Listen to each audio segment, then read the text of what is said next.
Good evening. Good evening and welcome. Welcome everybody. Welcome back to Rhodes Island Sports Network on twitch.tv/Benny_Bloom. What's going on, everybody? Happy Friday. Yeah, hello. Welcome in. I hope you guys are all doing well. Thank you so much for stopping by and tuning into this stream. It is Arknights March Madness Day, and if you don't know what that means, that's okay, because it's the first time that we're doing it, so there might be a few kinks, but that's okay. We're gonna work through them. But essentially, if you were here earlier this week, it was on Sunday where we talked through it was Selection Sunday, where we talked through how the event would work and how everything was going to go. Today is Tournament Day, everybody, which means that we are going through all the matchups. At this point, many of you have submitted brackets thinking, who would win? Who would win in these matchups? Who would win in these fights of all these operators? 69 to be precise. So, sorry, I'm clearing my throat. I had to eat dinner really quick. My pizza wasn't ready until like 10 minutes ago. So I housed like 4 slices and then I'll have the rest later. But welcome in, everybody. I hope you guys are all doing well. Happy Friday or Saturday, depending on where you live. So we're gonna be chatting for a minute here, and then we're gonna jump into the matchups, because like I said, there is 69 operators competing for one spot, everybody, one winner. We're gonna be doing a bunch of polls. So I think I had previewed this on Selection Sunday, but here's how it's going to work. This is not the actual poll, so we'll just do tests. So when it comes time for the matchups, there's going to be a number of we're gonna do a little talking about the matchup, who's involved, what's going on, what you can expect from each of the fighters, and in some cases there's going to be an expert coming in to weigh in and shed some light on who they think will win the matchup, and why you should support a certain person. Now ultimately the choices are up to you guys. All of these are going to be settled in polls. So as you can see, there'll be a little poll that'll pop up on the bottom corner. And if you are in the chat, at the top of your chat, you'll be able to pick who will win. Now, an important part is if there is a tie, we will redo the poll. However, on the redo, people will be allowed to cast additional votes, because we cannot be stuck in a stalemate, fellas. We have a lot of matchups to get through. So we will be proceeding with additional votes if there is a tie. There's no need to be suspicious. All right. I see you, Blue. Blue. And thank you for the hydrate. Welcome in, everybody. Hope you're all doing well. Vodka, thank you for coming in with the first. How you doing, bro? We got Dust. What's up, Dust? Yeah, we quick. We got things going. I hope you're doing well, Bluey. I hope you're doing well, Shy. Welcome in, V. What's up? How's it going? Punk, what's up? Welcome in. Just choked on my tea. Siege is gonna win. All right. Yo, I like how I'd be really curious. Well, I can look at the submissions, but I'll be really curious at like who seems to be the unanimous victor. Whoa,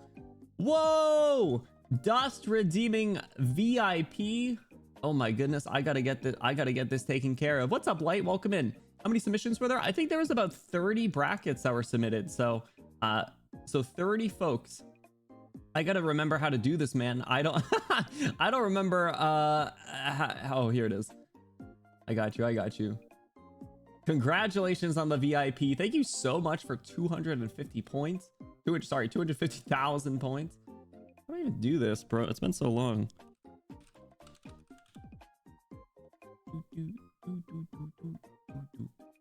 VIP.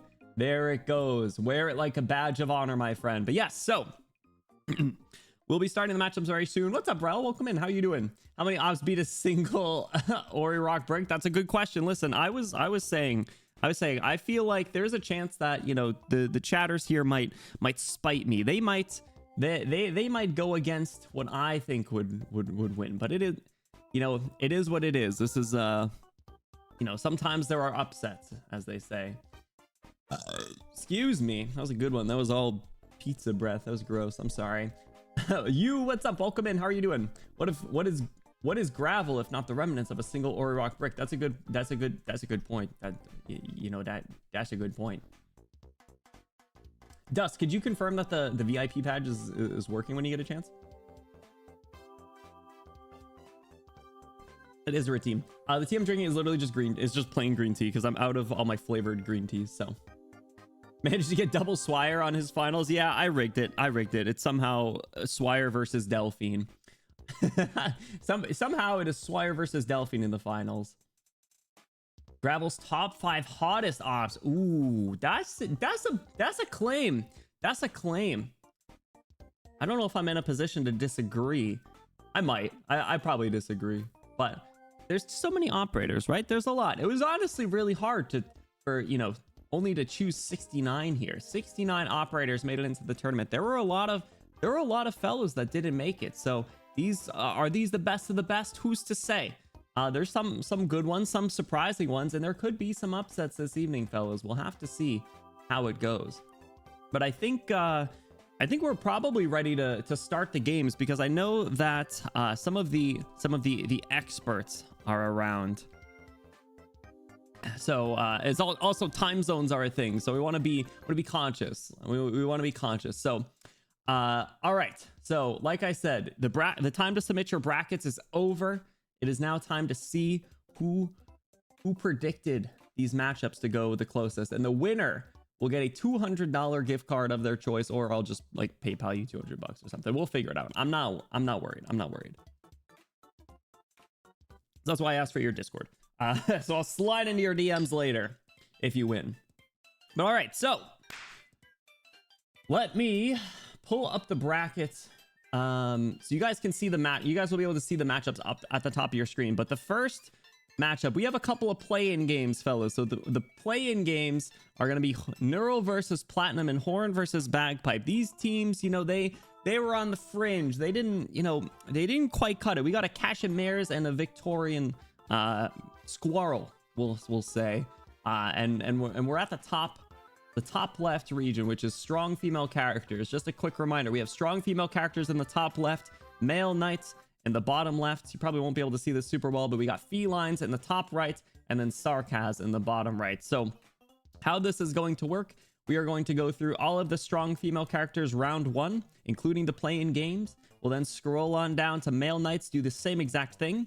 After that, we'll slide on over to felines to see how they fare in round 1. Then we'll go to Sarkaz, same thing, and then we'll move on over to the next round, and we'll keep doing that until we are in a final 4, 1 from each region, and then the finale, and the Grand Prix, as they say. Let's just say, I don't know, my peanuts. Anyway, so Sui, welcome in. How are you doing? Hope you guys are all doing well. Thank you so much for stopping by. I really appreciate it. Golf, what's up? Welcome in. Vanilla, how are you? All right, so I think it is time. I'm going to drag our first expert in because the first game, fellas, we have an expert. All right, I'm gonna give them a heads up before I drag them in. Yo! All right, I gotta wait a second. Welcome in, Raiders.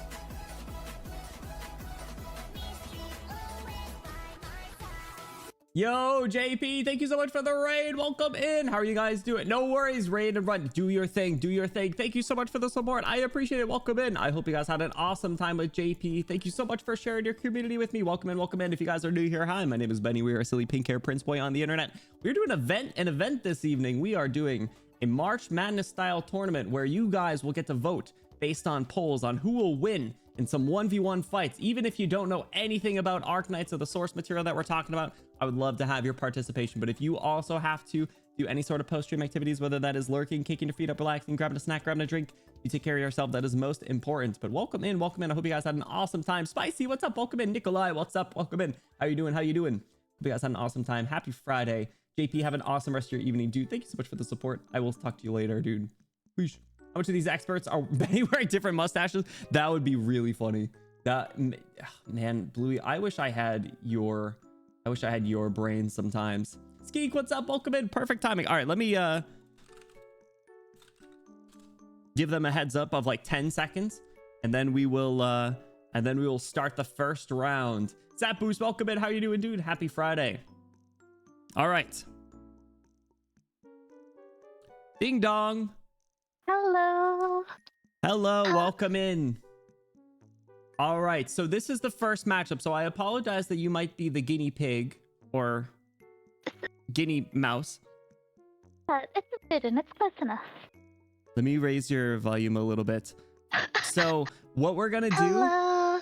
Sorry. we are going to I'm gonna have you do a quick intro, you know, who you are, what you do, Yes. and then we'll get to the expert analysis, and then we'll start the poll, and you can hang around and see if you can persuade people to you know, vote accordingly. Yeah. So I should start my intro now, shouldn't I? Hello, my name is Danielle Buckard. I have been playing Arknights for a little bit over a year, and very recently my account's got to the point where I've started playing my niche, which is Sarkaz. But one thing I love more than rodents is women in practical armor. And at the very start of Arknights, there was the shining light of the sun, you might say, in the story. There was a bit confusing. Didn't realize it all happened in a week, but there was Nil, and she was wonderful.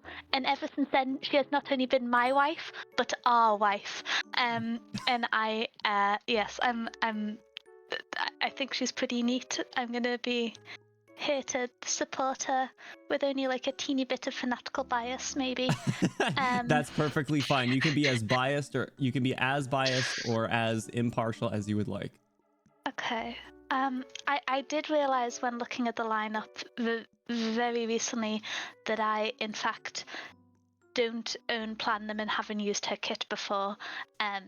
So I'm going to be more making an argument based off the fact that I just think Nil is pretty neat. That's perfectly fine. No worries. So you are fine. I'll set a couple of ground rules just because some questions came up. So welcome in everyone. So we're gonna start the poll in a minute here, or we'll start the, you know, like I said, the expert analysis. You guys are welcome to you guys are welcome to base your votes off of any reason. You can say Neural wears armor and she's cool. You can say Platinum is flat and memed on by the community, so don't vote her. You can say anything you want and vote however you would like. It is completely up to you guys. I just ask if you don't include any spoilers from some things that I haven't read, and I apologize that I am not as versed in Arknights as I should be, but exclamation AK spoilers should be updated. Oh, beat me to it. So really just you guys can chat. You can reference some stories if you'd like. If you could just be a teeny tiny bit vague if there's any spoilers. That's all I ask. But all right, so Daniel, but I know you kind of started, but welcome in. I appreciate you joining. So Neural versus Platinum. What this is an interesting matchup, you know, straight out of Casimir's. What are we thinking here for this opening round? So I think Nil is super duper cool. I had a bit of a look at Platinum's kit because I don't know much about her character. I looked at the chapters that she was in. It's not any of the ones I read, and I felt a bit silly. But when I looked at the kit, I was like, oh, okay. But no, she's so cool. I'm mostly just going to be fanatical. I'm not going to be too that's fine, impartial. But if you were to be in a fight with her, it doesn't matter what your kit is, because she will just summon the sun to punch you. And I think that's all that matters. She has two forms. There's the limited Null. She also has some very good skins. Got other practical armor. Got swimwear. Generally fantastic. But yeah, I think not only is she weirdly reliable in the 5-star form, kept me alive throughout a lot of my early time playing Arknights when I was first getting set up, established my love for Guardian Defenders that has continued on to this day. But Limited Null, who I don't have yet but I will get one day, has a really cool and interesting kit. And I mean, you can't really win a fight with the sun. That's true. I mean, Platinum doesn't have an altar. Neural does have an altar, and I'm not gonna lie, as a Neural altar haver, she is pretty good. She does have that skill too, where you know, does it even count as an operator on the field? I mean, I don't know if anyone else has that. It's pretty cool. This is me not knowing all the operators super well, but I don't know if there's any other guards that kind of have a summon. Which I suppose is the closest to what the sun is. Which, you know, I love when operators have interesting mechanics. Exactly. As much as they're scary to win. But yeah, I'll also just say that like Nil is adorable and very supportive in the first chapter, and so yeah. That's I true. know. And you had said it was like only a week. I didn't realize that until like chapter 4 or 5 or something, and I was like, so what? confused when people. It wasn't until when they were in Lungman and they were talking about the timeline of things, and I was like, oh, that must be incorrect. They must have been talking about a different Chernobog crisis. That was like at least 2 years. Yeah, I thought it was I like replied to emails, not happening. yeah, I thought it was like a month or two, but then they were like, yeah, man, this has been a crazy week. I was like, what are you talking about? It was nuts. So I was right there with you. I feel like our account age is around the same. I'm only a little over a year as well. So Wait, we're kind of in the, yeah, no, I started in November of oh my gosh. 2023. I got my like you've been playing for 1 year thingamabob 2 weeks ago. Oh, So, nice. Happy I Arknights was quite anniversary. excited about that. It happened whilst I was on the stream. I didn't even realize that. So that was exciting. Congrats. That's awesome. Yeah. So I'm glad that Neural, protected you throughout the last year. Her calming presence made us think that all the events happened over several months, but it was just a week, and she's really competent. Yeah, I don't really know much about Platinum, so I feel a little bit mean, but if I get the chance to just be excited about not only my wife, but our wife collectively. That's fair. I mean, Platinum can bring a little bit to the table. She can shoot a bow and arrow and can shoot it pretty far. It's cool. Which is cool. She's got this really nice background of like a chess piece thing that going on, which is kind of neat. In the background? It's like I think it's a chess knight.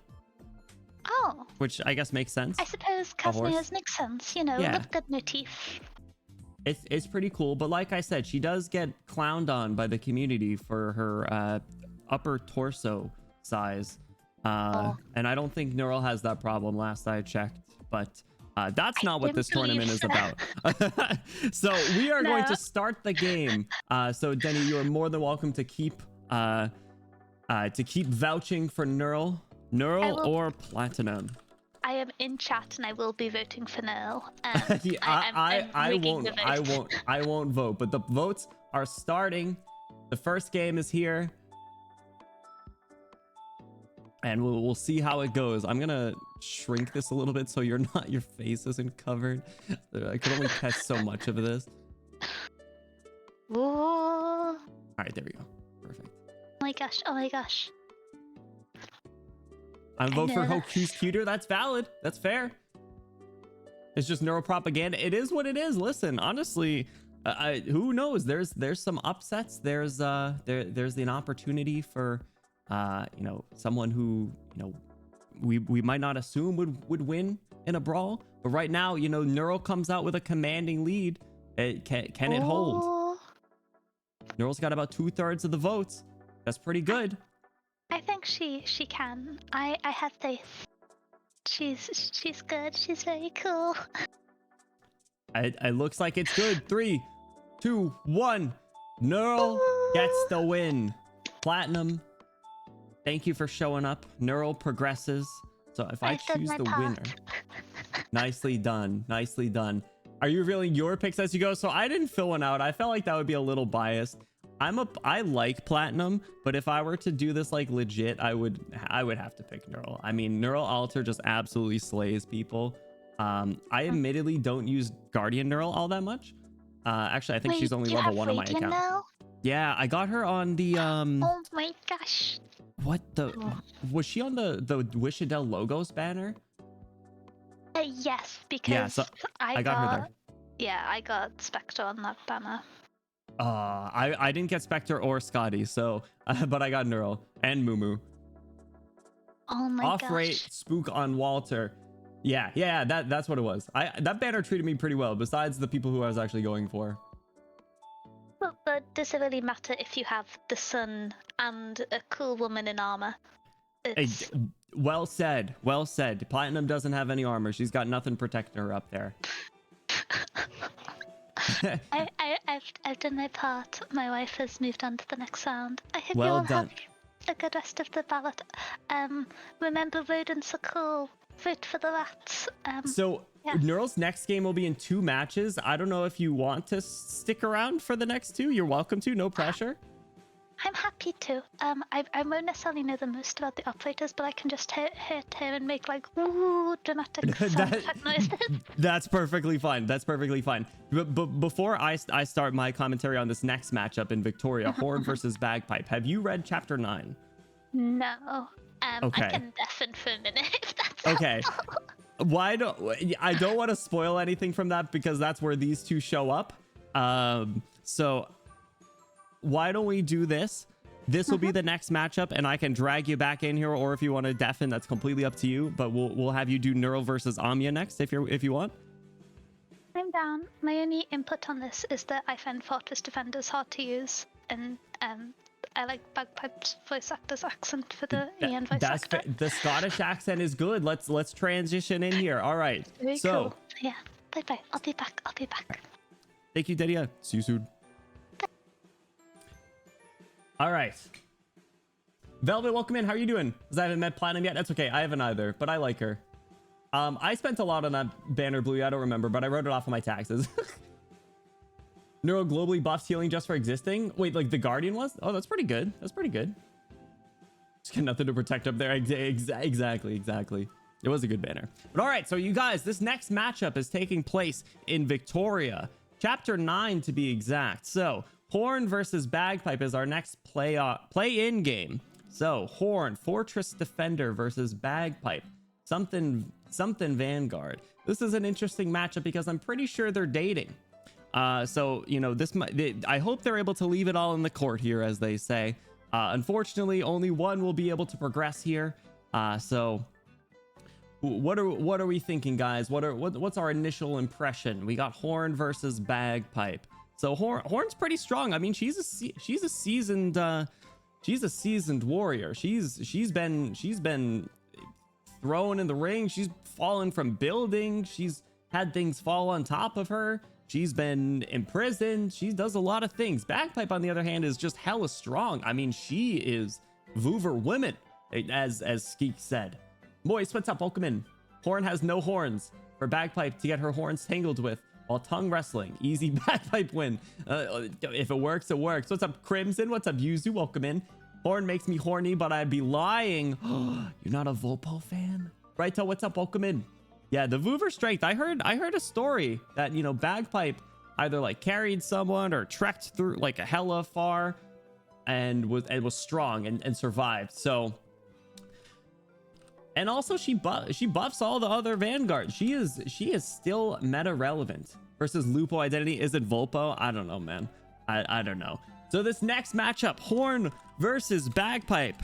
Let the games begin. Because we got to keep this going. Horn versus Bagpipe, fellas. What are we thinking? Or Horn can't lose as in die. You right. She does get that little revive mechanic. That's an interesting point. That is an interesting point. Volpo's Fox. Lupo. That's what I meant. She's a Lupo. My bad. Whoa. Out the gates. Bagpipe running away with it. All right. So Scottish women takes a commanding lead. Whew. Horn's fighting back. Horn lovers. Where are we at? If Bagpipe kills Horn, a revive talent clutches and she gets the revenge kill. Ooh, you right. Horn can also outsmart Bagpipe. Don't you remember what she tried to do versus a live grenade? You right. Chapter 9 was kind of crazy. Mandragora was throwing buildings around and stuff. So one's been imprisoned. The other will be impregnated. Oh my God. Horn has the British debuff. You right. Bagpipe is Scottish. So I guess that's different. She has a really good English voice, but Bagpipe wins. Bagpipe won in a pretty astounding fashion. Congratulations, Bagpipe, prevailing over Horn. Now, I don't know why the bracket got messed up like this, but you guys might be able to see that Bagpipe slid in instead of Lynn. So Bagpipe's supposed to be over here against Texas. And then it was Saria versus Lynn. So let me fix that. There we go. Does it make Bagpipe the top? I think so. All right, so up next, Neural versus Amia. Let me see if our expert is ready. I don't want to drag them in here and surprise them, but this is the #1 seed, Amia, versus someone who's already won today, Neural. They came off mute, so I'm gonna drag them in. Bing bong, welcome back.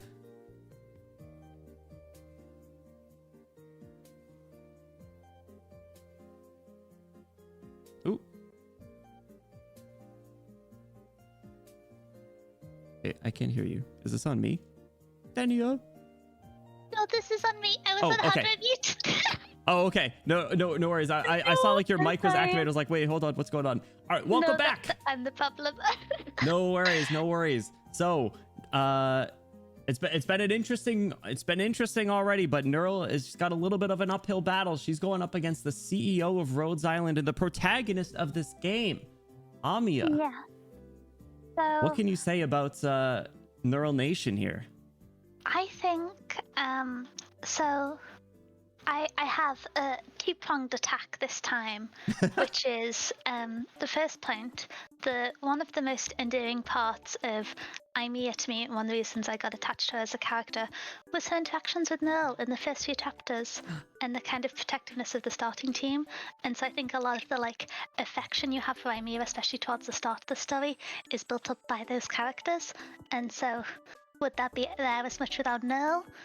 Maybe, who knows? The second point is my favorite like mechanical kit from Imea as the various Mia forms is Medic Mia, which is the third one, which you could say Nerl having two forms, one more than most operators, kind of unfair, but Medic Mia is the only form I consistently use, whereas I know I aggressively will pick IS ones with the guard start so I can borrow someone's Radiant Nerl, and I'll often use Defender Nerl as well, whereas I only ever really use Medic Mia. I don't use the other ones, so just Not even Caster, Amia? No, I hadn't built Castamere and had to build her for the fight it was needed for. Yeah, I got a heads up, so I did that like pretty early on, but yeah, I mean you are kind of forced. 5 versus 15 star. I mean, technically Neural's 11. Technically Neural's 11, and there is no 6-star Amia, so that's an important aspect here. I will also say that this is just my gripe with Hypergraph, but the UI for swapping Imea between her different branches is an absolute nightmare, and that does affect the fact that I mostly only use Medic Mia. But, you don't know what you're choosing. It's just it's just there. Yeah. You just have to know these like weird hieroglyph symbols. That's a good point. And then if you want to swap in IS, you have to exit out of IS, go to the character screen, swap it, and then go back in. Absolute madness. It is some nonsense, but it is some trickery as well. You can really sneak some stuff in. She's a Swiss Army knife in a sense. Oh, I absolutely love playing on the Guard Vanguard run on IS4 and getting Imea for free because of the cost reduction, and then using her as any other class. But it's pretty nice. It's pretty nice. But yeah, I think Imea is cool. Arguably the main character of Arknights. I will say I think she's adorable. I could understand for some people the fact that she's needed in some fights throughout the game, especially if you're playing with a niche and don't want adorable but a random rabbit on your team. That could be annoying from a gameplay perspective, the fact that she has to be in those. I generally think that one of the best things about Arknights is that you can choose to play your niche and choose to play in alternative, so like forced win styles, bit boring, takes away from that cool thing. But it's an uphill battle. I accept it. I mean, listen, it's a good point. Listen, Amia, if someone plays exclusively male knights or something, Amia doesn't fit in. If someone plays any niche, like you said, that isn't bunnies. Like bunnies, maybe they're close, but you could probably make an argument for it, but yeah, I don't know if it'd hold up in court. Yeah. And speaking of, let's head down to the court and start the game. You like that segue? All right, so Neural Nation versus Amia. Who will win? Let's get this going. All right, fellas. I will say, final bid, Ymir also doesn't have armor, tactical or otherwise. So That's true. Amia does not have a lot of protection. Neural does have many forms of armor. Amia's coming out swinging. Oh. All right, Neural's on the board. Neural's on the board. Amia has plot armor. That's a good point. That's a good point. She does have a little bit of plot armor, but you gotta stand by your wife through good times and through That's tough. fair. Even the uphill battles, I respect it. It is tough fighting a CEO, but you know, some people have done it successfully. Anyway, man, armor doesn't matter versus arts. That's a good point. That's a good point. I would argue that the sun might, well, mechanically no, but the sun.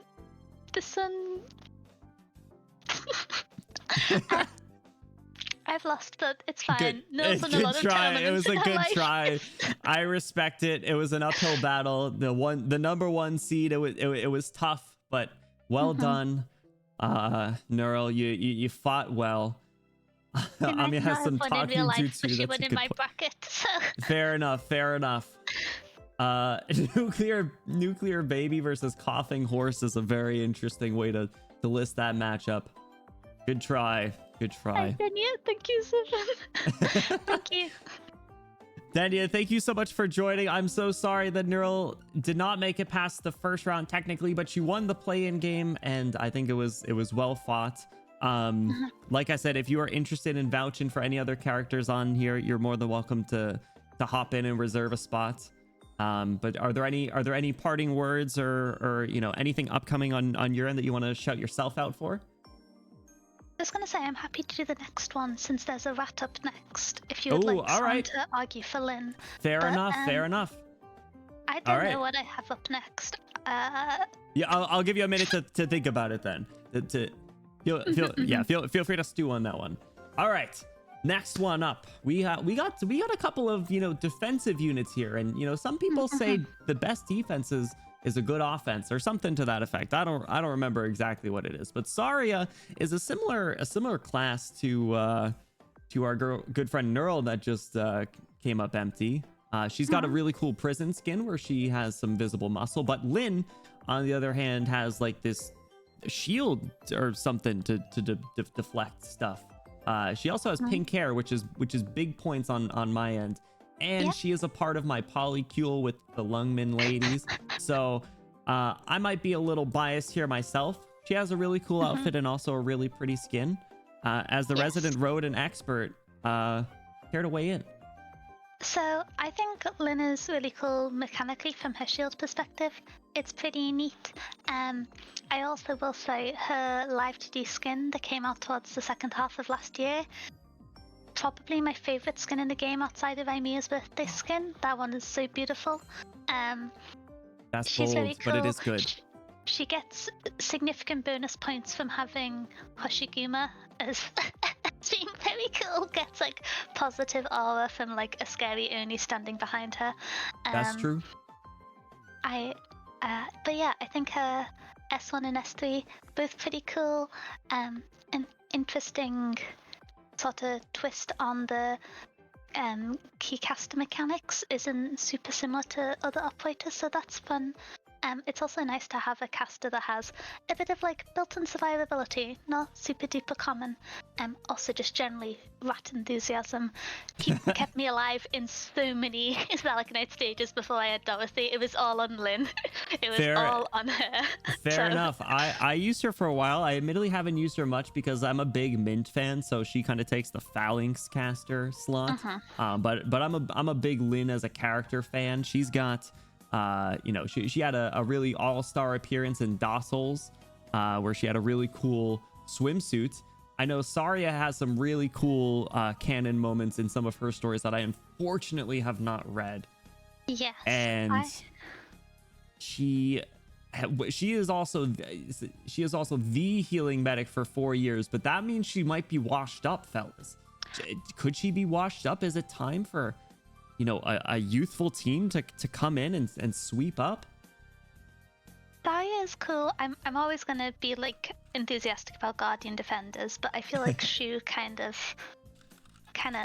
wins the Guardian Defender category. Is but Shu yeah. a Guardian Defender? I don't remember. I think so. Lung I should Wrath. probably Yeah, know exactly. that she's on my team.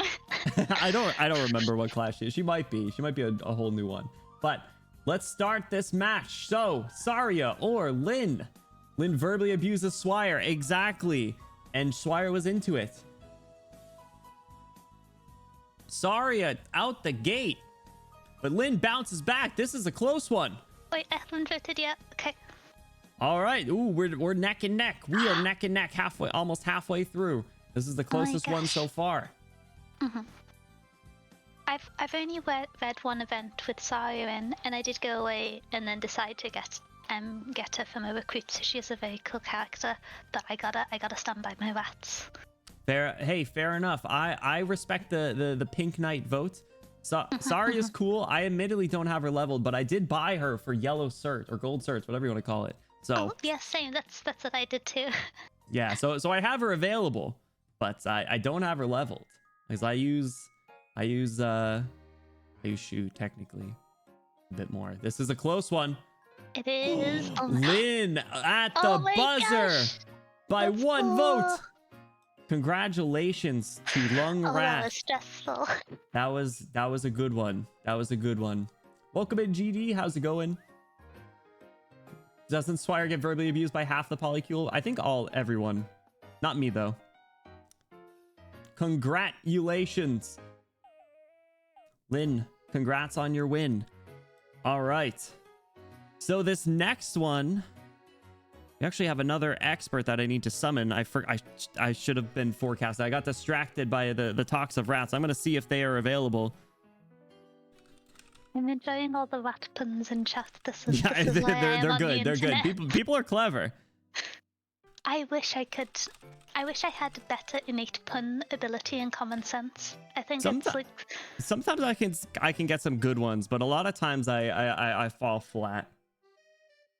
I fall rat. That was bad. I'm sorry. Get me out of here. Rat King Daughter 1.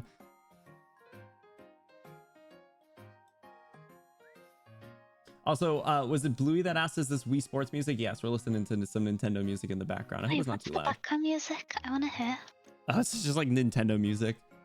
I should have asked, but are we voting based on lore power, gameplay power, favoritism, all of the above? Any and all of the above. Technically, it is based off of like lore / gameplay. Yeah, like who would win in a fight. But I understand that there's some biases involved there, so it is what it is, I say. Who would I have voted for? I would probably go Lynn in that one as well. Good choice. No peer pressure here, none at all. Yeah, no, I would have gone Lynn. I like Lynn. I think, you know, she can output some good damage too, and I don't Zarya's more of a defensive unit, right?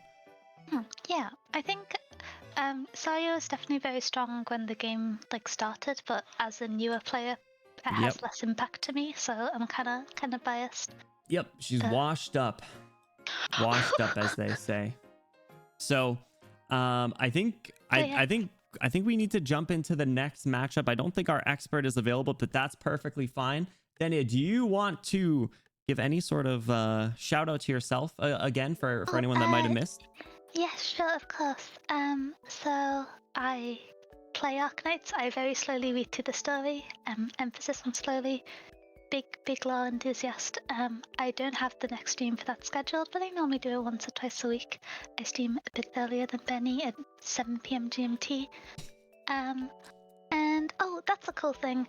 I run a monthly book club where we read fantasy books and non-fiction books. And the next one's actually next Saturday. So if you want to read books and talk to people about it, make sure to check that out. I hope you have a good rest of your day. Woo, rodents. Books are cool. Thanks, Denia. You guys should all check them out. If you're in the mood for some story marathons, you can start your day early with some nice relaxing story reading from Denia, and then you can shift gears into my story reading that's a little bit more on the fast and loose side. Oh, hold on, before you go, there was something that came up, and I don't mean to. I don't mean to. What am I trying to say here? Word on the street is that we have yet to hear a Denia Southern accent for a character. And I think the streets want to hear that at some point. Not to put you on the spot here, but I think you should get practice. Like Southern American or Southern English? Yeah, like a yeehaw, partner. Our next match will pay your Texas versus Bagpipe, and woof, nail it. This one's about to be a real hobknocker, as they say in Victoria. Wait, you came prepared for this. Is this an established bit? What is this? No, this was off the cuff. I don't know how American accents scare me a little bit, although sometimes I get Americans and Canadians confused, so I'm not sure. It's all the West. It's the same. You can generalize here. It's fine. Yeah, I'll if I next time we're reading Columbia, I'll try and throw in like a little yeehaw at the end of a line. All right. We're looking forward to it. Thank you so much, Teddy. I appreciate you joining. Bye. Have good fun with the rest of the stream. Good luck with everyone's brackets. Bye. See ya. All right, fellas. This next matchup, we got Texas versus Bagpipe. Bagpipe played the play-in game against Horn, and now she is up against Penguin Logistics operator Texas. Texas does have an altar that is still considered to be one of the most overpowered units in the game. Fast redeploy, she can keep hitting you where it hurts, but then again, Bagpipe also has got some strength here. Texas, she's how would we describe her? She's pretty collected. She's pretty laid back. She fights mafia members, which is pretty cool. She kind of corrals the troops, as we learned in our Code of Brawl reading. The rest of them are a bunch of hooligans, and she's just kind of pretty grounded, right? The unfortunate straight woman to the circus of Penguin Logistics. Well said. By straight, do you mean like on the straight and narrow, or straight as in wants to kiss men? Because I feel like she might be a little on the fruity side. 12-hour Hortus incident. Oh my gosh. Yeah, a lot of them just have their 5-star portraits. Harem Pro Tag. That's good. That's good. Having an ultra mega busted limited altar is a mark against the character. Interesting. I mean, listen, that sometimes that's how it stacks up. It is what it is, But is this Pilot Wings? I think so. I don't have the names of the songs pulled up. But Texas, the would-be cigarette smoker, now turned pocky eater, versus Bagpipe, the fruity Scottish woman. Let's see. Let's go down to the court and see how it goes. Texas or Bagpipe, who would win? Now, like I said, you guys are able to use altars when it comes to your voting metrics. If you are interested in, if someone has an altar that's really strong and that's how you're basing your vote, that's perfectly fine. But you can also use it as a mark against them. We got a little upset starting. Bagpipes coming out swinging. The Voover women beating up the Lupo. Do I smell an upset? Bagpipe altar would be lit. Not gonna lie. If we're going by accents, it's Texas. Listen, Texas has got a straight Italian voice. There's only a couple of characters that have that. You got Texas, Penance, Lapland, and maybe Vigil. I forgore. We're gonna up the speed a little bit here. So Bagpipe Bard altar, that would be quite the shakeup. Ooh, man, a little bit of an upset. You guys were not fans of Texas. I thought Texas was a fan favorite.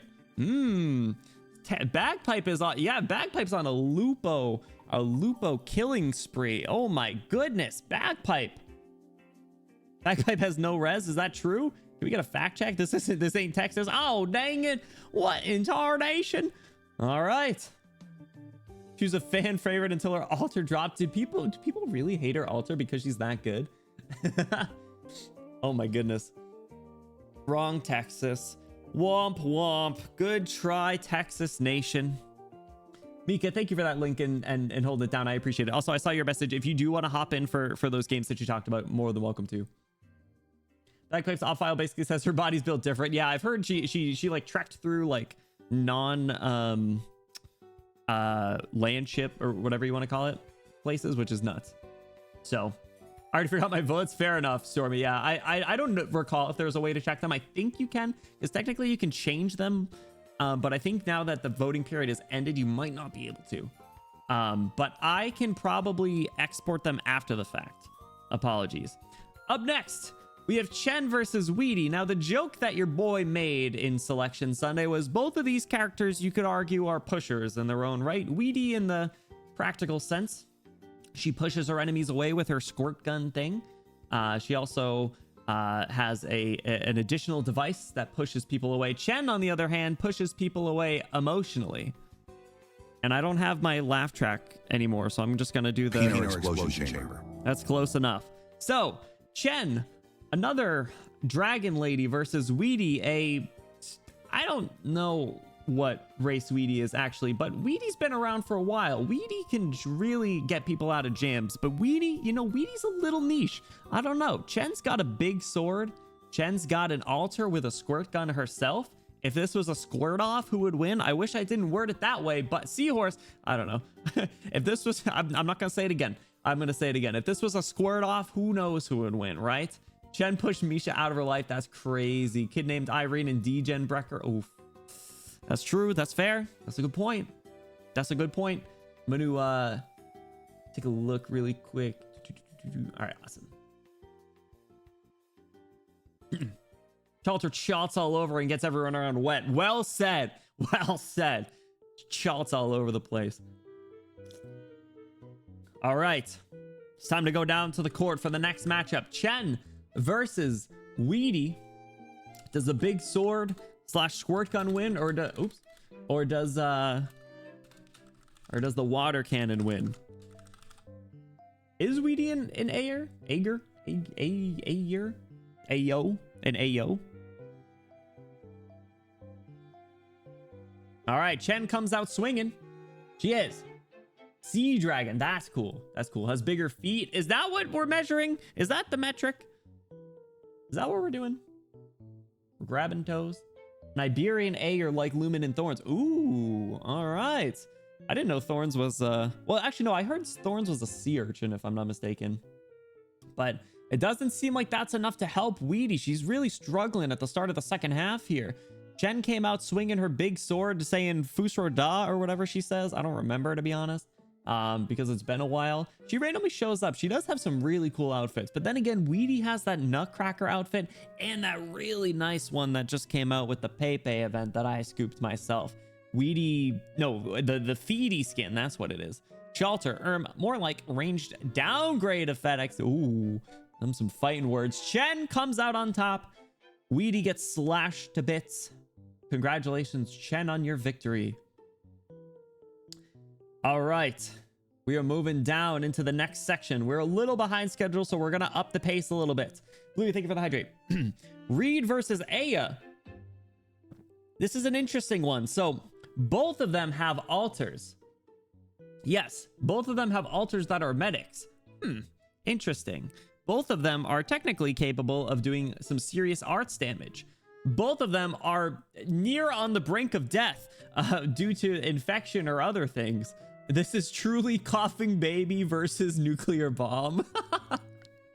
So Reed, I'm a big fan of Reed personally, and you guys know based on the emotes that you're throwing around is I am not an Aya fan. I have a lot of bias against her for how much she wronged me, but I understand that she is a character that a lot of people like, so I had to throw her in here.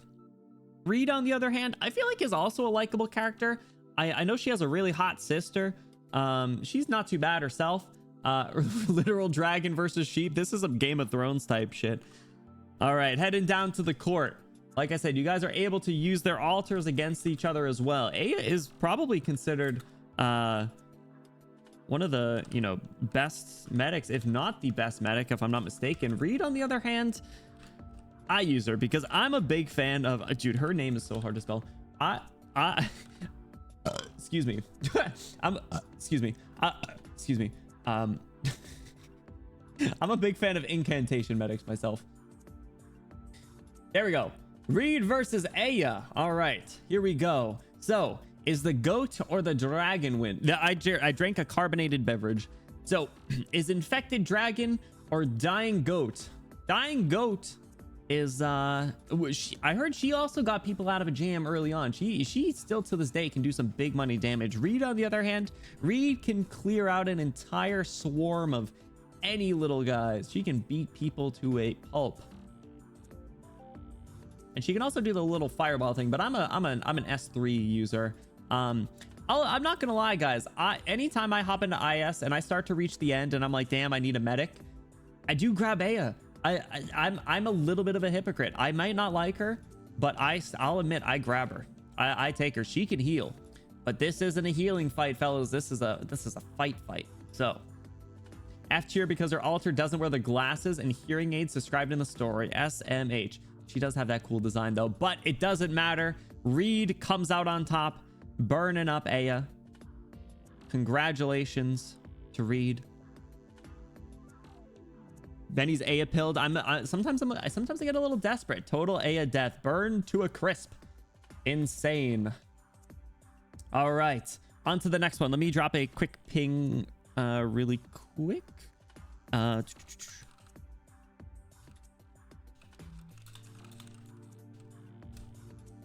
Cool. All right, so Scotty versus Penance. This is an interesting matchup, fellas. So Scotty over here, I feel like Scotty's also a fan favorite. She's been around for a while, but then again, Penance, I actually have a personal attachment to Penance.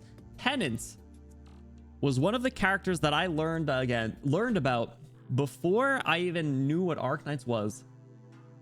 Penance and Pajemka were those two characters. See, Penance I saw and I was like, damn, that is a powerful woman in a suit. And I was like, kind of into it. Voiced by Allegra Clark, also has an Italian voice. Very cool. Not Volpo, another Lupo. Sentence to Skibbity Toilet. No! Penance isn't an Abyssal Hunter. Ooh, we got some Abyssal Hunter slander. You want my take on the hat? The hat's really cool. I would rock a hat like that if I could. A judge or a genetically modified super soldier? Well said. Penance does not have an altar. Scotty, on the other hand, does have an altar and a really pretty dress. So that's pretty neat. Scotty still holds up to this day, but Penance is pretty clutch.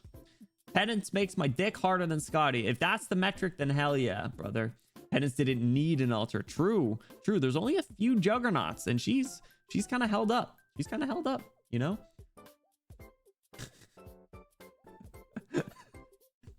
All right, let's start this one. Abyssal Hunter versus Judge. Sculptor isn't really Scotty anymore. I mean, I don't know. Technically, it's in the name. Scotty or Penance. There is drunk Penance skin. You're right. I said Scotty and Penance. Scotty or Penance. Who will win?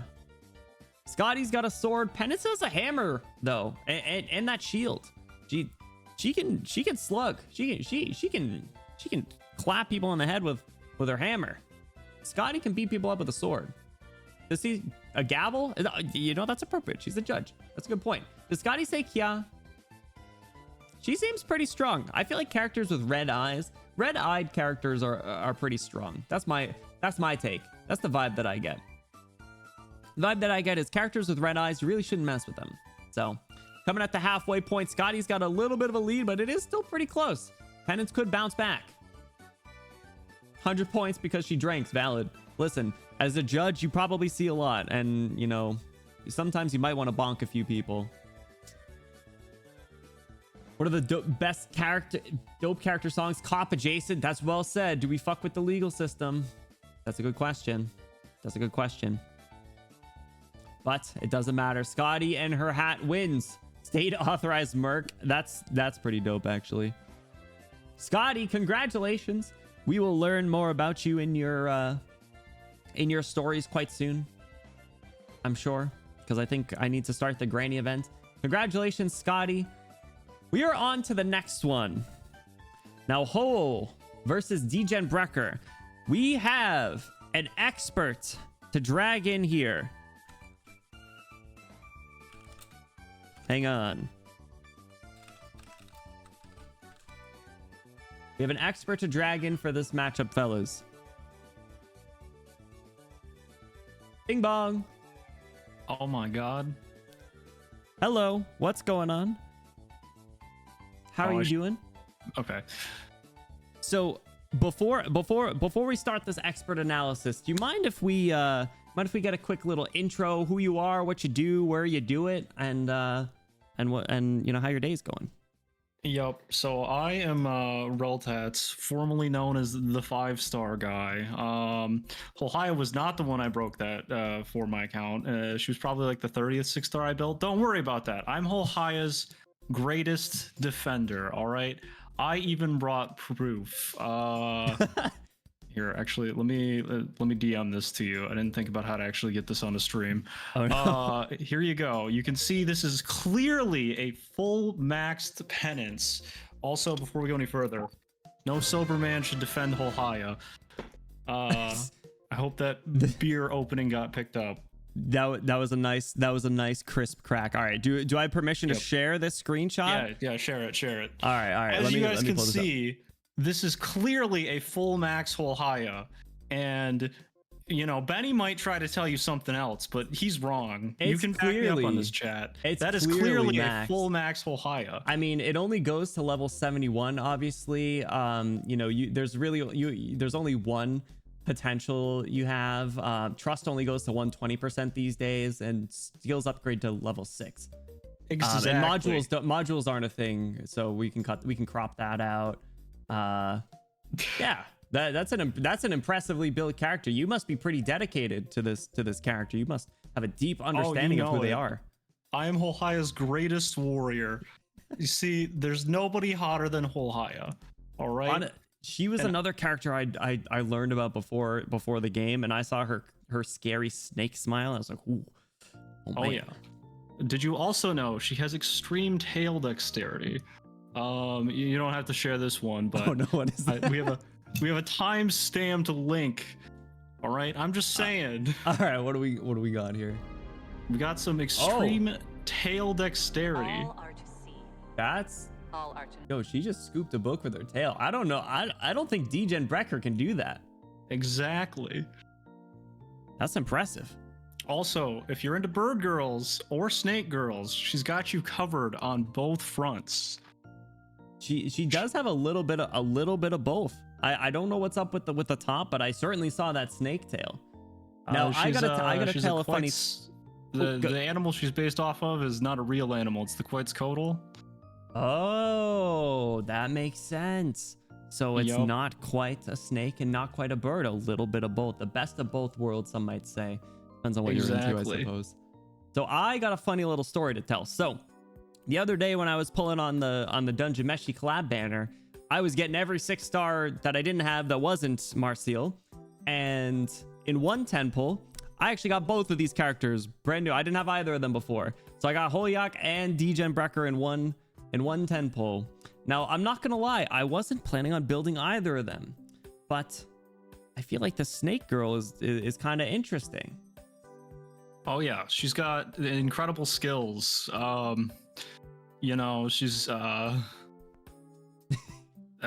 She's got that skill too. That's like Amiya's skill too, except without Amiya's talent to charge it up. But it only takes 34 SP at skill level 6, the maximum level. Yep. Yep. Skill level 6 to truly the pinnacle of strength. Oh, you know it. Unlike that Degen Breacher. See, I do have both of them built. I also have a not full max Degen Breacher, but she is M3'd. And I can tell you, every time it's between the two of them, I definitely pick Holhaya. I'm like, wow, what's going to get me through this situation? A Holhaya, obviously. Yep. I mean, she could probably get you out of a jam or two, or, maybe even carry your entire roster. Especially that level 71 one. Worst case, she can pick you up with her tail and carry you off. Quite literally carry you. You're right.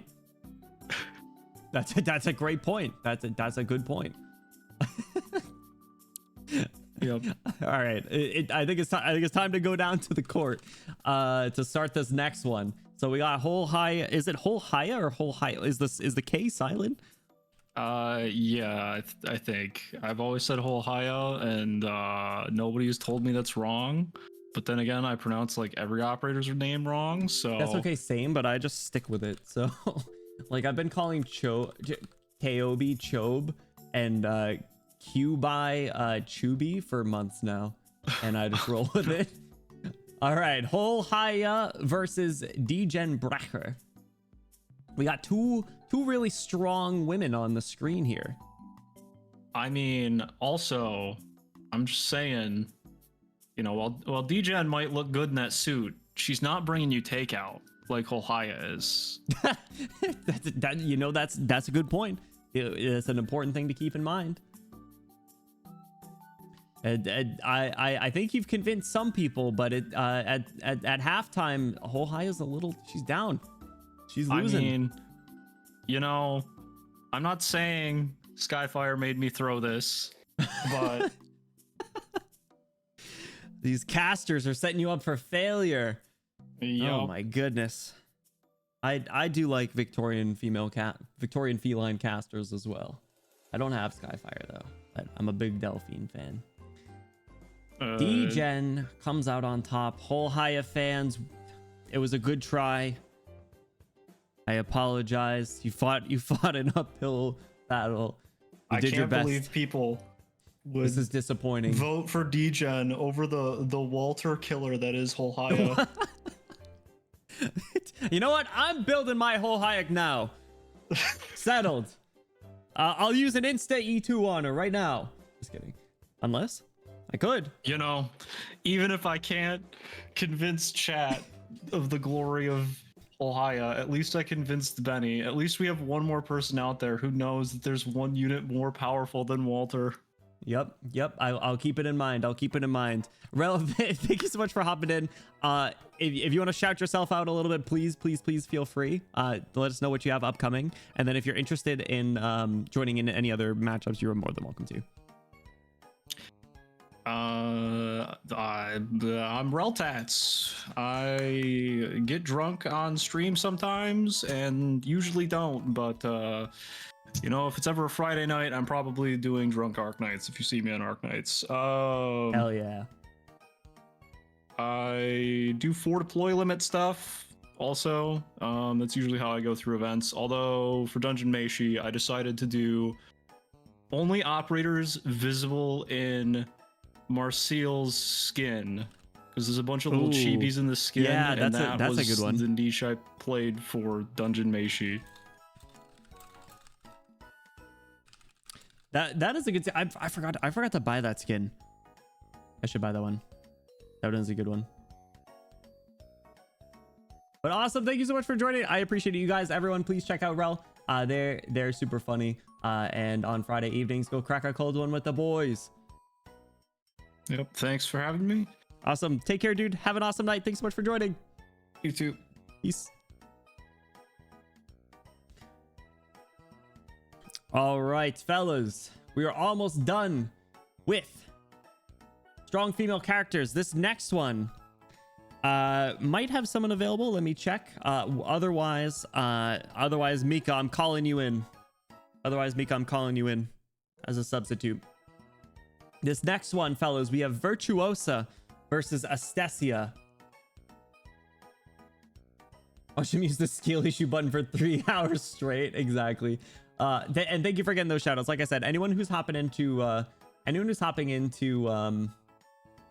do some expert analyses, if you guys could check them out, I'd really appreciate it. They're taking some time out of their Friday evening to join us here. And also, sorry, we're in the middle of some conversations, but Observer, thanks so much for the follow, dude. Welcome in. What's up? I hope you're doing well. And Ivy, welcome in. How are you doing? Hello. Degen literally smile during smile, even smile when compared to smile. Thank you for the sensors. Chokes you out with the tail. I just saw that. Excuse me. War Crimes versus Q Burb. That's fair. You right. Meta-wise Virtuosa, Death Battle-wise Virtuosa, best eyes, Astesia. Yeah, you like those pixelated eyes? So, to close out strong female characters, we have Virtuosa versus Astesia. Mika, I'm gonna drag you in. If you're here, hell yeah. If not, If not, oh well. Hello. Hello. Let me get this muted real quick so that I'm only hearing one penny. Welcome in. Do you want to do the same thing? Can you introduce yourself, who you are, what you do, where you do it? All right, hello everyone. My name is Micah442. I am a data collection AI, and I have been running some very interesting simulations on this tournament. I play a lot of Arknights as well, and you may know me as Executor's biggest fan, which look, I can promise though I will do my best to have an unbiased commentary based on these simulations. Well, we'll see when it gets to a certain matchup. I think since a certain one's coming up soon, we might keep you in here for your simulations. But here we have Virtuosa, a fellow Sarkaz. I mean, geez, sorry. Oh my god, a fellow. Oh my god. Oh my god. It's all right. Slip of the tongue. My bad. All right. I've been playing some. Yippee! I've been playing IS, and I keep seeing that. I keep seeing the image. Shut up. Virtuosa versus Astasia. All right, Mika, take it away. What are we thinking here? We got a few ladies. So our most likely prediction goes to Virtuosa by virtue of her incredible emotional arts. She is able to read people's emotions and let's say, not manipulate them per se, but she's manipulative. Entice them manipulate in the sense of entice them to review decisions they may have regretted in order to change their current behavior. And she is quite powerful as an operator, as I'm sure you're all aware. I didn't get her. I'm so upset I didn't get her. I did a lot of pulls on her banner and I didn't get her. However, we may note that as this is a simulation of a fight, Virtuosa's main strengths are in the musical department, not in the combat department. So, as compared to Astasia, now you might argue that Astasia isn't as experienced in the combat department as well as she has been in astrologer, which is very interesting as it's a in a way, a comparison of two diviners, people who analyze other people. However, Astasia early on was failed to divine that her sister would be infected with oropathy, and thus suffered from basically her whole belief system going down. The voices. But as a result, she decided to learn more about the world and to investigate oropathy to try and progress more, and also learned how to fight. So she is in fact quite. Who's her sister? I have her sister, but I can't think of who it is. Her sister is Asjane. Yes, Asjane. okay. I think I called her Ass Jean. Probably something like that. But as a matter of fact, Astasia's family has passed down a form of ceremonial swordplay. And if you've noticed in her E2, she holds a celestial orb at the same time she is fighting, which is a part of it. And I do have to say, this does give her an edge in single combat versus Virtuosa, whose main form of arts is music. but there is some necrosis damage that comes out of said music. So how does Astasia fare? So that could be a way that Virtuosa could get an edge. For example, bringing up Astasia's memories of her failed past, possibly bringing up any regrets she might have, making her doubt herself. And of course, you can't doubt yourself in the middle of a fight. Ooh, that's a good point. That's a good point. All right.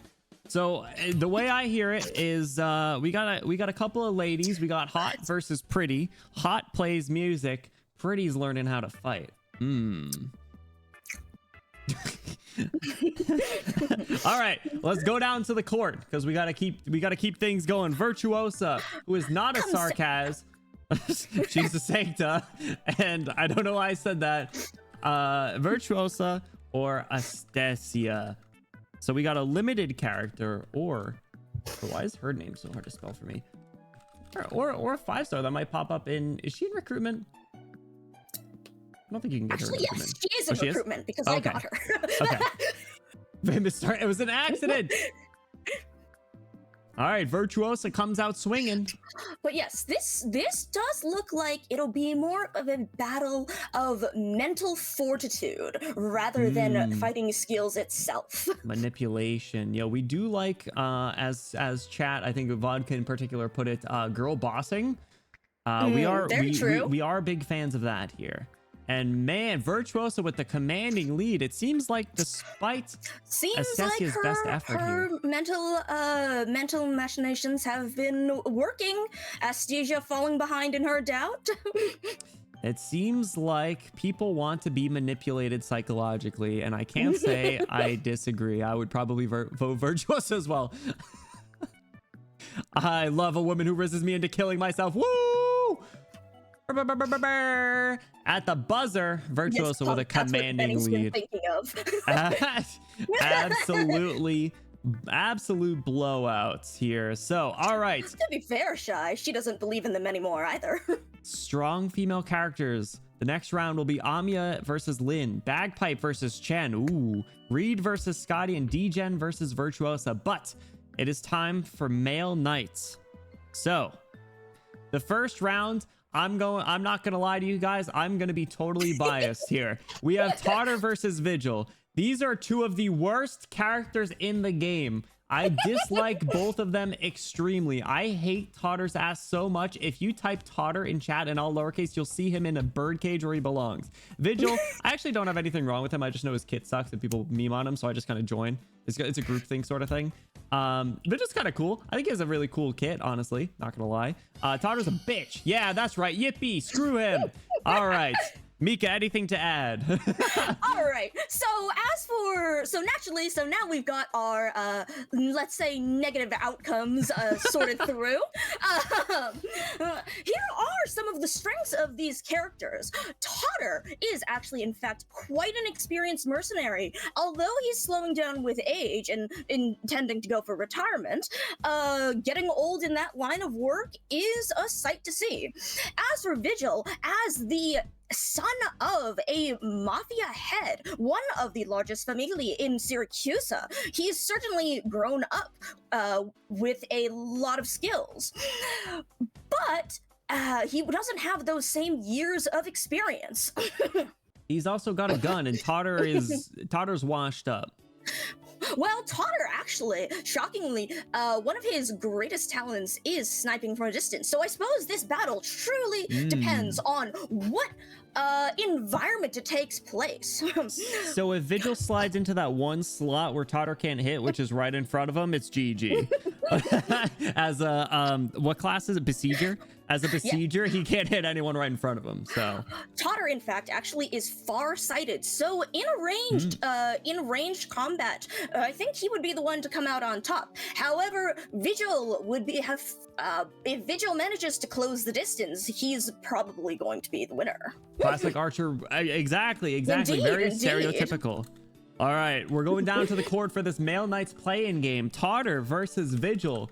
I am very interested to see how this one will go, because they will be playing a game immediately after. Tartar versus Vigil. I am going to be disappointed by this, aren't I? This one is particularly interesting, as both of them, I would actually say that one of them is far stronger in lore, but simply has a weaker kit. So it really comes down to what chat believes. Yeah, exactly. I feel like Totter's one of those characters that a lot of people have built. I will never build him, and probably very few of you in chat have Vigil built. I have both, so I can vouch that they both have their strengths, both in lore and out. Vigil carried me in current Annihilation, really? How do Vigil's wolves factor into this? No one talked about the wolves. What? Vigil's E2 art is so cool, though. Totter, bro, are you serious? Oh my god.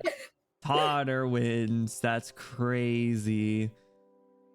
Oh my god. Can't close his jacket. Imagine closing the distance. Goddamn. Well. That's crazy. Well, Totter now has back-to-back as the 16 seed in this matchup in Male Knights. He goes against Grandpa himself. These are two old-ass men that are both looking to put, hang up the jacket. So a veteran bracket right here. The veteran, yeah, the old men. All right, Grandpa time. Grandpa showdown. We got Munar, the 1 seed. I had Munar for a very long time. I got him really early on in my Arknights doctor career, and I'm not gonna lie, I didn't like him. I thought everyone was like, he's crazy, he's so good. I hated his ass so much. There is video evidence of me saying I hate this guy because he's standing there. And first of all, let me disclaimer, I had no idea what I was doing. I was blocking with flag bearers. I'd throw him out there and he wouldn't block, and I was like, oh my god, I'm gonna lose. And I would lose stages because idiot's standing there reading his newspaper. And then I got enough because my account was so young, I didn't have anyone E2 and he couldn't really do anything. And then I finally had enough to E2 people, and then I was like, oh, I understand. And then I started reading. No, we don't do that here. We only read the story. We don't read kits. Had no idea what you're doing past tense. That's crazy. I know what I'm doing ish. No, not really. You're right. So old men, Mika, anything to add here between these? I wouldn't even. Did someone say Gilf? I think just Gramps. I would say there's more middle age, erring on the older side. I mean, okay, perhaps they're old as compared to the typical fare of operators, but like 14-year-old kids. Yeah. But I do have to say that while Totter's experience as a mercenary will help him out here, Munar happens to have a great deal of experience in fighting people like Totter.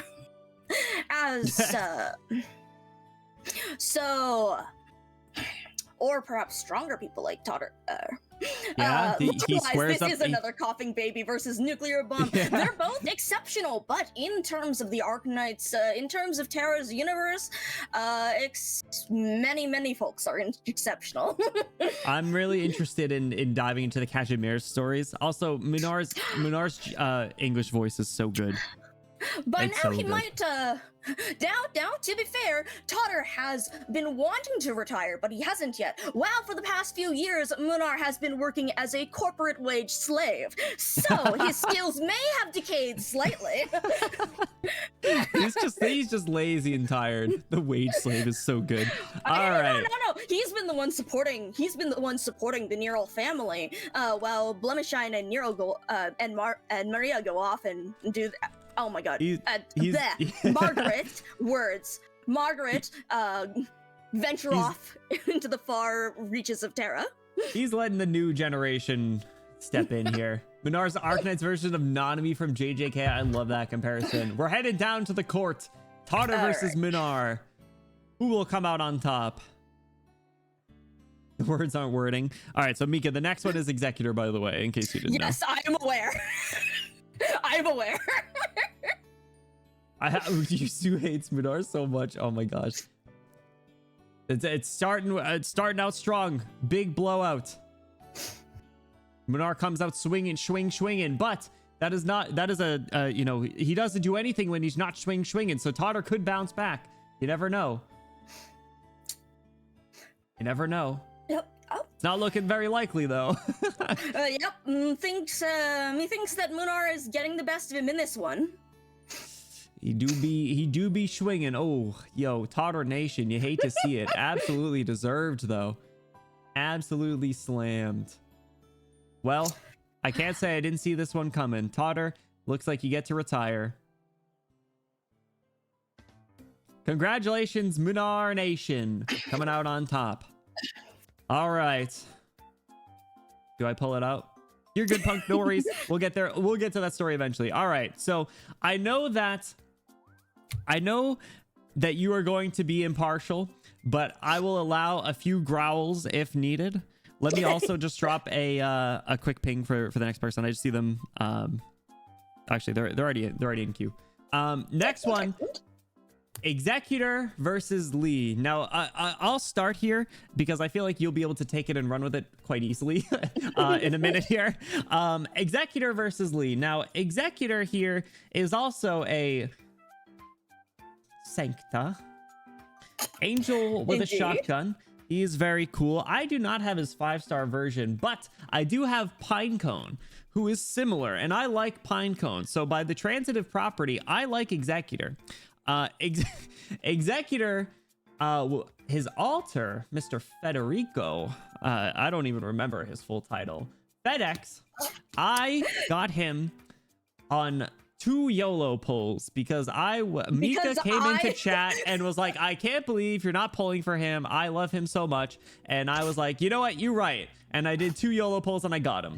And what do we think now? And now I use him quite often, and I used him quite a lot back then, and I still use him to this day. 2 pulls for Stinky Ben. Stinky Ben pulls, they love me. They want me so bad. Lee, I don't know anything about this fishman besides the fact that he's a merchant, and I'm so broke that I can only afford 1 merchant in my life. So despite the fact that he looks dapper as hell, and I think he has a little side story that I'll want to read, I'm expecting an angel sweep. But let's turn to the none other than the Executor Federico expert.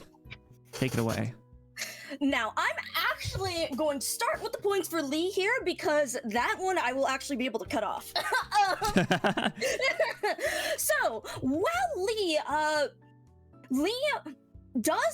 certainly have a number of martial arts skills as shown throughout the stories, and he has gone up against a very powerful being in Terra who I can't say because of spoilers. However, most of his escapades are resolved by him in some way cleverly escaping out of it. So Lee's main avenue this way would be to turn the tables by some clever wordplay, let us say. Oh, he's got that high charisma stat. However, his opponent is not exactly one to, let us say, engage with that clever wordplay. It might be quite blunt and straightforward. His mouth doesn't really all right, sorry. Go ahead. Now, as for Executor, well, his strength is not to be understated.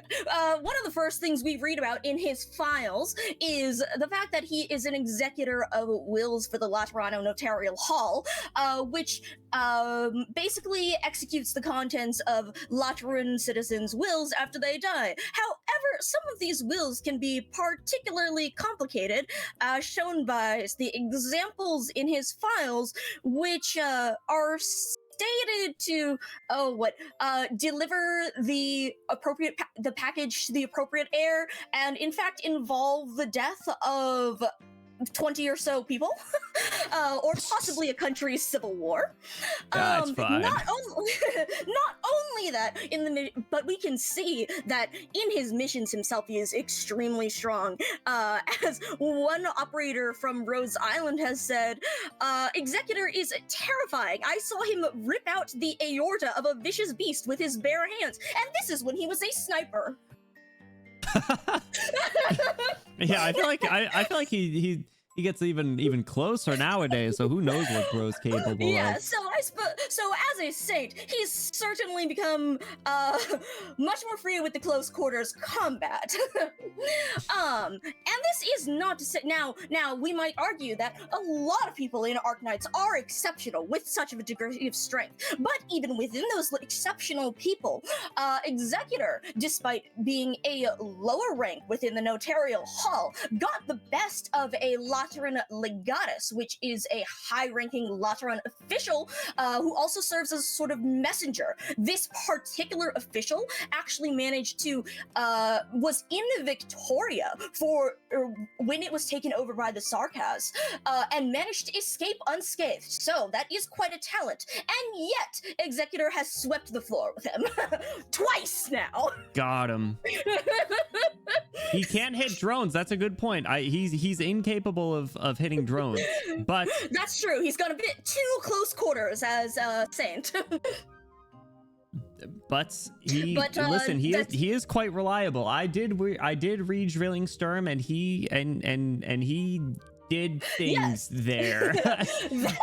Yes, and I mean, as we know, is always truthful and accurate in his assessments of a situation, and in Zwillingstern, there is a point where he tells Viviana that versus a group of 120 elite Lycanian casters, he'd be able to hold them off for 3 minutes. One so versus specific, 120. So specific, but 3 minutes is pretty good against a 120. I don't know. Lee's just one guy, so... Yeah, now, as I said, Lee has gone up against a being whose power I'd say is far greater than 120 Lycanian casters, which is quite a sight to see. But that was a bit more of a mental battle and involved a very symbolic game of Go, so he's a little bit more lacking in the fighting department.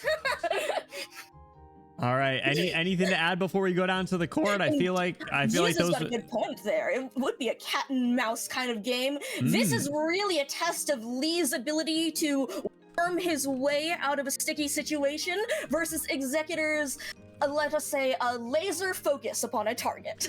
Yeah, I feel like he's kind of locked in and loaded with his shotty. Yes, that is a good point, Vanilla, as well.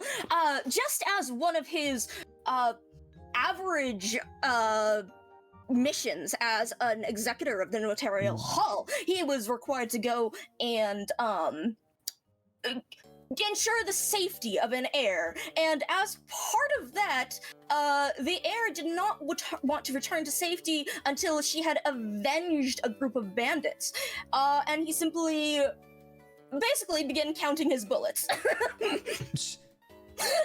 That's an interesting point. And Virtuoso was slippery. The fact that we have them at Rhodes seems to imply that those bandits may have been taken care of. All right. Fellas. That is a fair point, Yuzu. However, that is due to her knowledge of Executor, as the two of them grew up together, raised as siblings, whereas Lee doesn't have that same understanding of Executor's mental machinations, which, if we've seen in some of these events, Virtuosa has evaded Executor by playing off of her knowledge of his let's just say, what's the word behavior, for it? Actions, ticks, strict, quirks, very regimented behavior, let us say. All right, we're gonna start the vote. Executor versus Lee. Fellas, have you been convinced of the angel with the shotgun? Or is the slippery fish coming out on top? Whoa! Yes, I was going to say, Skeek, to be fair in this regard, neither of them can't. Well, okay, I suppose if you're saying can't as in have a favorable outcome. Ooh, this is closer than I thought, actually. All right. Lee doesn't have a gun. The Executor's got 2. This does come down to... He's got wings, too. Lore-wise, this certainly comes down to who can evade the other, let us say.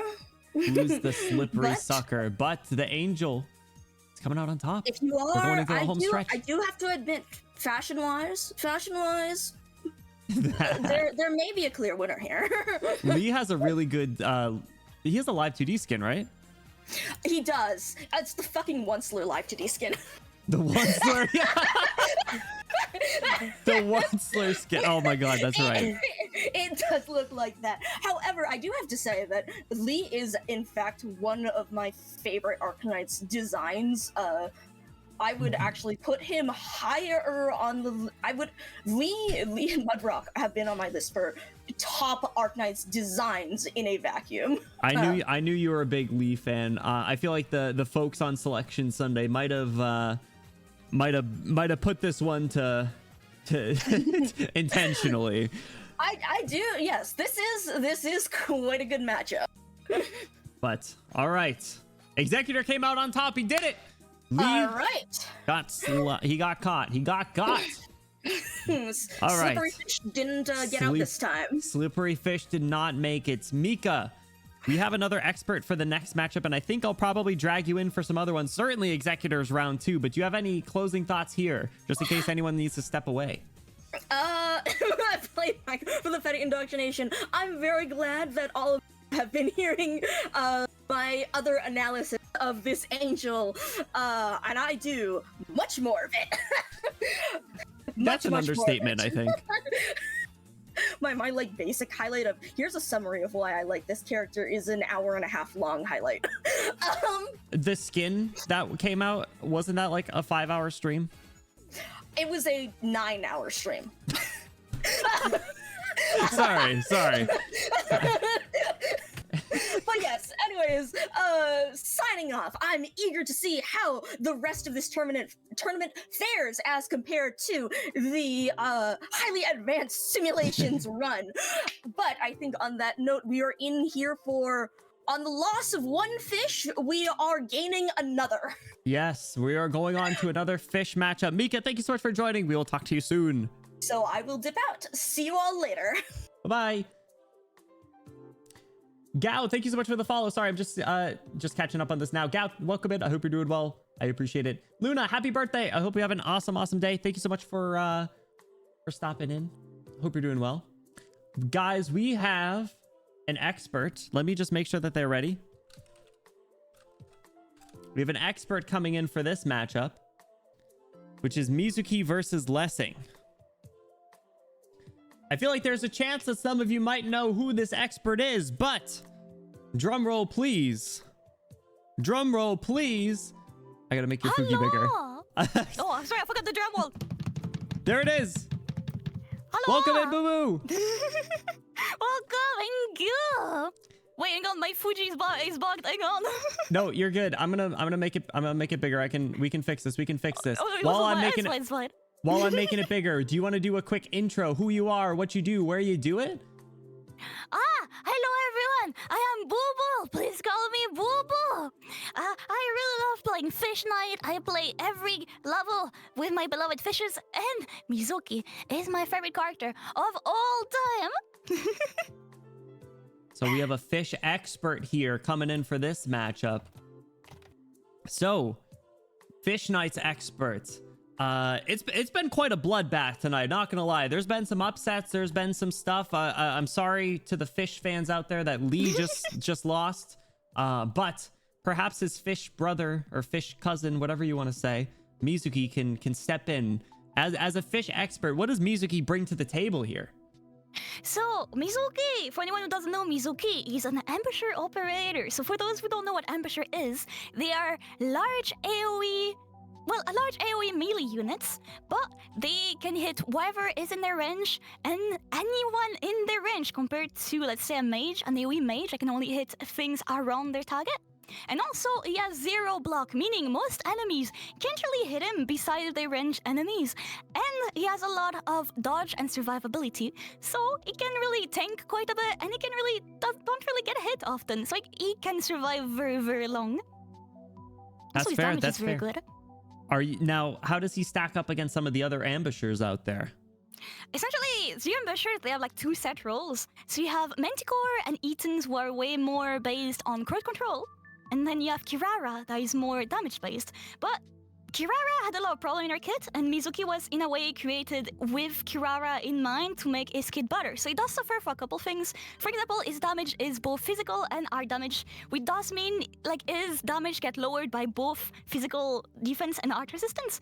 But them being together means going to not only take care of most of the little units that you want, like you don't really want to have to deal with because there are many of them, and he's also going to do quite a bit of a damage on your big enemies because they're going to be able to do damage to them regardless of what they're resistant against. Yeah, that no block is pretty nice. I'll admit I use Ascalon a bit. I've started using her. She helped me in an RA mode earlier where it was like 50 guys that you can't block, and she just slugged them down. So I have to imagine that Mizuki can do something similar. Yeah, right? Mizuki, I mean, essentially, they're similar.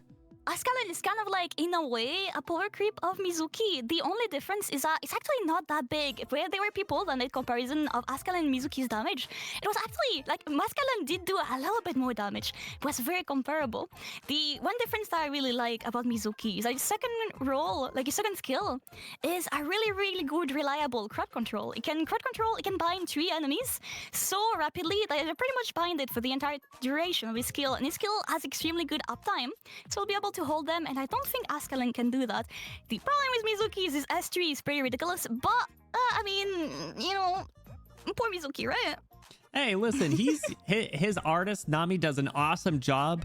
I see art of him all the time alongside his, basically VTuber siblings, Golden Glow and Pepe. I mean, he's the main character of an entire integrated strategies. I mean, only a couple characters can say that. Yeah! And certainly one of them is not Lessing, his opponent here. What do you have against the opposition? Well, the thing is, Lessing, obviously, I'm not too into Capri Knight, so I don't know too much about him.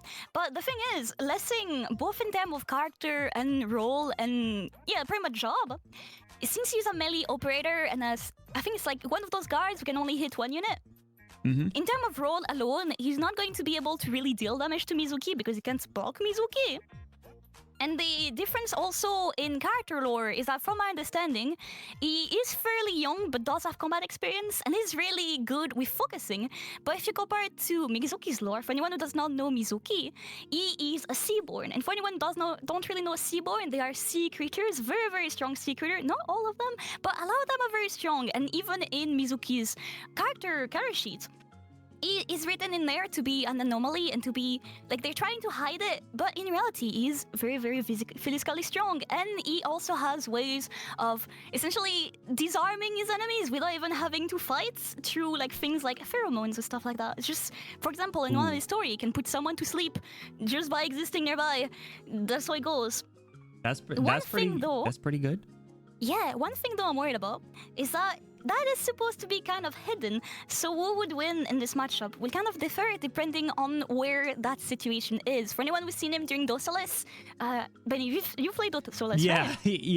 he just showed up there, and I was like, wait, why are you introduced here? Right? Yeah, he got like, did he get like knocked out or pushed to sleep or something, and then he kind of disappeared, and then he just showed up again later. He kind of showed up, was like, oh no, I'm getting defeated, and kind of bounced back somewhere else. Yeah. The thing is, he's trying to stay hidden, right? They're trying to stay hidden. The fact that he's Seaborn, so he's not supposed to show that he's strong. So more often than not, if it's in public, he'll just be like, oh no, I failed. Ooh. And he'll just, he doesn't really care about winning a fight for like a competition all that much. But if it's in private, then he doesn't have to hide it. So it kind of differ, like, is it a competition that is being shown? Or it is a competition that's happening like in the back of a alleyway? That's a good point. I feel like, technically this would be like an arena style matchup, right? The fans are watching, they're cheering them on. So Mizuki might need to be a little humble. He might not be able to flex. Yeah, but Mizuki might not be able to show his skills. But Lessing, in Drillingstern at least, he was... I feel like he always fell a little short. I don't know if you read through that story. It was pretty long. Not totally, I'll be honest.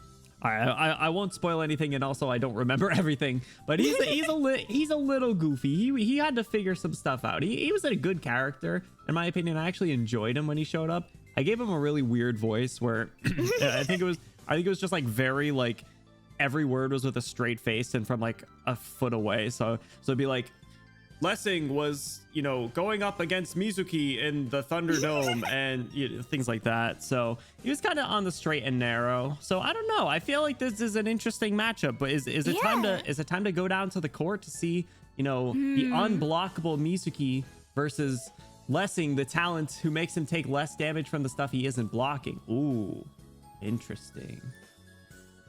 True. Lessing has done more for Emerald mental health than Mizuki ever has. Mizuki doesn't know heaven holes.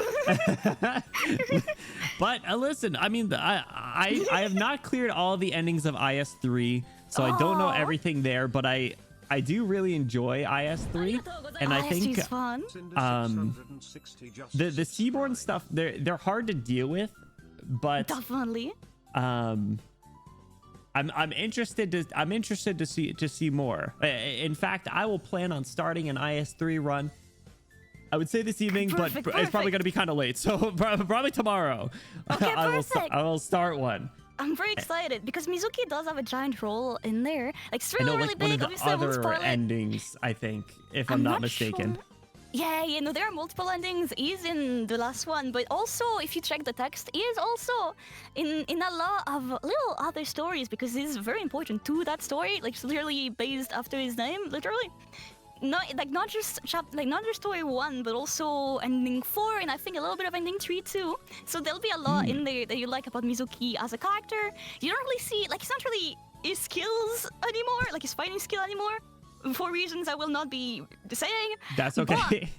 But in terms of like character personality, I feel like it shows how sweet Mizuki is, how cute of a character he is, and I'm really excited to see you actually go through that story. I'm excited too. I have a theory, and it's really just based on how ending 1 went with Highmore. So I don't want to say it, but I have a feeling that, you know, we might get a little glimpse into, we'll say Mizuki's, you know, if he locks in, if he lets loose a little bit, we'll be able to, might be able to see what he's got cooking inside. And that's my theory. I don't remember if we see that too much. All right, well, all right. You do see what he can do, but it's not really fighting prowess, rather than just what he can do physically. But well, you'll see that. You'll see that. I'm looking forward to it. All right, fellas, it's time to go down to the court. So we got Mizuki versus Lessing. I feel like Lessing has very few fans out there. I feel like he's certainly, you know, a forgettable 6-star character. It's unfortunate because, like I said, he is pretty cool, but I'll be honest, I feel like Mizuki just really has this charm to him. He's got this, you know, he's got this cute little soft boy he's vibe. Adorable. You want to like pick him up for your birthday. Literally, I did a voice line for your birthday where it goes, you know, there is a story that if you place a bit of your flesh in a cake, the person that eats it will love you forever. And then the doctor just bails out and runs away.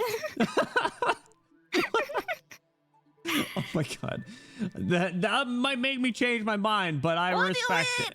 He didn't, like, even he said himself, he didn't put anything in the cake, so you're safe. He would never lie to you. Seaborns don't lie. Yeah, no, he would. You know, what does he have to gain from it? Right. In Docils, he showed up, ate, and left. That's what he did. That's right. The eating contest. Lessing versus Vigil, real lonely fans. Oh my gosh. Honestly, that could have been a good one too. He did it. Mizuki won. He came out on top. He defeated that Caprine. So congratulations, Mizuki Nation. I feel like you certainly came out here vouching for him, and I'm sure it was not for naught. Boo Boo, thank you so much for coming in here and vouching for Mizuki. Since he's advancing to the next round, you're more than welcome to hop in later if you want, but no pressure. I will let you know if you're around. Awesome. I have plenty of stories about Mizuki. I could know all his lore. Like, feel free to go. I can talk to you about his backstory. I can talk to you about everything. I'll be happy to. Awesome. All right, I appreciate it. You guys. If anyone over here is not checking out Boo Boo, please do yourselves a favor. Check them out. They're super fun. If you want to see more music-y fans and fish nights, check them out. But Boo Boo, thank you so much for joining. I appreciate it. We will talk to you later then. Okay. Awesome. Bye. Bye. See ya. Congrats, Mizuki. Congrats, Mizuki. Let's go. All right. Don't care. Fried goldfish. Oof. Oh my goodness. Mizu got lucky. It's the last thing I did. It's fair. It might have been a little bit of a tough fight. Sorry. I think they're gone. But Cinder, thank you so much for the resub at 33 months. I appreciate it. Cinder, enjoy your Benny emotes. Enjoy your custom roll in the exclamation Discord and enjoy that sweet ad-free viewing experience. If you're driving, drive safely. And anyone that hasn't already, if you guys can get a huge Cinder W in the chat for their kind support, I would really appreciate it. Thank you again to Boo Boo for joining for Mizuki Nation. Up next, we have actually another fish character, Lumen, going up against another old man, Harold. Interestingly enough, both of these characters happen to be of the medic class. We are on a fish streak. That's a good point. We are on a fish streak. So we got another old man. He's got a big mustache. He's also got some drip. I know that some people are voting based on hats and drip, and I respect it. Listen, there's been some really good outfits this stream here. Medic versus medic is going to be a little bit of a tough fight. I don't know too much about Lumen. I know a little bit about Harold, and I'm not going to lie. I got to tell you guys a little. I got to divulge something to you guys that I don't think I actually said during the streams where it came up. But at one point when I saw them near each other, I thought that Harold was related to Delphine. And I think it's just because they're both felines and they have a similar hair color. Unfortunately, that is not the case. I think that would have been kind of interesting, but I would have probably not liked him. So, yeah. Harold is technically a part of Villain Knights, right? Is that a thing? Can you make a team of characters that you can fight? I guess so. So he's technically on there, which is interesting. Wandering Medic versus Lumen, who I think is a therapist. Is Lumen a therapist? Is he therapist? I was right. 2 for 2. Let's go. Which? All right. Which of these two would win an oiled up twerk off? I think that's where we gotta. I think that's where we gotta start it. They're Victorian nobility. It's possible they're related. I don't know if Bro is any sort of nobility. Lumen versus Harold. Why do I keep doing that? Hang on. I keep like tabbing at the wrong time. Chotomate, guys. All right, Lumen versus Harold. Boss Knights versus Fishman. Is Mizuki going to be the only fish left? Actually, no, there's some other fish. Scotty's there. Lumen fans not coming out to play today. Harold comes out swinging. Harold was a tough fight. Harold, Lumern, no. Lumern, it's fine. Lumern, it's fine. He was set up for failure anyway, I guess. Poor Lumen. He looks cute. I like his I like his style. He looks really sad. Lumen's, they are both free characters, actually. I'm just realizing both rigged. I'm going to my notebook. No, I saw you say I saw you say I'll draw you pregnant to someone earlier. Don't do that to me unless. Anyway, back to the game. Harold's running away with it. 75% to 25%. Congratulations, Harold. Clearing out Fish Boy. Well done, well done. All right, fellas. That's the first section of Male Knights. We are going to up the pace a little bit. Up next, we have Ebenholtz versus Thorns. We have another Sad Goat Boy versus another Seaborn-ish. He has Seaborn, right? Thorns, Sea Urchin Man. He's pretty cool. Both of them are technically quite strong, both in the canon and otherwise. I know, listen, the Male Knight section is tough for a lot of people. I get it, Vanilla. Favorite cat girl. Harold's a silly guy. He's got that nice stash. But we got Ebenholtz, who's had quite the character arc. And then we have Thorns, who I don't really know much about, to be honest, but I know that Bro is very strong. Ebenholtz has had a really tough couple of Couple of side stories I know for a fact. Thorns throws his cum. Well, damn. I'm just gonna say, out here putting my boys in the most unwinnable matchup. Wait, who are you vouching for here? So we got a Mystic Caster versus a Lord. Is Thorns a Lord? I think Thorns is a Lord. I don't remember. I forgot. EPDB will monologue Thorns to death. He was quite the talker. Thornification is crazy. None of them are win. I'm sorry, Yuzu. I'm sorry. Nobody buys roses for the thorns. Ooh, yo, that was good. Someone write that down. Someone write that down. Listen, I have not read a story that Thorns is in. I don't even know if he's in a story. He's a Lord cosplaying a marksman. Oh my god. I've borrowed him. I have an Ebenholz. I have not leveled him. But I really like Ebenholz as a character. I gave him he was the conception of one of my favorite voices to do in story reading, and I know that's not what matters, but I'm gonna read some chat messages in the Ebenholz voice if I can pull it off and not ruin my throat. He was like a Boston / Rhode Island guy that woke up and like didn't get his Dunkin' large iced coffee in the middle of the winter, and he's like he showed up in the rerun of The Surge and Flame. He does appear in a story. No one buys Ferdinand's for the Franz. Eben's the ultimate edge graph. Eben is Yuji'd with the Witch King as Sukuna. Thorns is a Lord cosplaying as a marksman. Something like that. So it was fun to do. It started to hurt my throat a little bit, but it was a good one. I think that was a really good one. Eben is Yuji with Witchcraft is Witch King is Sukuna. You can't vouch for Eben until you finish Lingering Echoes. I know enough about it, okay? And I got him after the fact in Drilling Storm, so he was already emotionally devastated. Ebenholz versus Thorns, fellas. What are we thinking? Ebenholz versus Thorns. Let me make sure I spell everyone's names right so I don't get in trouble again. The Academy is going to have my head. Ebenholz versus Thorns. Let's get this started. Fingering echoes. Kid named Echoes. Oh my god. Insane. I do owe you guys a Lingering Echoes read off stream. So I will plan on doing that so I have an understanding. My bad. Eben fans, I'm sorry. I would actually probably vote Ebenholz. I'm not gonna lie. Personally speaking, at the halftime here and where Thorns is running away with it, I would probably vote Eben. But I know that Thorns comes out swinging. I know that he can do some big money damage, and to this day is still one of the, you know, one of the old reliable damage dealers. They have the Witch King in his head, but he's canonically got his ass beat in hand-to-hand combat with Lessing. True, Lessing did rough him up. Thorns straight up devised a new style of Iberian swordplay, and with that, Thorns wins pretty easily.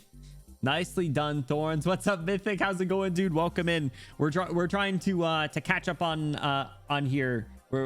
We are admittedly a little bit behind on time. I appreciate. So we're gonna move pretty quickly. The next one, Mika, I will let you in here for Gnosis versus Passenger. Congratulations, Thorns Nation, coming out on top. Tough one for Cabernet here. We got two pretty boys. You think I'm Passenger's clone? That's a compliment. Mika, I'm dragging you in here. Welcome back. Whoa, you're huge. Hold on, I gotta shrink you down. There we go. Welcome back, Mika. Hello. I feel obligated here to give a shout out to Ivy Moon, who's been selling me on Yereg. I mean, I like Yereg, but Silver Ash's greatest defender right here, I gotta say. This looks like it's going to be more of a battle of the brains. Yeah, this is an interesting one. So my first take is I read the story with Passenger, and I thought it was all right. I thought it was interesting. We got to know him as a kid, and I gave him a voice that was really disrespectful. I gave him the Deku voice, and it was like, Calcit, oh, I want to be the best hero ever. And yeah, he went through some stuff there. So he's an interesting character. Gnosis, I don't know too much about. I actually just got Gnosis the other day.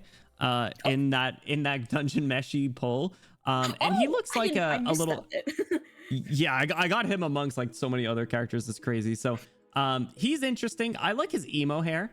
And the red highlights is really cute. The eyes, he looks very smart. He looks very studious. Yes, so Gnosis is one of Silver Ash's childhood friends and a major part of the Silver Ash Trading Company. I would almost say he's the brains behind a lot of its operation. He is also incredibly talented with ice arts as well. However, in comparison to Passenger, who is also incredibly smart as a child prodigy working on an incredibly advanced Originium device. However, that device was taken a hold of, or rather attempted to get a hold of, by various Sargonian bandits, resulting in the death of his mentor and setting him on a path as a Sargonian black market dealer weapons, how do I say this? With old Eisen. Yes, indeed.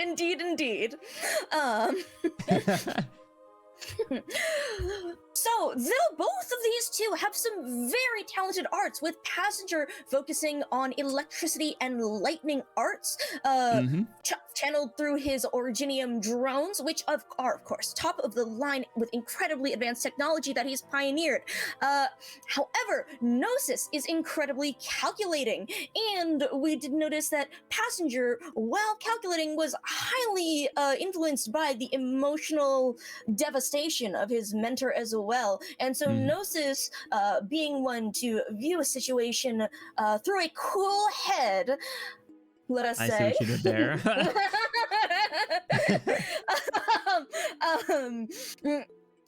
Might be able to get the best of him by taking advantage of that. All I'm saying is Gnosis looks like the type of anime character that would push up his glasses in the middle and you see a little reflection and he'd have a big brain. I feel like he's canonically done that. I don't remember the event. I don't like. I'd really like to break the ice, and I don't remember all the details, but I feel like he's canonically done that, and I need to read Silver and Haze with all of y'all. But that definitely seems like the sort of event where he would do that. Yeah, he's such a nerd looking guy, but that definitely means that he's probably, you know, pretty calculated and strong. He's totally bust out the actually, and I'm totally gonna use that voice when we read that story. Someone remind me. So we got actually the square root of 69 is 8 something, right? And then we have Passenger, who's, you know, I'm gonna read that in the Passenger voice. Gnosis is built like a stork, lanky ass motherfucker. So who's gonna win? Yeah, I realize now that I should have started this off with Battle of the Bird Brains, as they're both Liberi as well. Oh, are they really? Interesting. Yes, indeed. I love, honestly, I gotta start using more bird. I love the idea of bird knights. I feel like they're such an interesting group. Gnosis versus Passenger, Battle of the Bird Brains. What do we got? I'll give you octuplets. Wait, does that mean like, what do you mean by that? Does that mean that I'm pregnant with octuplets? If Silver Ash trusts him that much, Silver Ash is pretty smart. I felt like this one would be pretty close. Passenger, I don't know. Is Passenger pink haired? Is he pink knight? Because that's a lot of points. That's a good question, actually. Bluey says it's pink. I honestly thought it was always like kind of orange, but pink. It looks kind of pink. I thought. I mean, we should look up Passenger pigeon patterns, because that's the bird he's based on. Not that his Passenger part of Pink Knight's debate. Wait, is that a real thing? Oh no. But yeah, looks like neck and neck over here. 7 versus 6, very close match. Gnosis comes out right at the end. Wow. Salmon, I'll trust Salmon. Nice job, Gnosis Nation. Not gonna lie, I actually kind of expected Passenger to win. I feel like Passenger is able to do some big money damage, but I know Gnosis is still like really good because he's a supporter, right? Gnosis is best known for his crowd control on demand. His skill 2, his skill 2 at base allows him to inflict cold on all enemies in his range, as it's a pretty wide range, as he's a hexer. Same range as Lucilla, who you'll know better. Yeah, all right, I know what you're talking about now. However, when the skill is charged, he inflicts 2 layers of cold, thus instantly freezing all enemies in range. And thus, with a bit of an SP boost, he can keep a very large crowd almost indefinitely frozen, as well as his S3 capitalizes that and that as well, increasing his attack speed as he inflicts cold on attack. And it, rather than having the cold wear off after a period of time, it locks the cold until the end of his skill before dealing damage to all enemies inflicted with frozen at the end. So he's got a good set of burst damage on him, as well as some really nice crowd control, which is why people tend to be a fan. I'll have to consider building him then. We'll see. All right. Well, thank you for the expert analysis on the big bird brain matchup. We're going to be rounding out male knights here, and I know not this one, but the next one we have an expert coming in. So this next one, we have Zhuo Li versus Chang Yue, and I'm not gonna lie, guys, I don't really know anything about either of them. I know they both show up in the Sui stories, which I'm not allowed to read.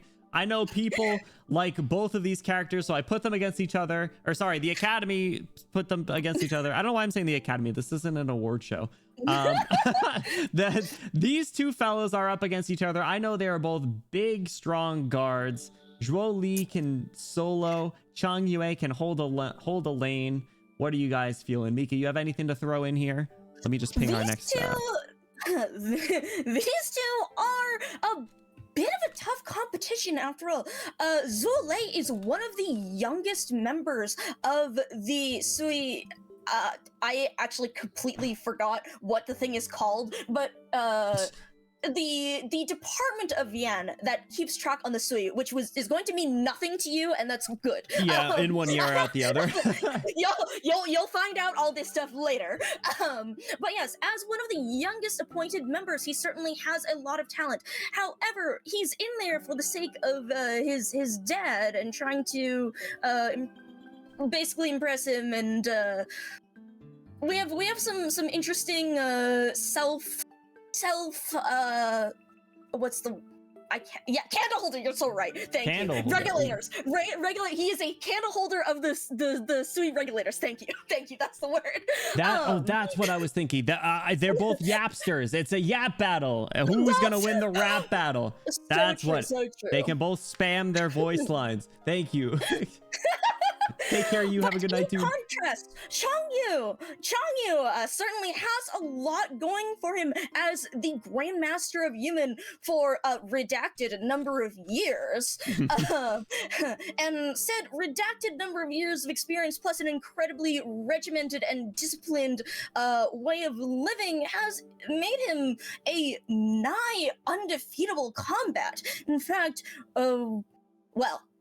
actually, I'm going to say he's gotten knocked down before, as we've seen, but that took quite a bit of effort. So, however, Zhuo Li, as one of the youngest members, has a lot to learn and a lot of time and is specializing in fighting people like Chang, let's say. Little new age versus old age. Let's simplify it to that. I like Chang Yue's design. I think Zhuo Li seems cool, and I borrowed him, and I borrowed Chang Yue too. They're definitely like different styles of fighting, right? Which I think actually adds up canonically, which I think is kind of cool. But let's see how they fare on the court. Fellas, Zhuo Li or Chang Yue?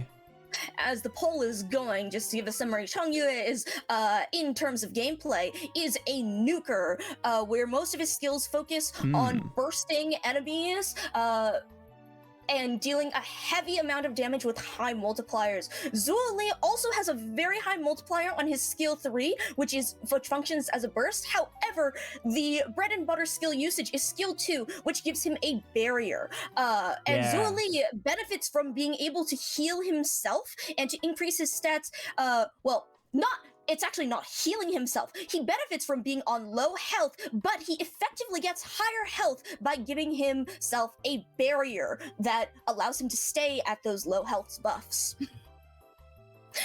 All right. However, it does look like Chong Yue is coming out the winner. Yue. Is it Chong Yue or Chong Yue? I say Chong the Way. Chong the Way. I need to actually look at the Hanji to know. I've been meaning to look at the Hanji for like Chubai and Chong Yue for a long time. Yeah, I should probably. I don't know. I just once their name is in my brain, it stays that way. Yep. Chong the Way. It's better than Ass Gene. All right. Thank you for the Sui breakdown. I'm actually really excited to get into those stories. I know they're fun, but it's probably not going to be for a while. It's quite involved, but it lets you in on a whole different side of Terra. Yeah, I'm really interested to see that.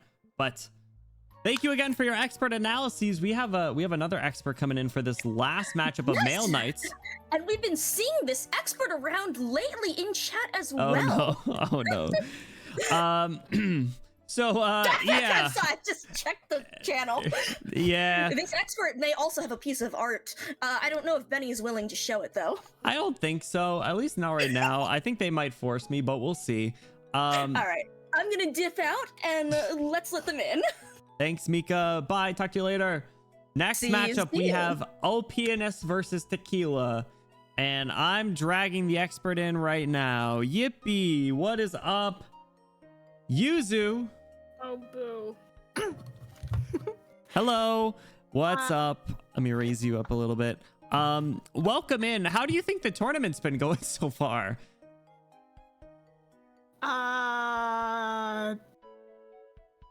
Yes. Fair enough. I know it's been an uphill battle, but we have LPNS versus Tequila here.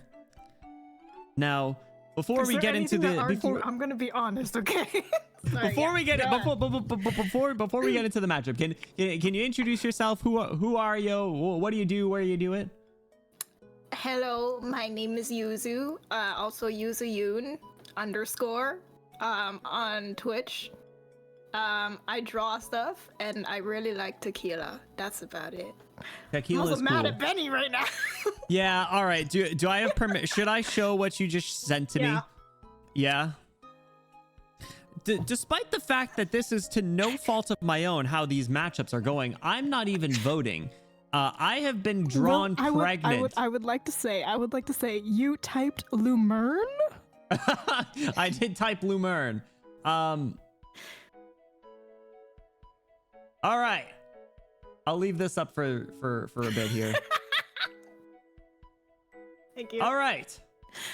So, LPNS versus Tequila. I'll start it off. I don't know much about LPNS lore, to be completely honest. I know he's pretty strong. He has an anchor. He's voiced by Jotaro, which is really cool. But Tequila, on the other hand, I'm actually a big fan of Tequila. I loved him in Dociles. I thought he was super funny. Now, I don't use him in game, but in the story, big fan. I love that. I almost said I love that he's a terrorist. I love him, he is a terrorist. That's though one of the best parts of him. He sells guns and everyone's like, hey, he's pretty chill. So he's a pretty friendly guy, or that's what he seems like, to sell stuff to you. But he's got that riz. He's not bad like that, okay? Just because he's bad guy does not mean that he's bad Just guy. because he sells weapons and everything doesn't mean.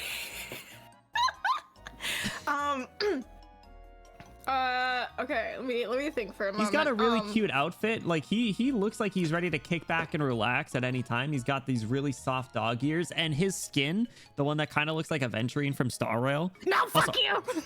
What? Wait, no. I don't like adventure. Anyway, Real? Oh, that's surprising. I actually thought. Sorry, I don't know if there's an insult. I figured you would. It's okay. Everyone thought that, and so I'm actively partly disliking him out of spite. Okay, what about Dr. Ratio then? Dr. Ratio? I love Dr. Ratio. Okay, good. Okay, so Tequila's like really friendly, and also it helps to support his sister, who like in the bar he's very knowledgeable about like different drinks and everything and different mixtures and whatnot. So if you need some input on like, oh, what should I try drinking, he's your guy. Also, especially when La Pluma's around, because like La Pluma is the bartender. She knows how to bartend, Which is but so funny. She doesn't really talk much, right? So if you ask her stuff, she probably won't respond that well or anything, right? I feel like this is like, in terms of combat, this is gonna be very difficult. Like, I will admit, Ulpianus is just like the earlier with Scotty, literally genetically modified super soldier. And you've read Dosalis, right? Yep. Right. Okay. And Tequila did get taken out by Chen, who, in my opinion, might actually not hold that well against Ulpianus. Being But maybe he learned from that. I don't know. I mean, Tequila does have that big bad dad guy. I don't really know another way to describe him. So yeah, so he's gotta, I don't know, become stronger to protect La Pluma or something. I don't know. He's got that dog in him. His dad was a deadbeat. Okay, we don't talk about his dad. You're right. So he's gonna be a better person and stronger. He's gonna be a better person. I would like to say he's just very like cheerful, energetic, very very easy to talk to. It's well known that he's able to mediate like fights and everything between operators or like when operators are butting heads and everything. He can mediate because like he can easily slide himself into any conversation. He's like very easygoing and whatnot in that aspect. I think the only person he seems to struggle with is Doberman, but that's that's unsurprising, I guess. Not she's surprising, but also cold. because she's also from Bolivar, so she can like see through his like mask him. that he puts up. Yeah, of being like a friendly guy and everything. I like Tequila. You might be mad at the voice that I gave him as well. I gave him the voice that I tend to give all the pretty men, if that's any consolation. But it was kind of like let me just read a couple of chat messages. Man, this is sounding like another can he talk his way out of this one versus brick wall kind of match. And I read the entirety of Dossals in that voice for him.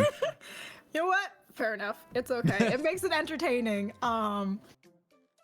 At the end of the day. But it kind of matched his charm. I mean, like he was upbeat and like it kind of worked. Not gonna lie, it was a lot better than when I did that for Executor, to be honest, because it didn't really fit him.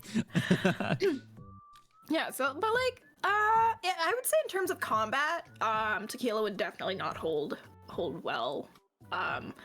But like, conversation wise, I think Tequila might be able to dominate. I don't know. Ulpianus might just ignore him half the time or something like that. No, what if Tequila, like sets some traps or something? Like he blows up the arms, the arms warehouse. Might be able to, pull some shenanigans. Yeah, but again, he's against like a super soldier who I believe like the A-gears can regenerate to a certain extent. Much easier. You just gotta throw more weapons at him then. I'm trying. That's fair, but it's only, but like that's we're losing profit that way, right? We don't want to lose profit. You're right. Yeah, I personally would much prefer being in a room with Tequila, mainly because he would be more fun to talk to. If I'm in a room with Ulpianus, I know, like Ulpianus, I do really like him. He is very cool and everything, but also I feel like he's very similar to a lot of other like cool, calm characters. He's Kakashi. And he's literally Kakashi. I feel like he has a certain intimidating factor that makes it like kind of hard to talk to. You know? I feel like all pianists would be like perfectly fine sitting in a room, like sitting nonverbal together, which is kind of a vibe. Tequila would absolutely break an awkward silence at any given moment, and depending on the kind of vibe that you're looking for. Yeah, exactly. Fuck you, Mythic. Wait, I should have asked. I could swear here, right? Yeah, you're good. Too late at this Just point. sent it and then ask for forgiveness, not permission. No, I can say it louder than fuck you, Mythic. ASMR bullying. All right, let's head down to the court and see how Tequila fared. Sarkaz explicit. Yeah, you got to hit him with the what? Something like that. Yes. All right. Absolutely. All penis. Did I spell that wrong? Yes. All penis. All penis versus Tequila. Yes. Tequila. All right. Whale penis versus discount gin. That's I'm not crazy. threatening anyone here, okay? But but there is the risk of getting drawn pregnant if you don't vote Tequila. Just keep that in mind. writing all of your names down. That's a joke. That's a joke. I will just give you a bombastic side eye. You'll make me cry. Your you will Fuki is break so my good, heart. by You the will way. break I my didn't heart. get to say anything before. I'm sorry. It's so good. I changed it specifically for this. Thank you. I was like, I looked at the matchup and I'm like, oh, this might be a difficult matchup. I don't know. It's elite. It's not looking too good for our local arms dealer here, unfortunately. It looks like Anchorman Jotaro Kakashi's got our dog beat, which you hate to see, unfortunately. Yeah. Yeah, You know, it's, I'm not really surprised. Yeah, it was an uphill battle. All penis comes on top. I will say 6 stars generally have much more favoritism. Yeah, I like 5 stars though. I think I need to join Rel and start rocking a bunch of 5 stars, especially with the new IS. I feel like using them. You like Tequila a fair amount though. I actually really do. I'm sure you might also struggle to use them just as you did Minar. Probably. Fuck that bitch. Yeah, probably. Just put him down, wait for him to charge, and then once his skill is active, you use him. And you can. You know what? Tequila can deactivate a skill. Guess what? He can deactivate a skill. Can Minar do that? Actually, that's really nice. That's really nice. That's really nice. I'll have to give him a try. Yeah, stoppable skill is actually really big for Liberators. Well, Yeah. I like Dog you for Boy. having me. I'm sorry he had a tough matchup. Yuzu, You've given me nothing but tough matchups for my favorites. I'm sorry. So I will extend the same offer to you that I have to anyone or to everyone. If there's any other matchup that you're interested in joining, you are more than welcome to join. But don't feel any pressure. I would like to sit in for the what was it? The Stainless and Jessica. Oh, okay. That'll be soon. So I'll let you know. Thank you. All But right. awesome. So we'll talk to you soon. So thank you for joining. Sorry, Tequila Nation. You're all going on my list. Everyone's getting drawn pregnant by the end of the night. Yes. Thanks for having me. I'll be See back you, later. Yuzu. Bye-bye. Oh my god. All right. I voted Tequila. I would have probably not voted Tequila. I'll be honest. I like him, but I probably wouldn't have voted him. All right. So, is it a girl or boy? Too soon to say. I think there's 8 of them, so it could be all the above. We're gonna take that off. All right. We are going to take a quick bathroom break before the next matchup of Schwartz versus Ak. Mika, if you're around, if you want to take on this commentary yourself, you're more than welcome to. I see that you're interested in talking about Ak. But I gotta go pee really bad, so I'm more than happy to hand this over. I'm gonna go piss, girl. I'm gonna drag you in if you want to or not. You can stay nonverbal, and I'll be right back. Everyone else, I do encourage you guys, grab a snack, grab a drink if you're able to, and I will talk to you soon.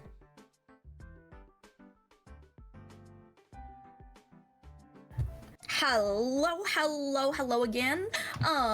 It is good to, oh god, I'm sorry, I forgot to turn off my muting. I just heard an echo of myself. Oh god. Anyways, Yes, anyways, we should all yippee go piss girl by repeating the same thing in chat, because this is a cool thing called the yippee meter that will make it show up on screen with a funny yippee. But yes, anyways. Oh, here, leaves. Well, this, I do have to say, will be an interesting matchup. We have Scrungly Lungman Doctor versus Trained Assassin from when she was like 6 years old, which doesn't exactly seem like that good of a matchup. However, Ak possibly wins just out of sheer ability to piss people off. And also, excellent, there we go, there's the yippee, go piss Benny. All right. But I do have to say that Ak does have some skill by now in combat, because he's managed to keep himself alive in the Lungman underworld while being this annoying. Now, to be fair, that also is in due part to Lian Hung babysitting his ass, but he does have some ability himself, not to mention his creativity with medicine could be used in interesting ways, as you've seen with his skill 3. War crime medic indeed, the Harmacist. We love the Harmacist. However, Schwartz has been a trained bodyguard and assassin from a young age, before she was rehabilitated, let's say, by a certain person in Siesta, which I will avoid saying for if Benny watches this later. And so she does have quite a bit of talent there. I do think that in a head-on match with no preparation, Ak would not fare quite well in this battle of felines. But given a bit of preparation and knowledge, and possibly the ability to spike Schwartz food or medicine or whatnot for her, or whatnot for her ripathy, he may have an edge in that regard. If we're going about this in a less honorable manner, which we're talking about Ak here, when is this done in an honorable manner? Indeed, it is quite a gremlin here, Rock, with the prep time solos. Very true, very true. All right, I'm back.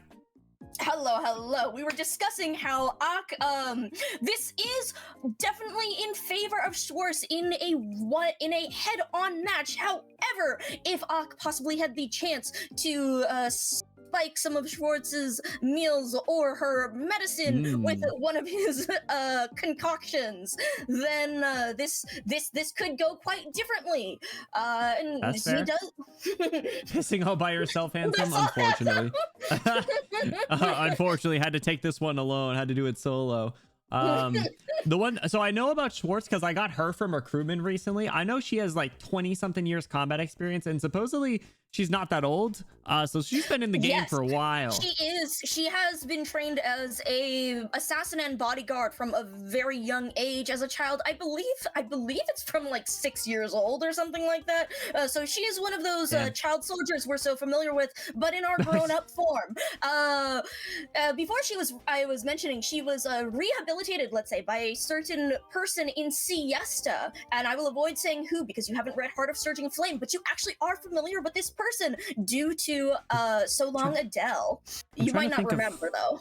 I'm trying to think of who I know from Siesta. I think it's like I don't know who's actually from there. So our welfare operator is Ceylon. Oh, it's her? And, Pink Knights. Yeah, Pink Knights. But yes, so Schwartz also has Oripathy, and that's actually one of the reasons why Ceylon is in Oripathy Researcher. But I'll leave you to find out more about that for yourself. Yeah, we'll get there. I know that Ak can team kill, so that's kind of scary. Indeed. Actually, hold on. Now that I'm thinking about Ox, I have to mention this. I believe it is Ox Paradox Sim. Funny enough, the Paradox Sim actually sets you up for him to use S3 on Schwartz. Are you serious? Yes. That's so funny. the thing is, it allows shining on the team, and she has a defense buffing Ooh. skill. So the intention of the Paradox Sim is to teach you to use the defense buffing skill to buff Schwartz defense, as well as a defense rune, I believe, on the ground to have her be able to survive the skill 3 and attack incredibly quickly with her already incredibly high attack. Dang, all right. That's actually kind of funny that worked out. I didn't say before, but this is the first game of the feline section. So the top right, this is a play-in game. So the winner will play the 1 seed, Miss Swire. Yep.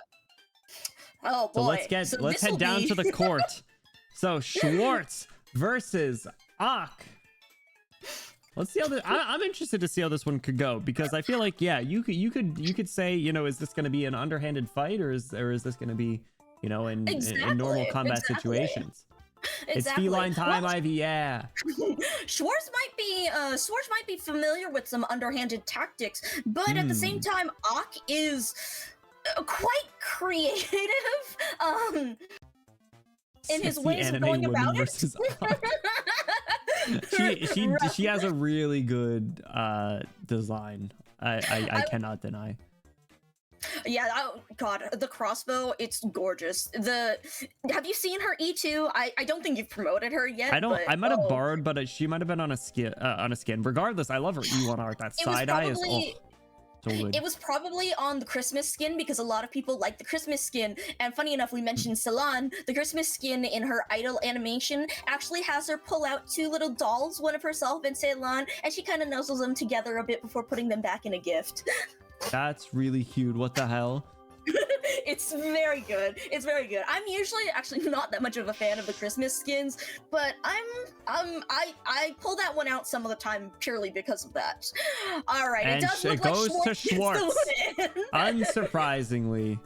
But all right, thank you for holding it down. I actually had to pee for a very long time, so I thought that was a pretty good opportunity, since you wanted to step in for Ox. So I appreciate it. Power of girlfriends, exactly. All right. Don't worry. See, this is good for Ak, because now he's not going to get murdered by Salon afterwards. Good. It's for the best then. All right. Awesome. Thank you, Mika. I will bother you again for some other ones in the future. Absolutely. All right, see you soon. Fellas, this next matchup, I'm not allowing any other expert witnesses. You want to know why? You want to know why I'm not allowing any other expert witnesses? Because I'm the fucking expert witness here. Fellas, the 1 seed, Miss Swire herself. Gosh, where do I even start? At the risk of this stream going for 6 hours, I will say but a few words. Miss Swire, she has an altar. That's something that Schwartz doesn't have. Miss Swire, she is the head of the Lungman PD. That is something that Schwartz is not. Miss Swire has a lot of money. That is something that Schwartz does not. Miss Swire is beautiful. That is something that Schwartz technically is. I will give her that. But Swire is pretty. Schwartz does not have Ojo-sama curls. Schwartz could not let out an oh kind of laugh. Schwartz does not have a pretty hat on either version of her. Schwartz does not have many girlfriends. She has one, but Swire has many a girlfriend. Money could be debatable. Listen, I don't see Schwartz paying people to get a ride. Schwartz couldn't buy me Pokemon cards. Schwartz would not be able to survive in this economy as a mere mercenary. No, but you know who could? Swire. And this is a great opportunity to thank the sponsor of our stream, the Swire Group. Swire Group, thank you so very much for sponsoring this stream. I really appreciate all your contributions thus far. All right, you guys, let's jump in. I'm not saying anything on directly for Schwartz. So, Schwartz versus Swire versus Swire. Schwartz. I always want to spell her name with a T. And this will be the 1 poll. I know that's 2 polls that I will vote for. So Schwartz versus Swire. I mean, a sniper versus a close quarters fighter, right? I mean, Swire, you know, she's got the bottles that she can take people down from afar. She can unload her coin purse on someone and shove someone far away. Her guard can hit people with the whip and hit people from far away. She even buffs other people to make them stronger, to take everyone down. I don't see Schwartz doing that. Why is this so close? Swire can pay to win. What?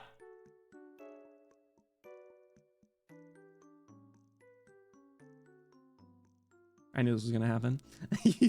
I knew this was gonna happen.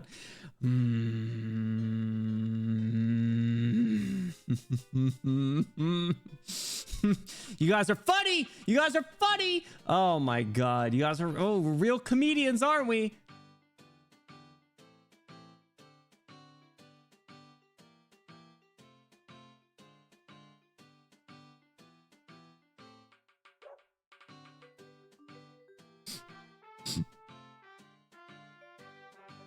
Well,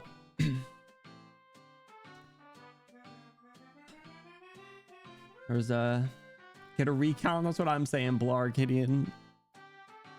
Me vote more than once. I should have allowed to pay to extra votes. I have unlimited channel points. I could have been corrupt.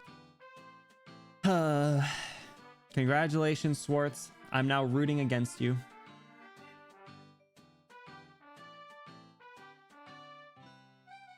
I voted last second to tie, but it didn't take. Nope, I must honor the polls. We cannot be corrupt here in Arknights March Madness. As sad as it is to see, I technically did not submit a bracket. Now we can blame Mika. That's fine. All right. Well, I'm now rooting against Schwartz. I now have to go comfort a sobbing Swire after stream. Stainless versus Jessica. Let's drag our good friend. I'm not even giving you a heads up. I'm not even giving you a heads up. Oh, I was talking with Micah, you fuck. oh, I'm so sorry. I just ripped you away. You ass! I'm all right. I'm sorry. All right. I am a little upset. Okay. I'm a little upset. I understand how you feel now. Okay. We are on the same page here. Stainless versus Jessica. I'll start. Stainless, he's a scrappy guy. He's been surviving for a long time in the Lungman. Jesus Christ, I'm so thrown for a loop. The self-salvation core, and then and sorry, I scared you because I had my mic. You just got the old 1-2 punch for you. Yeah. Jessica here. Micah jump scared, then I got dragged in here, and then he jump scared. I'm so sorry. Yeah, sorry. Jessica here also has the power of money, but clearly that's not good enough. Jessica has an altar, but she is also literally a scaredy cat. She is a part of a mercenary group, which is technically a step above, you know, a militia, or like a, you know, little, militia, right? That's probably the best way to describe them. Wait a minute. Have you read the Jessica Alter event? Yes. Okay. Yeah, that one was fun. So you read all of it, right? Yeah, that one. So you know that that Jessica has kind of like cut herself off from her family now, right? True. She's all grown up and she's really. Well, I mean, she still uses a gun, so like she's got to have some sort of income. I can't imagine she's getting that strictly from the merch. She's not like heir to a big company anymore. True. She is her own person, and she's got a really cool shield now, and she's all grown up and she's very strong, and I'm actually really proud of her. Yes, we are very proud of the Jessica growth. Character growth. It is awesome to see it. It's really nice to see, like, she still has her scaredy cat moments, but like when it comes down to it, she locks in. She locks the fuck in. Can you lock the fuck in? Stainless though, I'm surprised you didn't come in here swinging for Stainless. I actually have quite liked Feist. No, I have not read chapter 14, so I don't know what goes on there, but we have read through all of 13. Okay, wait, sorry. 14 was the newest one, right? Yeah, so I haven't done that one. That's okay then, because the Feist doesn't really play that big of a role in that chapter. I'm not surprised. Is like dealing with the Sarkaz mainly. Yeah. Right? Outside of Victoria. So leading up to that, he he was really cool. He was, you know, kind of the star of the Self-Salvation Corps. I feel like, you know, Rock's cool and has some crazy nice thighs, but that's not what we're here to talk about. We're here to talk about Stainless, who I also gave the same voice as Tequila. I'm so sorry, but it was kind of fitting. They're quite similar, I would say. They are quite twink knights, grabbable waists, pick them up and throw them. I would argue Stainless feels like he'd be a little bulkier, but I feel like, yeah. I don't know. They're both similar, I mean, actually. I think Tequila would be more twink, and Stainless might be more twunk. But Well, Stainless has probably got a lot more hair on him. Honestly, probably lets it grow. Tequila probably shaves. Okay. But yeah, They should I think Stainless they has should make got him- like. Stainless has got like, I think Stainless and Rock are the main ones behind the what was it? Most of the invention stuff that they're doing. And I don't know, I think Stainless. I believe Stainless was the one to save us or save the. They came to our rescue quite a few times. They're quite reliable. And yep. Can always trust Stainless to come get you when you're in a tough spot. He's got that perfect timing for sure. That, you know, kind of cliche-ish timing, but it's fine. I'll let it slide. He's now where I'm at in the story. He's hanging out with Vendella, who's one of my favorite characters. So that's pretty cool. I don't think Jessica ever interacted with Vendella.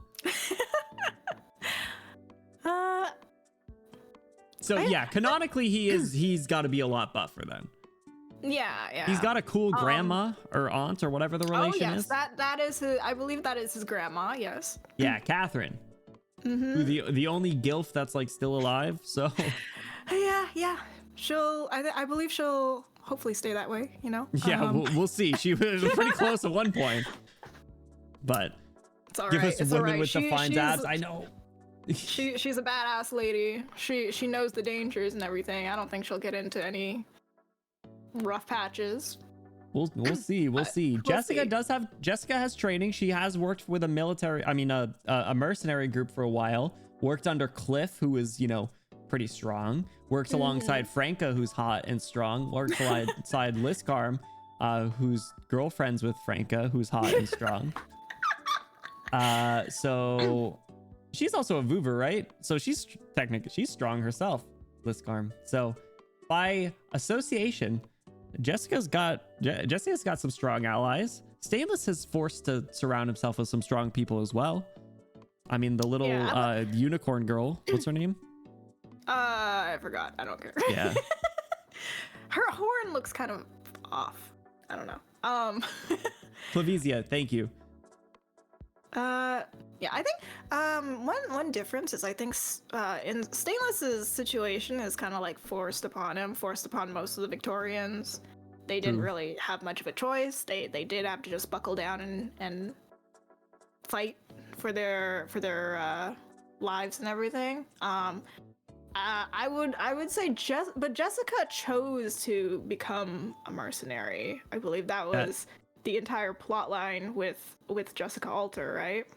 Where they that's fair. Yeah, she chose to stick with them and not be or no. What did she do? Did she leave Blacksteel? I think she left Blacksteel. Yeah, I think she did leave Blacksteel. I don't remember the reason anymore, but yeah. But like it was mentioned, like Jessica, you could have chosen some other type of business that's not like mercenary.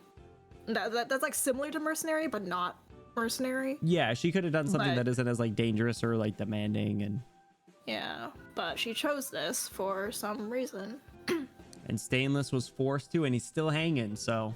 He's still hanging. He's still like a fairly happy-go-lucky guy, keeping his head up and everything. And also, he has this little tiny like robot spider that he made, I think, or like Gloom Pincher looking like little tiny thing. And the little device, the little device things. Yes. Also, his outfit. Have you seen his outfit? Those little kitties on his machine. Look at the little kitties. No, okay, I don't have him. I don't have him. I only used him for the first time like last week on because I got him as a temporary on IS4. So no worries, it's okay. So he's been through it. He's strong emotionally outfit, too, I think. Yeah, if you do happen to see his outfit, you'll see the little kitties and everything.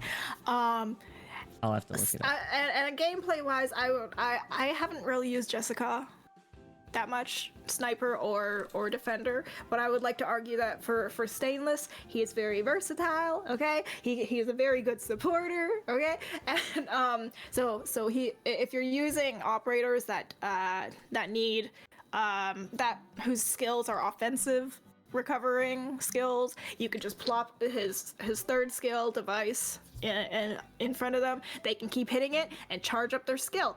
Easy. I heard peasy, that's a really okay? interesting tech. Yeah. And then his second skill, I believe, gives 1 skill point to the operator that the device is facing and everything. So you could also get skill points that way. For I think auto charging operators or offensive charging or defensive charging or anything like that as well. And then his first skill, the big buffing one, it's people use it alongside Warfarin's buffing and Skalter buffing. All right. So he's a scrappy guy. Damage, he's a scrappy guy. Jessica Alter does have she can get up to 6 block or whatever between her shield and her, which is pretty good, and she can do some damage. Got a gun. She can also go. She can also go invis with the second skill in her sniper form. I honestly haven't played that much with Jessica Defender. I don't have her unfortunately either. But it's all right. All right, let's see what everyone's thinking. We got Stainless versus. Like Sad Cat. OG Sad Cat. Yeah, I mean, I feel like I don't think there's anyone who dislikes her, but at the same time, I feel like Stainless isn't dislikable either. This is Sad Cat versus Glad Cat. Gladdy versus Saddy over here. The gameplay emote, I always forget about that too. This one could be close. Might be it's the rough. dodge from her original S2 amped up to 11 with her alter. Ooh, interesting. I do think the shield thing is kind of cool for Jessica Alter. Yeah, like a little summon thing, and it changes the direction that she's aimed, which is really neat.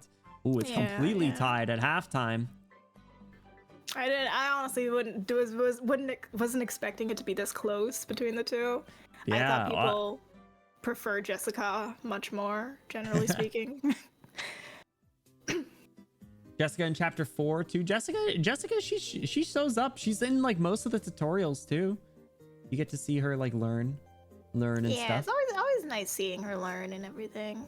But I feel like oh, all right. So we're going into our first overtime. So we are running it back, you guys, and this means that you can do additional votes. For 10 bloom bucks per vote is what we'll say. Stainless versus Jessica. Let's break this tie. Overtime. Here we go. I need vote time. I need one of my boys to win again. Rigged vote time. People are gonna vote against. And listen, if you click faster, there's gonna be a high scoring one. Ooh, Stainless fans. What happened? Stainless fans. It's by the narrowest of margins. I like Jessica more. If chapter 11 was a tiny bit closer to as good as Jessica's event. Ooh. Fair enough. Jessica's event was really good. This is gonna come down to the wire because there's gonna be a little lag between the results. You can see the poll freaking out a bit. It's freaking it. I'm excited we got one of these.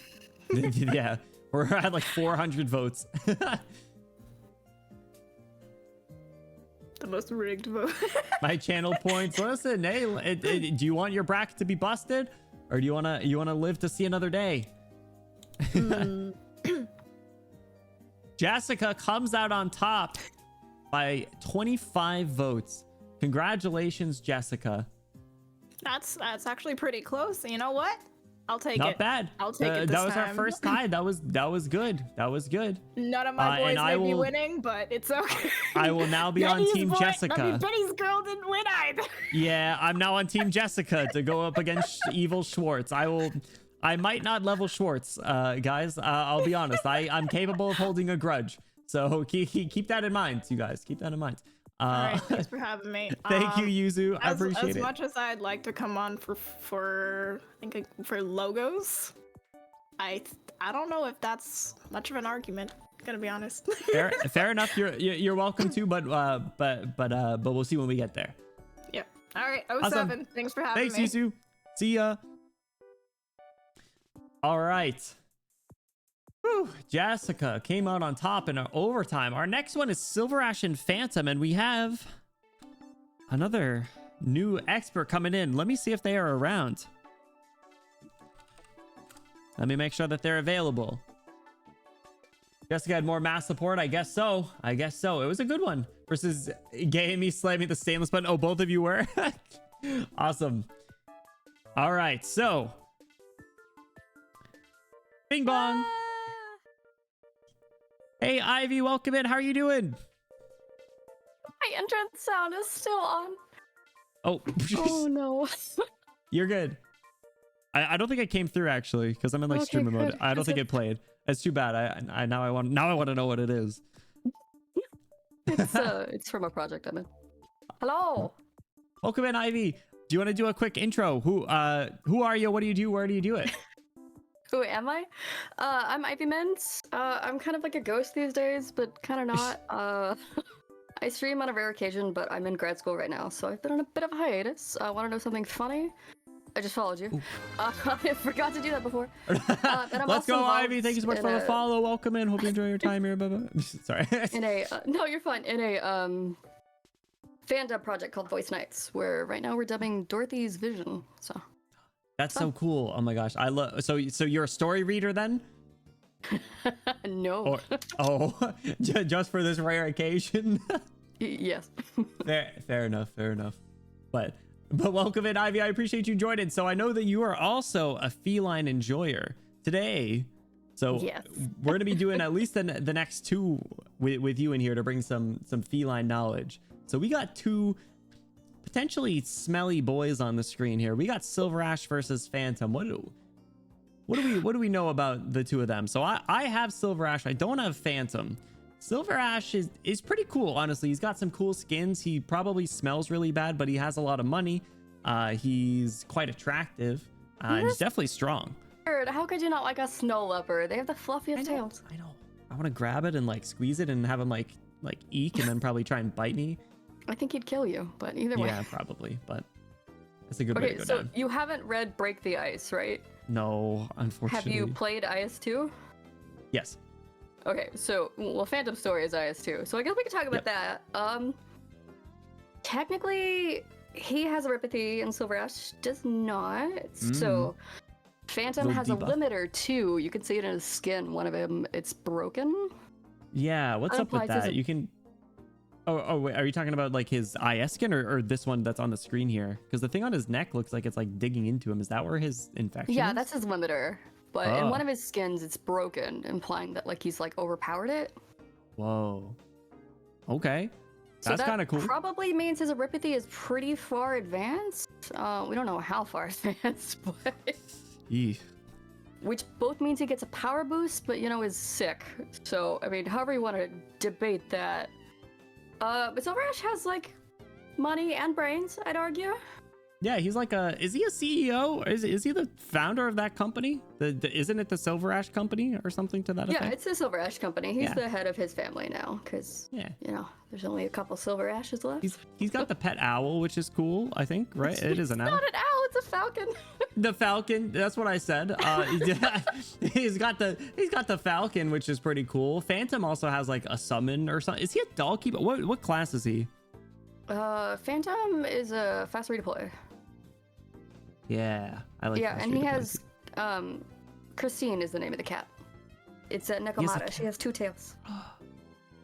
That's cool. All right, you mean a Volpo? Shut up. This is an interesting one because I think that both of them are like strong in their own right, and if they were to square up, you know, who, and I feel like it could go pretty close. What are you leaning one side or the other? I mean, Phantom has the advantage that he can just like undeploy himself and then redeploy and like wait out Silver Ash's skill time if he's on skill 3, I would assume. Hardly anyone puts him on skill 2, which is where he acts like Mountain. So. Oh, can you really? I don't know if I do that. Yeah, he's basically Mountain when he's on skill 2, but nobody ever uses it. So. Yeah, I like the skill 3. I'll admit, I use him for the skill 3, and then I've learned the tech is to pull him out because it's easier to wait for his redeploy. Yeah, it's faster. That's crazy. Unless you have like Stainless buffing him or something. Oh, interesting. All right. Well, So, I mean, I don't know. I am totally unbiased when I say Silver Ash should win, but I think Phantom's a little more crafty, to be honest with you. yeah, I mean, there's been a few matchups so far where there's been some sneaky gameplay versus some, you know, big burly men strength. So it could go either way. Let's go down to the court. Let's see how they fare. So we got Silver Ash versus Phantom. And what's your take on that, on the stories that Silver Ash are in? Do you like them? Do you recommend them? I love the story Silver Ash is in. I love his events. He's an asshole in the event, but you know, I like that. Yeah, I mean, I'm probably right there with you. I feel like it'd be pretty good. And at least he never went crazy like Phantom did. So I mean, that's a good point. Phantom would lose the mental manipulation game. Silver Ash versus Phantom. I'm a vote. Go right ahead. Go right ahead. Now, what's this mask that Phantom has? Is it like a plague doctor mask? Why does it have like thorns sticking out of the side? It's because he's part of the troupe, which took him in. So like it's like an acting like troupe. The play troupe. That makes sense. Yeah, so he's a literal theater kid, like somebody said. Yeah. Silver Ash just likes to act like a theater kid, but Silver Ash is dramatic. Phantom is drama. Phantom of the Opera. Oh, that's clever. Yeah, that's what he's named after. That's why the cat's name is Christine. Oh, that's cute. All right, I like that lore. All right, I gotta play more IS2. That one always aggravates me because I suck. But I don't like the teddy bear, not gonna lie. I can't beat that one. I haven't beaten that one. I've beaten the ending one like once, maybe twice at this point. But yeah, it's ending rough 3 out is here. my favorite. Is that the teddy bear one, or is that a different one? No, ending 2 is the teddy bear. Oh, gotcha. All right, yeah. So I haven't seen that boss then. Silver Ash wins. Probably a little unsurprisingly. 69%, nice. I would say the town he's from, but I don't know how to pronounce it, so. Kajarag? Is that what it is? Yeah, there we go. Yeah. I just YOLO'd it. I'm probably wrong, but that's what I'll call it now, forever and always. It's like supposed to be Russia adjacent, right? It's snowy and cold. Yerag. Yerag. Oh, okay. I'll call it Kajarag the next time I see it. All right, so I know the next one might be a little touching or important, we'll say. So this is an interesting one, fellas. Mountain versus Golden Glow. Now, I'll say a few words and then I'll turn it over to you.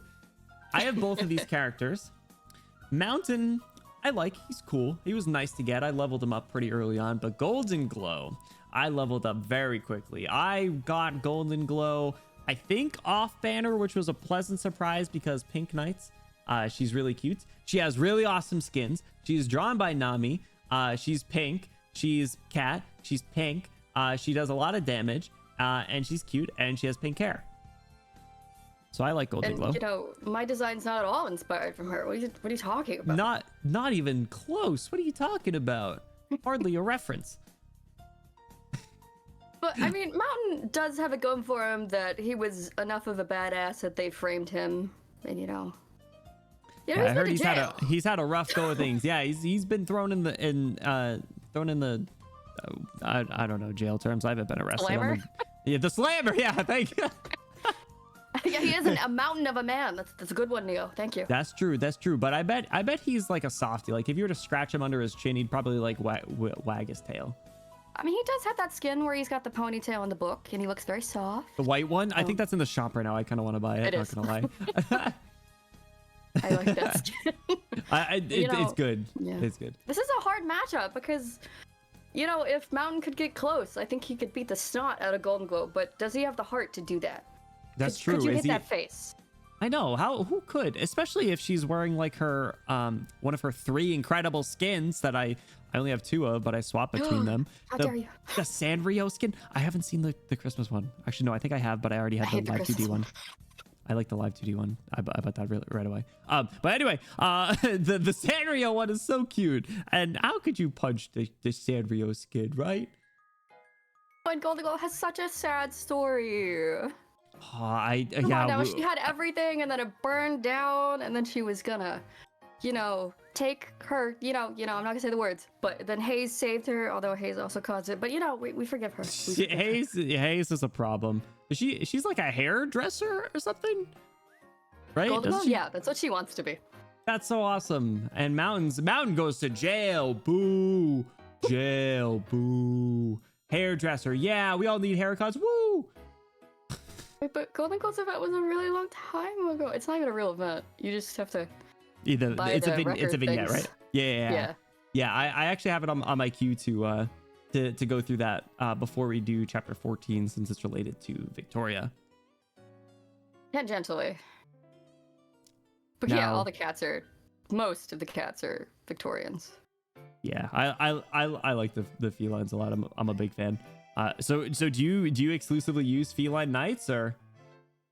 I do, but I make certain exceptions. Valid. Because I think Aswans are felines, but I understand the lore, but it's a cat genetically. Fair enough. All right, and any other thoughts here? Any reason why you think Golden Glow, should win here? It's like you said, if she can keep the distance. Mechacord casters are awesome, so.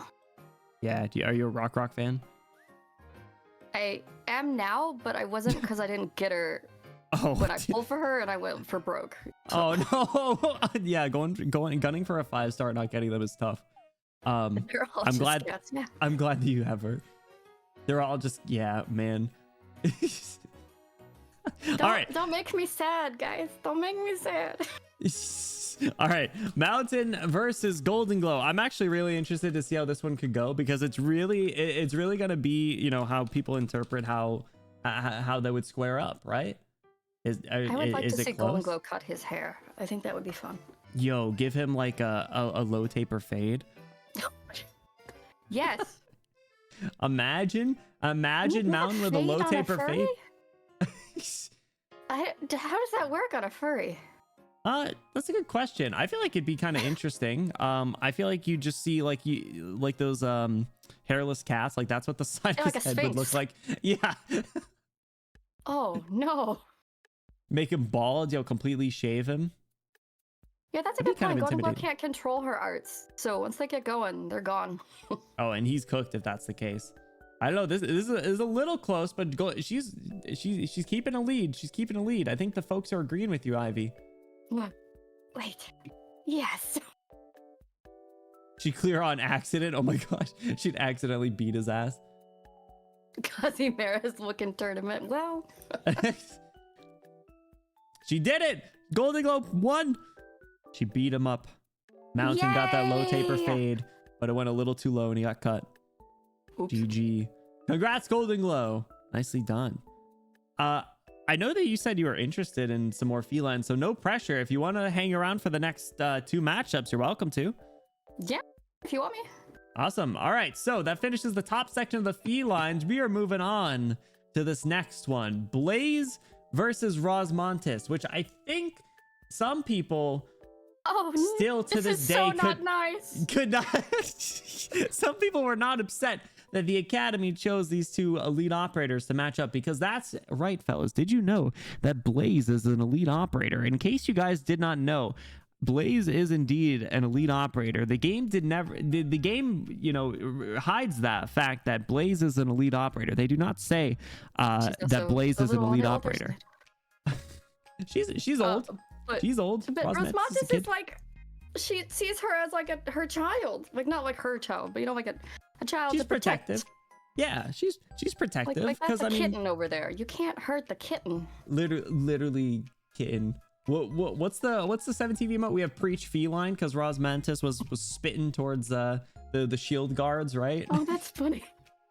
Or after Rosmontis is like the top 10 strongest character. Yeah, she has a lot of power. I think she canonically is busted. Bring it in herself to, you know, like attack Rosmontes. She would just concede. I think she would. I don't think she would ever attack her unless she was like, I don't know, trying to kill all of Rhodes Island. Yeah, Blaze just went sicko mode for some reason and started squaring up against everyone. Damn. She's so weird. That's fair. Listen, I mean, but Blaze is cool. She's got like a chainsaw. She jumps out of helicopters and stuff. Yeah, she's a on the other hand. Centurion. She's so Yeah. cool. Yeah, she beats people. I don't have Blaze. I think actually I don't have Rosmantis either. I borrowed Rosmantis and she's fun. She rains hell on people with those big pillars. If you want to I go guess. for broke on an upcoming Mechacord caster, she will be for Sparkable, Rosmontes. Ooh. We'll see. I didn't say the name because I don't know if you know, but No, it's I don't.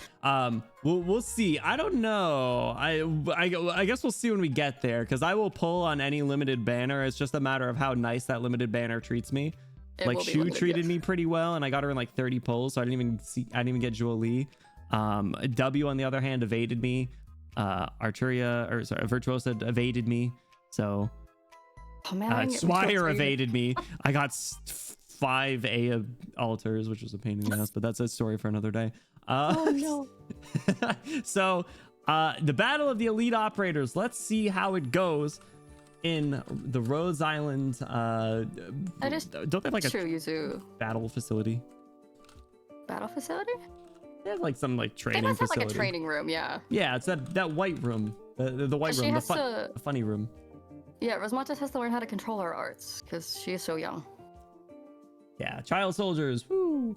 Yippee! All right, Blaze versus Rosmantis, the battle of elite operators. How? I don't think what are we this is much thinking? of a battle, but we'll see.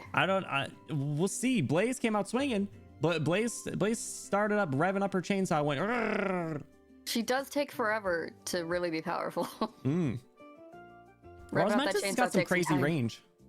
She does, but she They can't even hit train her air. indoors. Oh man, if this is an indoor fight, Well, I guess Rosmantis the air face part doesn't matter Patriot. because Blaze is on the ground.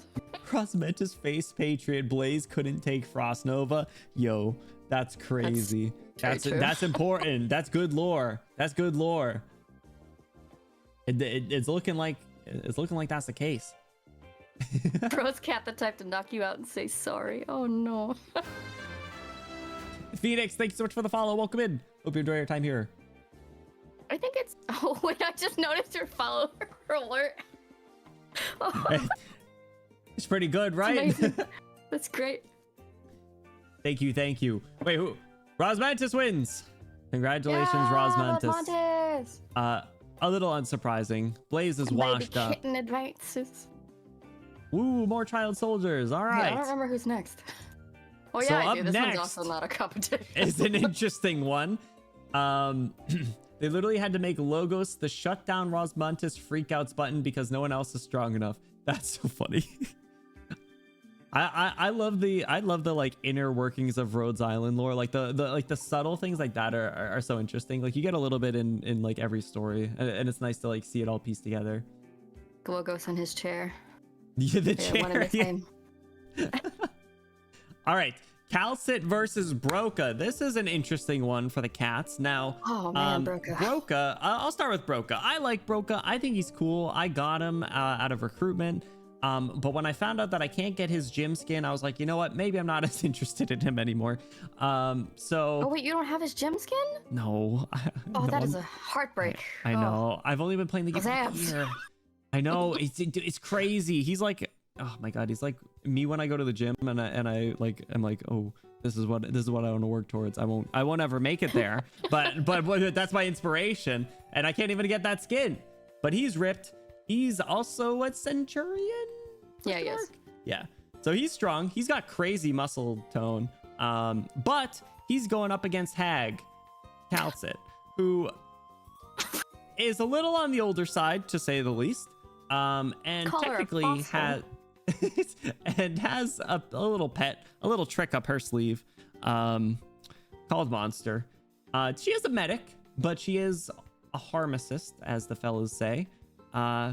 Expert feline Ivy, what say you? What are you thinking here? Well, this is an excellent question. Does Monster count here? Because Monster's technically not a cat. And she can't do Ooh. anything on her own. That's a good point. I suppose that's up for interpretation for the voters. I'd like to think that this is a battle of the operators as they appear in the game. Okay. Which technically means that any summons would also be there. Because if that were the case, then we shouldn't be able to include things like I think Broca Jessica's would die. shield and stuff like that. Broca would die. I'm sorry, Broca. Broca True would damage, probably you can't get survive. Broca versus True Damage. Who wins? Yeah. I His like weapon's Broca. cool though. It's a drill and a chainsaw. I don't know why it's both, but it is. He's just a little indecisive. He, the best of both worlds, as Hannah Montana once put it. It digs some cool holes. He's got weird Why friends would- though. But I'm not a huge fan of Austa or what's his name? Chiave. yeah, Chiave, the red-haired one. Yeah, he's in the gold search shop. I kind of want to buy him. For some reason, I was like, this guy looks like Naruto, and I literally can never ever think of his. I'm surprised I thought of his name. I was literally like, I always just call him Naruto at this point. So I don't even remember Broca's what friends with Chiave does. Naruto. What does I Chiave think do? Oh, he's a vanguard. Yeah, Oh. he's still like Texas, I think, right? Yeah. Too bad I can't use him. They seem silly, but I feel like Broca's probably the most likable of the three. Yeah. Yes. Guy that buffs the 1-star robots, that's a crazy job. Yeah, because Chiave is like a not a mechanist, but a mechanic. That's the right word. Yeah. I'm a mechanic. Guys, I just fix things. I don't want to. Well, clearly none of that rubbed off on Broca, because Broca's got 2 weapons for some reason. He's doing things. Let's start this matchup. Calcid versus Broca. Oh, I no, don't bro. know how this could go either way. It could really. I mean, do people hate Calcid enough to vote Broca? I don't know. I don't know. Do people actually dislike Calcid? I know she talks a lot, but I feel like as a character, People she is do. really. Yeah, I mean, I guess it makes sense. I mean, I she see did so much commit some fan art of crimes. her back on Twitter. It is insane. The amount I have seen more of this woman's. She's the only character who has a large portion of her wardrobe canonically revealed. Yeah, including her under things. Yes. Yeah. Yes. Blue, in case anyone wasn't aware. I really want Gulp. the stupid what is the concert called? I want that skin. Ambient Syntheneza? I want that skin. They Can we have that rob skin? her of so many skins. Oh my god! I But need like it. the ones from oh my god, what was her event? The flashback ones. A Oh, Walk in there's so Dust. Yeah. Where like Butler one, it was crazy. Why was that not a skin? Butler Calcid would be. Ugh. I mean, just take my money at this point. They don't want money, I guess. It's crazy, insane. Skill issue people dislike Calcid. I like her. I think she gets annoying, and I do kind of roll my eyes when she shows up on the screen and we read, because I have to talk in my nasally voice. I'm like, "Doctor, what are you doing?" sort of thing, and then. But she wins. She beats Broca. Well done. Yay! She's just annoying in like IS when you have the stages that kill everyone because she just heals herself. Yeah, she's not super reliable there, but Monster's fun. I do like Monster. I would pet him. They might Yeah, die, but that's He's okay. cute. Yeah, he'd probably growl and hiss and make weird noises at me and probably swallow me. I think. Does he have? He probably could swallow me, but he'd at least rip me apart first. It's a digestive system. It's a good point. Yeah. Does anyone know? Does Monster have a digestive system?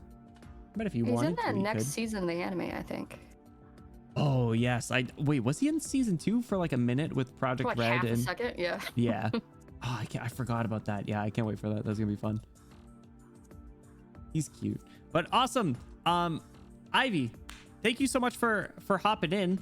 Yeah. We're moving on to a couple others. But if you're hanging around, I can bother you for when we loop back around for the second round of Felines to support Golden Glow further. Yeah, of course. Just If you're ping around, me. but no pressure. Awesome. I appreciate it. Any closing thoughts before we wrap up here? A with this feline match- better win or I'm gonna riot. Ooh, y'all heard here. Awesome. Ivy, thank you for popping in. I will talk to you in a bit then. Bye bye. All right, see ya.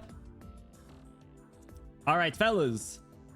We are rounding out the feline section. We're going to go pretty quick through the rest of this. So we got a little Glasgow matchup, and not one, but two. This first one is the Siege versus Indra. Two ladies that'll get right in your face. Siege with her hammer and Indra with her brass knuckles. She's a fighter, right? I don't know. people don't really like Siege for some reason, or maybe they just don't like her character kit as a Vanguard that doesn't really produce DP. I get it, it's fine. Indra, on the other hand, is cheap and she can throw hands around like a fighter, but I actually feel like I don't really see anyone ever use Indra. To be fair, I don't really see many people use Siege either, but that's fine. Siege is the leader of the Glasgow gang and is I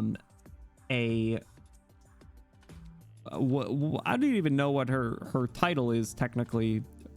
I almost said regent, but it's not regent. She is soon to inherit the throne, the rightful heir to the throne. That's what Game of Thrones reference. She is the heir.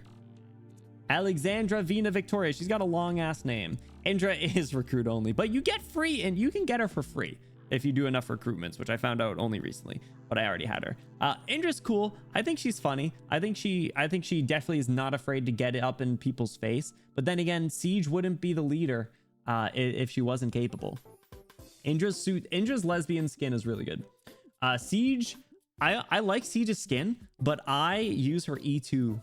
I use her E2 art because that just disappointed stares. Oh, so good. It's crazy. So, you know, her with her hammer is awesome. She has technically, canonically, that sword as well. Indra is dumb. And Indra is also dumb. She does got the brain debuff. But let's start this poll, this Glasgow matchup. We got Siege versus Indra. Siege versus Indra. Let's go. So this is the first of 2 Glasgow matchups to round out the feline section. We got Siege versus Indra here, and then up next we have Morgan versus Delphine. Siege coming out swinging. Indra can't keep up. Siege slamming that hammer around, I guess. The Fist of Steel. Listen, Brass Knuckles are raw as hell. I bet Indra could beat up like Kador or whatever his name was. Which, speaking of, I feel like he would be kind of a cool character as well. He has a really cool design for a non-playable character. Like you could tell a lot of effort went into him.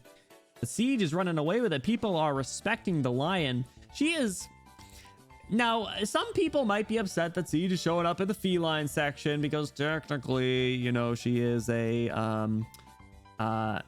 what's it called? Aslan.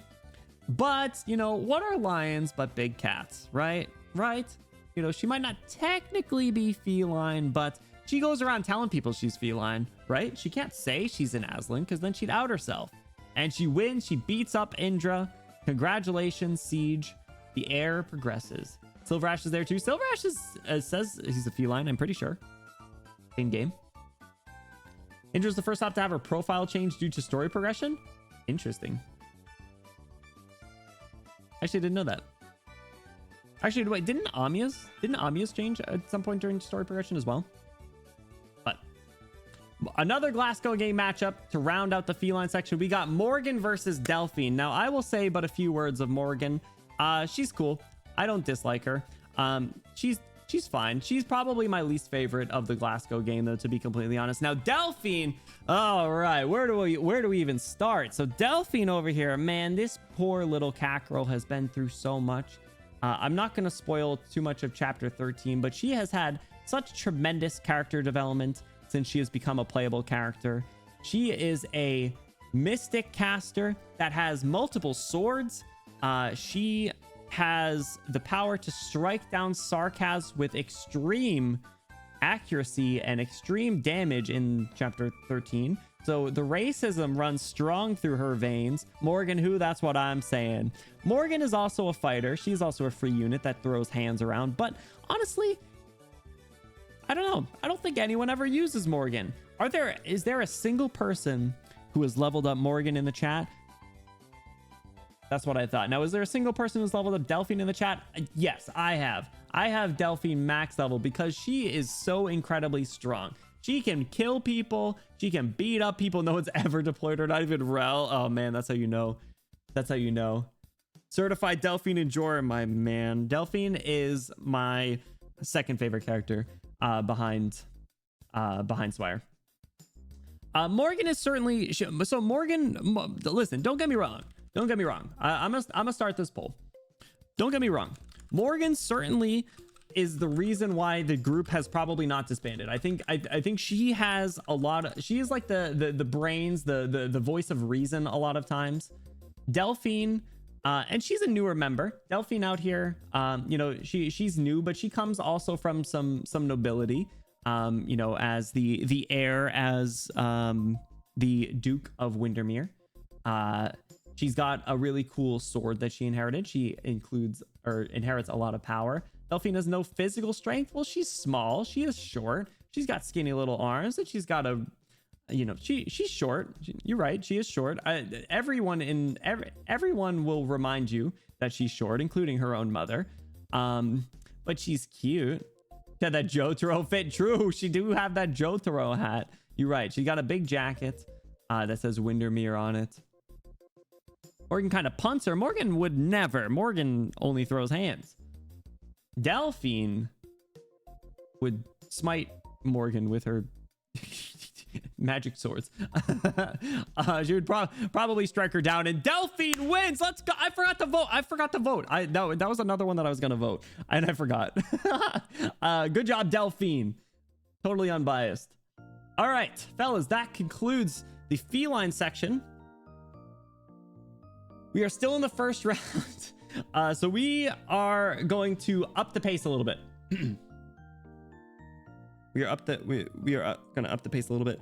Gets her down to 20% and then stops attacking. Well, sometimes that's all you need. All right, we have the play-in game for the Sarkaz. We have Sisters Lava versus Hibiscus. Now, how these twins ended up, you know, squaring up against each other, who knows? How they even made it this far, who knows? But here they are, the purple-haired menaces. Now, I don't know too many people who like Lava. I think people like Hibiscus. I think they think she's pretty. I think they think she's cute. I think they think her cooking sucks. And I bet they probably think Lava's kind of annoying because Lava's like, my sworn nemesis is here. Lava's just an edgelord, okay? And Hibiscus is a people pleaser. They are the stereotypical twins that look alike but are very different. I don't know about Lava Altar. Hibiscus Altar I know a little bit about from when we started Lingering Echoes, but let's see this play-in game because the winner stays on and will go up against Surtur.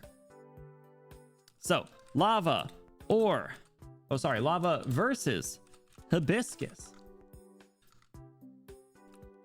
Which purple-haired lady will prevail?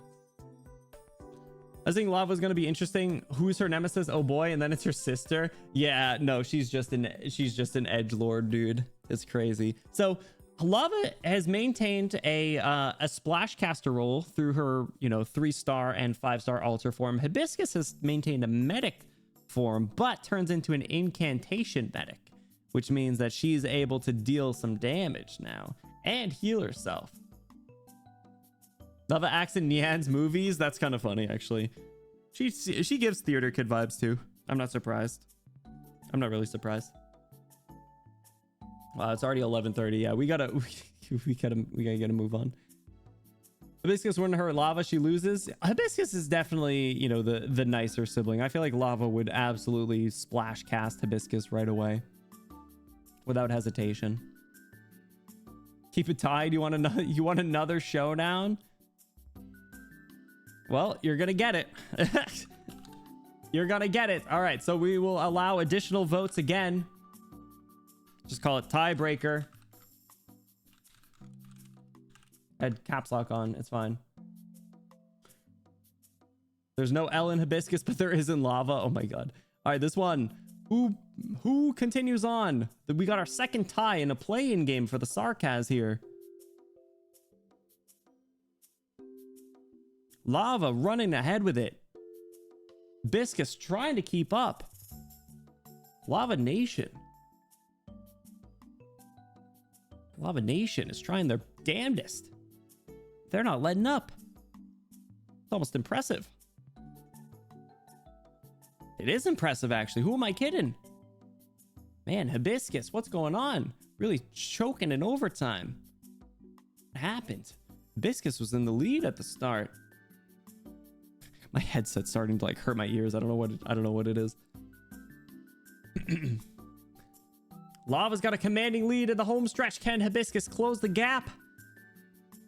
Afraid not. Lava stays on and progresses. My 100k point reserves are coming in clutch. Well done. Well done. Congratulations, Lava. You defeated your nemesis. She does have that mask in her altar, which is pretty cool. But she stays on to take on the 1 seed for the Sarkaz. We have now Lava versus Surtur. Now, fellas, I do not think that anyone ever says just Lava it. But there is an entire GIF of just Surtur it. Let me just send a quick ping really quick.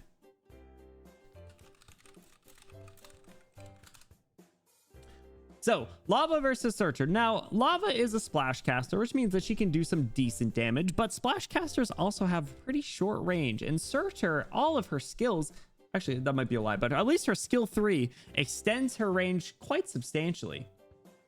So, she would be able to hit Lava probably further away than Lava would be able to hit, which is kind of embarrassing for Lava, not gonna lie. Lava, I don't know what your strategy would be here against Levatane, but I wish you the best.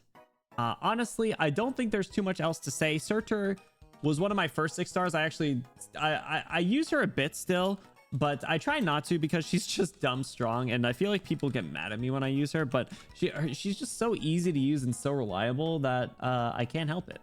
Lava has lore. Damn, but Lava doesn't like ice cream as far as we know. In fact, I probably would think she dislikes ice cream. Surtur, on the other hand, loves ice cream. Surtur's got this really cute, smug look here. She's pretty. She's in Endfield, which is something that I don't think anyone else in this tourney can say. People are actively voting against Surtur is hilarious to me. I respect it. Immortal, amnesic, ice cream lover. She has a teeny tiny bit of lore. John, Lava Fam, now's the time to rise up. Best of luck, Lava Fam. Best of luck. I hope you can. It'd be interesting. It wouldn't be the first time a 1 seed has been upset tonight. No.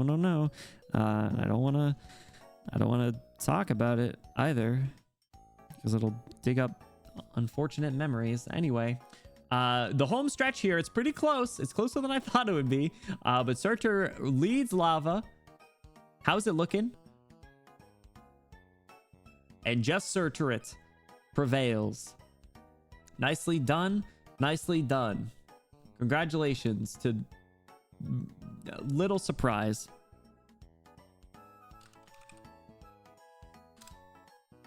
Awesome. All right, on to the next one at Sarkaz here. We have Warfarin versus Mudrock.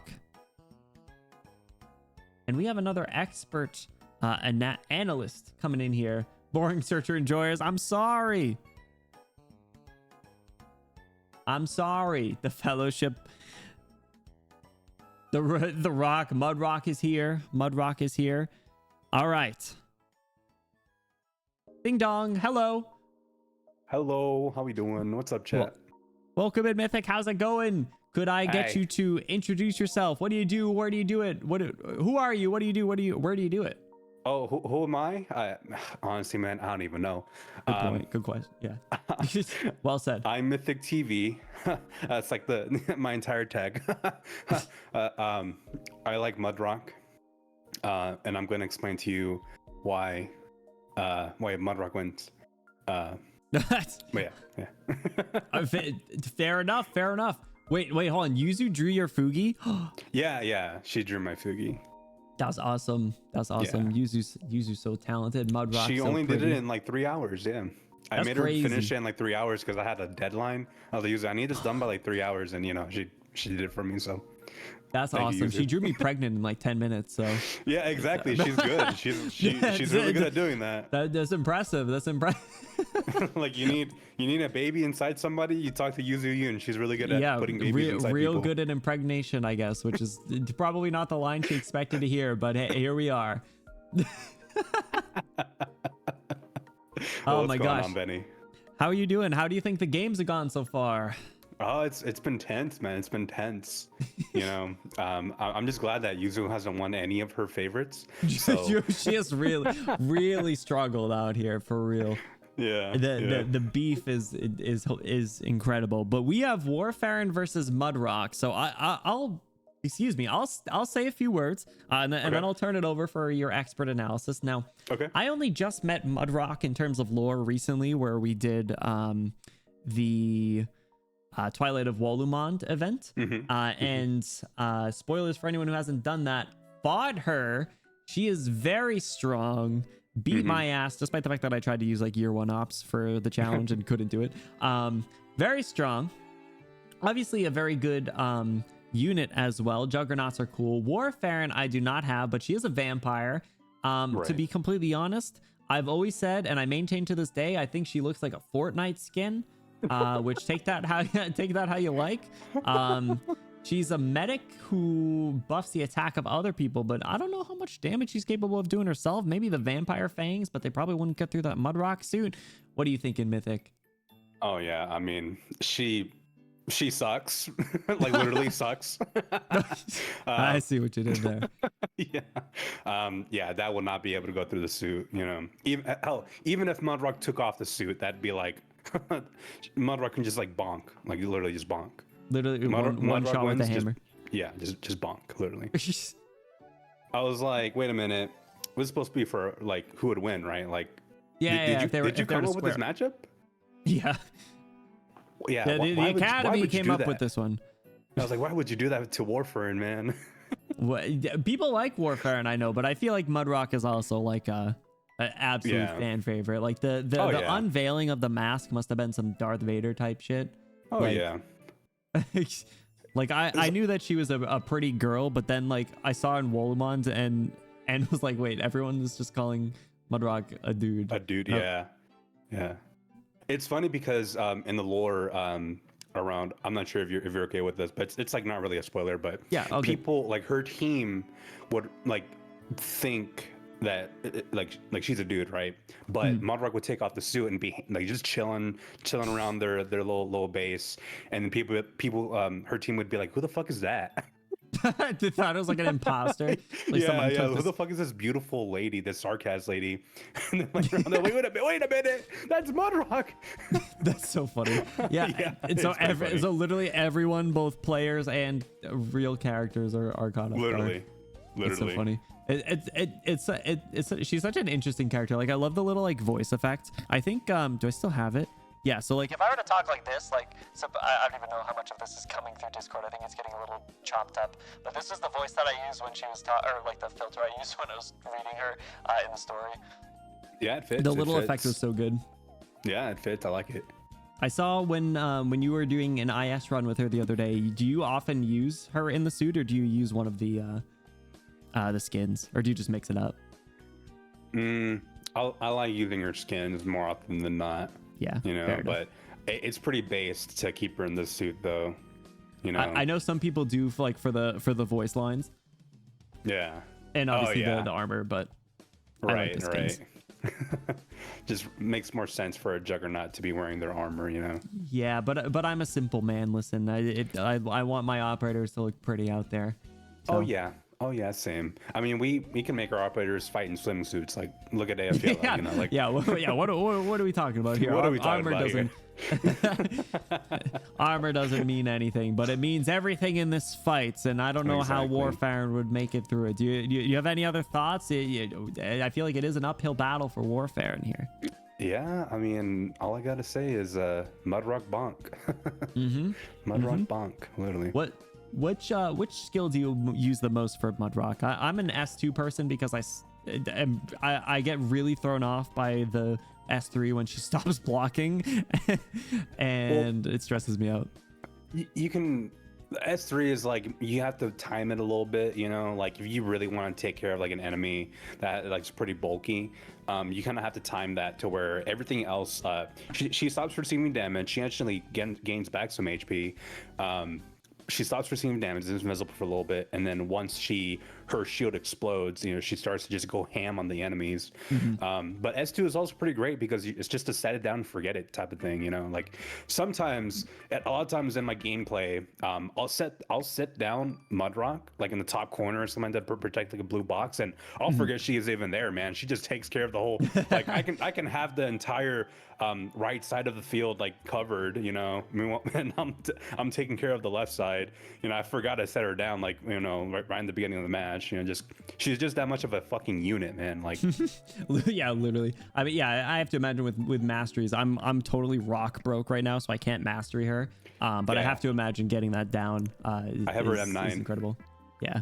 I mean, M9, you have to. I'm not surprised. I don't know what the S1 does, but I can't imagine it's used to that often. Bro, it's just defense. It's just a defense upskill. The waifu tax. It is. I know all too well. Yep. But awesome. All right, let's head down to the court. Let's see how this goes. So we got Warfarin versus Mudrock. It looks like it'll be an uphill battle for Warfarin. I know there are Warfarin enjoyers. I don't have her. All right, chat.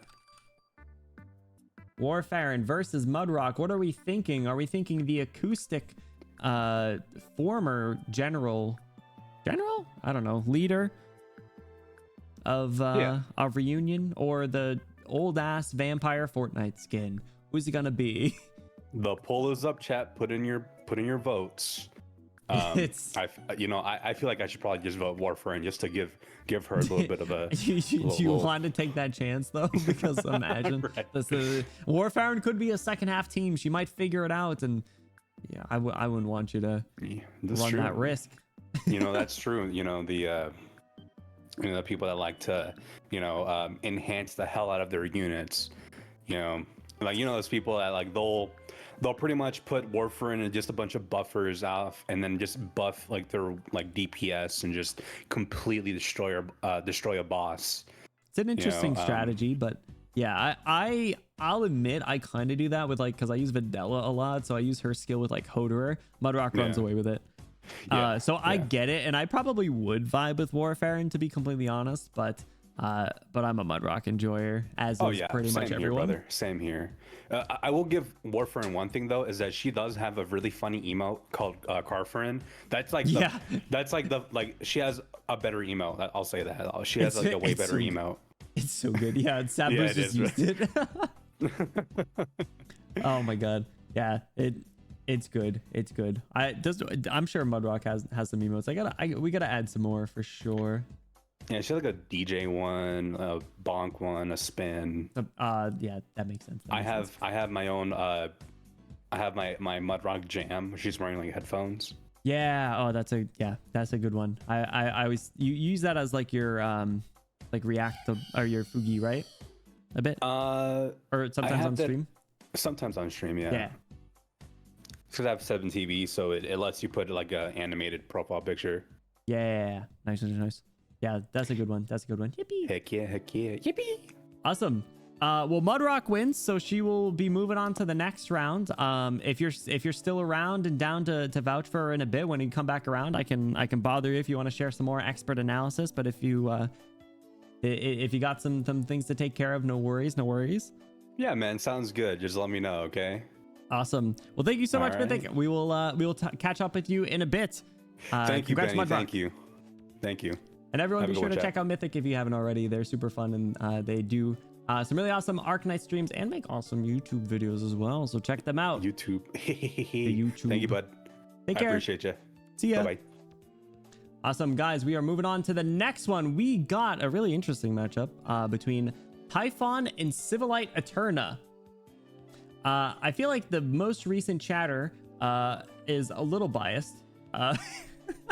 I'm sorry, Vodka. Typhon, more like stanky. True, Typhon looks stupid. She looks dumb. I have not finished chapter 14 either, so I threw her in here out of principle because I feel like adding the former King of Sarkaz in here would, I had to do it. Right? It's the Sarkaz section, and I already didn't include Ami over there. So Civilite's in here. Typhon's over here. Typhon lore, I don't think I read the Typhon vignette event, to be completely honest. But I know she's strong. She's got really big horns that look like they're removable, but I don't think they are. I don't really know what that headpiece is, to be completely honest. Civilite Eterna over here / Teresa. She's got drip, all right? She's good. She's good. What has Typhon done? Nothing. She sits around in Sami sniping collapsals like a hard scoper and has no bitches. Well said. She's got a big bow and can certainly do some big money damage. She can shoot people from very far away and beat them up. Civilite, on the other hand, is a bard, if I'm not mistaken. So she can do a little bit of damage, do a little bit of healing. You know, pretty good, pretty good. Not quite like incantation medic levels of damage, I'd assume. But she's out there. She's out there. She's got a really interesting brother that's kind of a douchebag, but he's pretty hot. She's pretty herself. She's probably one of the most, if not the most interesting character lore-wise, in my opinion. Every time that she's ever shown up on the screen, I've been super interested in what she's had to say. And while my brain might be kind of smooth when it comes to some of the intricacies of it, that doesn't mean that I don't appreciate it and want to know more. And we'll probably have to reread absolutely every piece of media that Arknights has put out once I, you know, catch up on the story, so I have a full understanding of what the hell's going on. But anyway, this isn't about that. This is about them fighting. So we got Big Bo or the Bard. Number of people that read Babel, everyone. Number of people that read Typhon event, 0. Well said, well said. What's it gonna be, fellas? We got Typhon versus Civilite Eterna. And Vanilla, I know some of them have been really hard. I know for sure. They are intentionally not supposed to be the easiest matchups. Civilite could obliterate her mind. True. Listen, we could have another mental battle. I'm with Cloudy on this one. Cloudy Civilite / Teresa propaganda is crazy. I spelled Typhon's name wrong too. It was an accident. Oh my god. Typhon actually quite good against Eldritors. Ooh, that's fair. There are some crazy stuff that show up. I think Backyardigans. No, that's Tyrone. She's a poser. You're right. She is a bit of a fraud, but she is pink, and pink knights supremacy. All right. I'm indoctrinated by Cloudy. That's so crazy. The absolute chokehold that she has on people. It's close. It's close. What's up, Leo? How's it going? Deep Mobile's crazy. Oh my god. That's a good one though for Typhon. Oh my god. Civilite pulls out with a very close win. Almost going into overtime. Civilite, congratulations on your win. It was an accident, all right? Listen, we've been going for a while. All right, we're going to speed run these next ones. This next one is tough for the male knights. Enjoy. Lumern was bad, I'll admit. Lumern was really bad. This next one is tough for the male knights enjoyers. However, might not be so tough for everyone else. Flamebringer versus Logos. Now, Flamebringer, you are a very attractive man. Logos, you are a very pretty boy. Flamebringer, more like Lamebringer. It's crazy. So is it Lamebringer or Bogos Binted? Logos Linted? Logos is canonically one of, if not the strongest characters in the game. So he could probably beat like anyone. We don't have to vote after that. Vanilla, listen, you gotta ride till the end. I'm right there with you. It's been an uphill battle for some of these. Flamebringers has a sick design though. I'm not even gonna lie to you. Like, Logos has a really cool design, and like his NPC sprite is probably better than his playable character sprite. But Flamebringer's design's really good, dude. He looks like this like just like sassy like boy next door type, and I'm super into it. Logos looks like you could pinch his cheeks and steal his candy, but then he'd probably incantation your ass and beat the crap out of you. I don't know what Flamebringer's kit is, but you shafted this man. Oh no, Yuzu, I'm sorry. Secretly a soft plant loving baby. Oh man, that's good. I like that. You just like the fishnet slutty chest window? I do. It's 100%. It's the best. It is the best piece. It is one of the best design choices, is a chest window. Okay, so Flamebringer's incredibly strong and has gone toe to toe with W, but Logos, like I said, is he canonically claps people. He is the get out of jail free card for the organization, and people are like, why are you still with them? You could be doing better things. And he's like, I'm good. Flamebringer. I typed Flamebringer.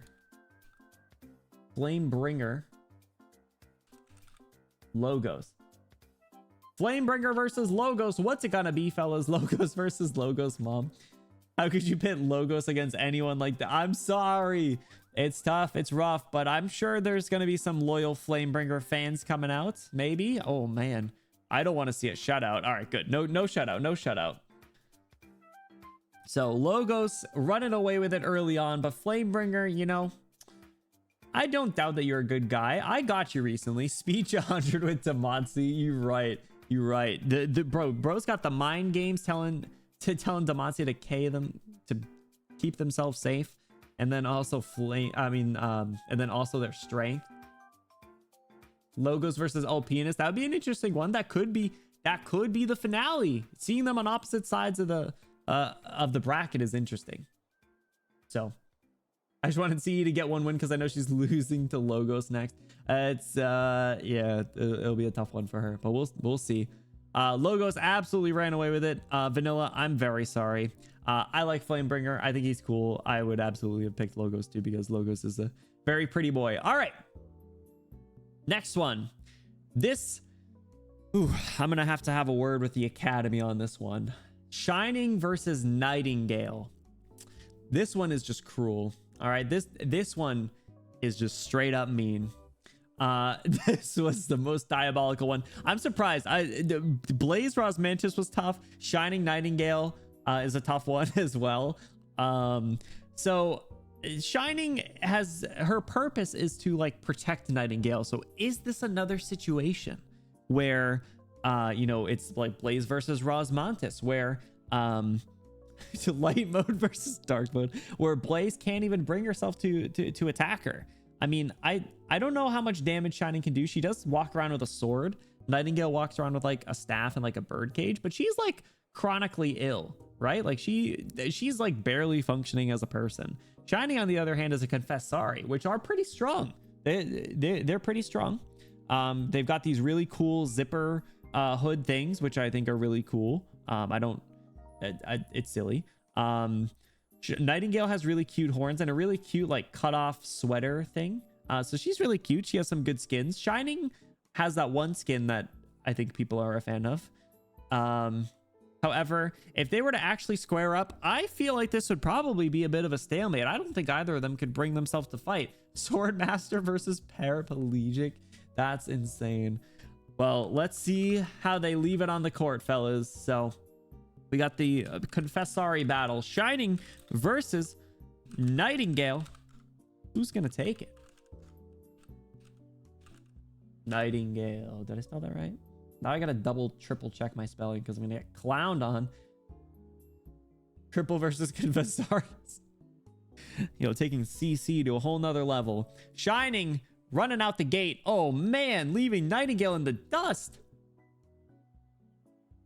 Not gonna lie, I actually thought Nightingale was considered to be really strong, at least what they talked about in the story. I'm sorry, Feeding Gale. Feeding Gale over here suffering. She's really pretty. I love that one CG from chapter 12 or 13. Nightingale is more meta. Are we voting against meta for everyone? I don't know. Leaving Nightingale in the dust. You can't say that about a girl in the wheelchair. She left her in the wheelchair. I don't know what to tell you. You know, where Nightingale almost got like kidnapped or whatever, and Shining was like, no. A single succulent vote for my homie Nightingale. Vanilla out here avoiding the shout outs, which I appreciate a lot. I read Shining lore. I like Shining. I think I like both of them. I like Shining a lot though. I like that. I like her backstory and I want to learn more about her. The stone that the river flows around. Shining, congratulations. You beat up Nightingale. I hope you're happy with yourself. So the Confess Sorriest battle. Now we are on to a Babble battle. Now this one I feel like is also kind of tough. We got Ass Clown versus Hoderer. Two of my actually favorite characters. This one I feel like would be a pretty tough one to choose. Honestly, I feel like I feel like you could look at this either way. So like Ascalon is Ascalon's a member of Sweep, right? If not like the member of Sweep, there might be some others. Ambushers are really strong. She operates in the shadows and gets the jump on nearly everyone. She's got hair vents, which is really cool. Her E1 art has her armpits out. She is young for a Sarkaz, which Hoderer cannot say. She has been a fighter for a very, very, very long time. She's another one of the child soldiers. Oh my god, not the not the auto mod. She's a child soldier. She beat up Manfred, which is good. But she's sneaky. Listen, we've had a few conversations about the sneaky operators versus, you know, the big swing sword operators. But Hodor, on the other hand, he's been around for a while. He's a mercenary. He's a seasoned mercenary at that. He has dealt with a number of problems. He is an absolute G. He has taken one for the team, for his friends W and Enos, who he loves very much, even if he doesn't say it, even if he doesn't say so. I don't know exactly what Ascalon does outside of being a freaky nonverbal stalker, but Hodor is quite literate, and he likes writing and reading, so that's pretty cool. He's got a sick eye patch. But yeah, honestly, I feel like this would be another one similar to when Boo Boo was talking about Mizuki versus Lessing earlier. Ascalon versus Hodor is probably the same kind of way, and I feel like it's appropriate that it's another ambusher, right? So the ambusher is operating in the shadows, makes sense. You know, she has to get the jump on him, or she's cooked, or she has to slip out and like just to win like a war of attrition, you know. And then Hodor over here swinging his sword around, doing big money damage, but he's got zero defense or whatever it is. I'm a big Ho guy, you know. Remember in chapter 10, remember who broke up W and Hodor's fight and terrified them both into submission? W fought with both Hodor and Enos and looked great in the CGs. That's a good point. That's a good point. Listen, lore-wise, Ascalon demolishes this, but everyone loves Ho. I don't know. I feel like Ascalon's also a fan favorite, right? Gameplay-wise, the second Ascalon misses a dodge, she explodes. She would probably get one hit. She would probably get one hit. Ho is a lot of fun. Ho is far and away one of my favorite characters in this entire game. That's why I maxed him out, actually. I might not max his like skills and masteries and stuff, but he's max level, which in terms of 6 stars, there's only one other. So Ascalon versus Hodor. Let us take it to the court. Who's a strong contender for the top spot character-wise? You think so? Interesting. I think he's really interesting.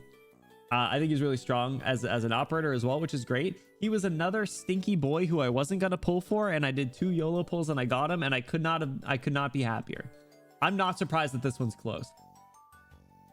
Hodor couldn't take Death Eye. Was that the who's Death Eye? Was that the Cyclops dude? Ascalon, Lone, Ass Clown taking the lead at the start of the second half. It's close though. Hodor could bounce back. Who knows how it's gonna go? Could go either way. The Scar Market guy. Yeah. Looks like the shadows are winning. Can Ho can Ho bounce back? Only got a few seconds if he wants to. Looks like she's got it. That ass got clowned on. Congratulations, Ascalon. Rule of hot is the tiebreaker, so you didn't choose Ho? Ho's hot as hell, man. Ho's ass cheeks got ass clowned on. All right. Moving on to the end of the first round. For the Sarkaz, we got Ifrit versus Meteorite. Ifrit, the little gremlin, she's small. She is a caster. She can do big money damage in a straight line. Meteorite, sorry, not Meteor. That's a different operator. Meteorite is a mercenary. She has a very nice sweater that is very tight. She is a sniper and a heavy shooter, if I'm not mistaken. And was seen hanging around with like Jessica and Frost Nova, and was certainly the strongest of at least the 3 of them. But then Amiya showed up, and Amiya was obviously stronger than Meteorite. But Meteorite's got a cool crossbow. I think she's neat for, you know, a character. I unfortunately don't have her, and I don't use Ifrit all that much. My brain's not wired to be to Ifrit tile, right? Like Ifrit can do a lot of damage if positioned correctly, Meteorite is probably just a little bit more consistent in terms of like every stage. Like there's most of the stages in the game probably aren't the best for Ifrit, but those stages that are good for her, she fucked. So Meteorite very hot. Ifrit is a child. Ifrit is a little kiddo. She's got cute hair. Meteorite is a beautiful lady. So, but I feel like Ifrit would probably be a lot of fun to hang around. Like she gives similar vibes to Chobe, who's just like an absolute menace, right? Like they like hanging out with Ifrit is probably like an absolute, you know, it's probably just an absolute nonsense. Like you hang out with her and you just lose brain cells. Meteorite got that anime buff. Meteorite's got crazy proportions. But I'm sure I will learn about Ifrit in the future. I'm sure she's a very interesting character, and I can't imagine Meteorite shows up all that much more. But Ifrit versus Meteorite, let's see how it goes. Let's get this going. Ifrit, Meteorite. All right. Let's see. Ifrit wins lore-wise for a lot of redacted reasons. That's fair enough. That's fair enough. I'm glad she's on Lone Trail. I know like her, I think Saria might be other like Rhine Lab or Rhine Lab adjacent ones. So if you guys want to use that as your reason, that's perfectly fine. Anime Aura was unmatched. Meteorite was great in the anime. When Ivy had mentioned that earlier, I was like, man, I completely forgot that the anime was I don't know, a few months out probably, but we'll totally watch party it. I haven't decided if I want to watch party like every episode as it airs, or if we want to watch party it like after a few episodes air, do it, and then like a few more do it, and then a few more do it, like that sort of thing. So, but I'm sure a lot of you guys would want to watch them like as they come out, so we'll probably end up doing that. But Ifrit is absolutely running away with it. Not a complete shutout, but poor Meteorite seems to have been set up for failure. I'm sorry, Meteorite. I would give you a kiss and a hug if I could, but it is what it is. Congratulations, Ifrit gang. Ifrit gang. Smug little brat. All right. Meteorite just has to step aside. That's what I'm saying. Bro, if you're not standing right in front of her, sister's got tunnel vision to the next level. All right. And last game for the first round, we got Otta versus W. We got another Babel Bash, we could say, in a sense. So we got Otta, who is a little guy. He's a little guy. Season 3 is the end of this year, I think. The One Piece. The One Piece is real. No, wrong. Coughing baby, thermonuclear bomb. Bro, it is literally little kiddo versus absolute insano, crazy destruction. What? Walmanod. Hey! Stop Walmont. Oh my god. Otta, you know, we read Babel, and I'll be honest, he was just kind of like there. He was, in my opinion, quite irrelevant. W, whenever she shows up, she is truly just incredible. I'm a big W fan. I understand that people don't like Wishadell. I understand it. It doesn't matter. I don't care, because I think it's fun to blow stuff up too. And I think her voice lines are great because her voice actress does a good job and really hits that crazy pill, which I'm a big fan of. Every single CG of W is absolutely incredible. She's so cool. Otta just exists. His dad died, sorry. So did every other character, pretty much. Let's just start this one. Otta versus W for the last matchup in the first round. Otta versus W. What do we got here, fellas? Ambient synesthesia skin that we never got. Wait, for W or for Otta? He needs to be investigated for this matchup. Listen, I don't know. Otta might have won a conference tournament or something and snuck his way in. So he was guaranteed a spot, but, you know, W had to, you know, W was the high seed. I'm surprised that this is as close as it is.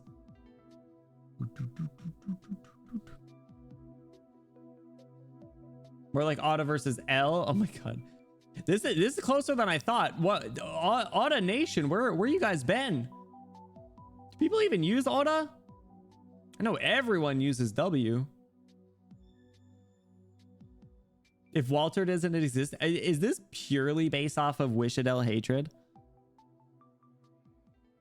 That's crazy if so. It's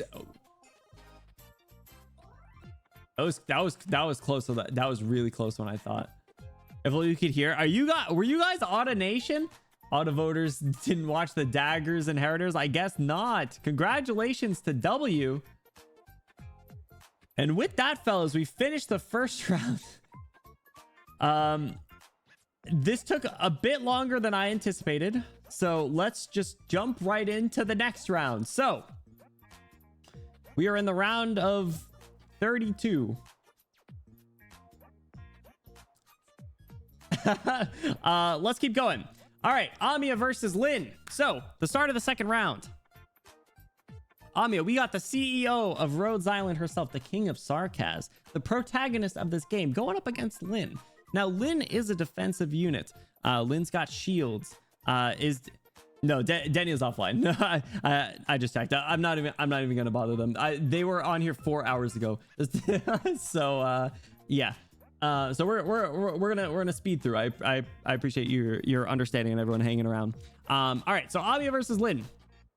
Amiya can do some big money damage. She's got true damage. She's got multiple forms to take on whatever Lynn throws at her. She's got a sword. She's got incantation meta. She's got her normal arts. Kirkme just subscribed. I swear I was just here for the 24th month. Kirkme, thanks so much for the 25 months. I'm pretty sure you just resubbed like on Tuesday for 24, but thank you so much. Guys, if we could get a huge Kirkme W in the chat for their kind support, I would appreciate it. Welcome in, welcome in. Kirkme, enjoy your Benny emotes, enjoy your custom role in the exclamation Discord, and enjoy that sweet, sweet ad-free viewing experience. We are running our March Madness tournament right now. So Amiya versus Lynn. Who's gonna win? The cute little bunny girl who might be considered the strongest character, or Lynn, the very attractive rat who has pink hair and has some crazy arts with like sand and glass. Amiya versus Lynn. Let's see, how's it gonna go? Like I said, we are going to we're gonna move pretty quick through some of these. So I appreciate everyone's understanding. Don't forget the Lungman Slums allegations. Listen, those proved to be fake. Lynn did what her father asked of you. Lynn in the PV though. Are you talking about that one timestamp, Neo? Are you talking about that one timestamp? This is close. This is close. I actually thought I thought this would be a little bit more one-sided, but all right. We got a tie at the halfway point. I'm surprised. I actually figured, the CEO herself would be running away. Amiya could remove a ring and start to pop off, right? And her from Muse Dash is crazy. Oh, we're going to overtime. I'm surprised that tied. All right. It's overtime. The first of round 2. Amiya versus Lynn. 10 points per vote. Let's settle this. Who moves on to the Sweet 16? Amiya running away to start, but there's still plenty of time for Lynn to bounce back. Lynn's defensive shield really held up against Amiya's arts. Ooh. I gotta know who I gotta know how you guys are voting. This is nuts. Someone definitely has Lynn winning it all. Let the corruption start. Actually, the corruption's been going on for a while. Swire should have won. I'm still mad. I'm not even gonna lie. I am still very mad. I will not forgive you guys. I will not build Schwartz. I've decided I will not build Schwartz. I hope you guys are happy.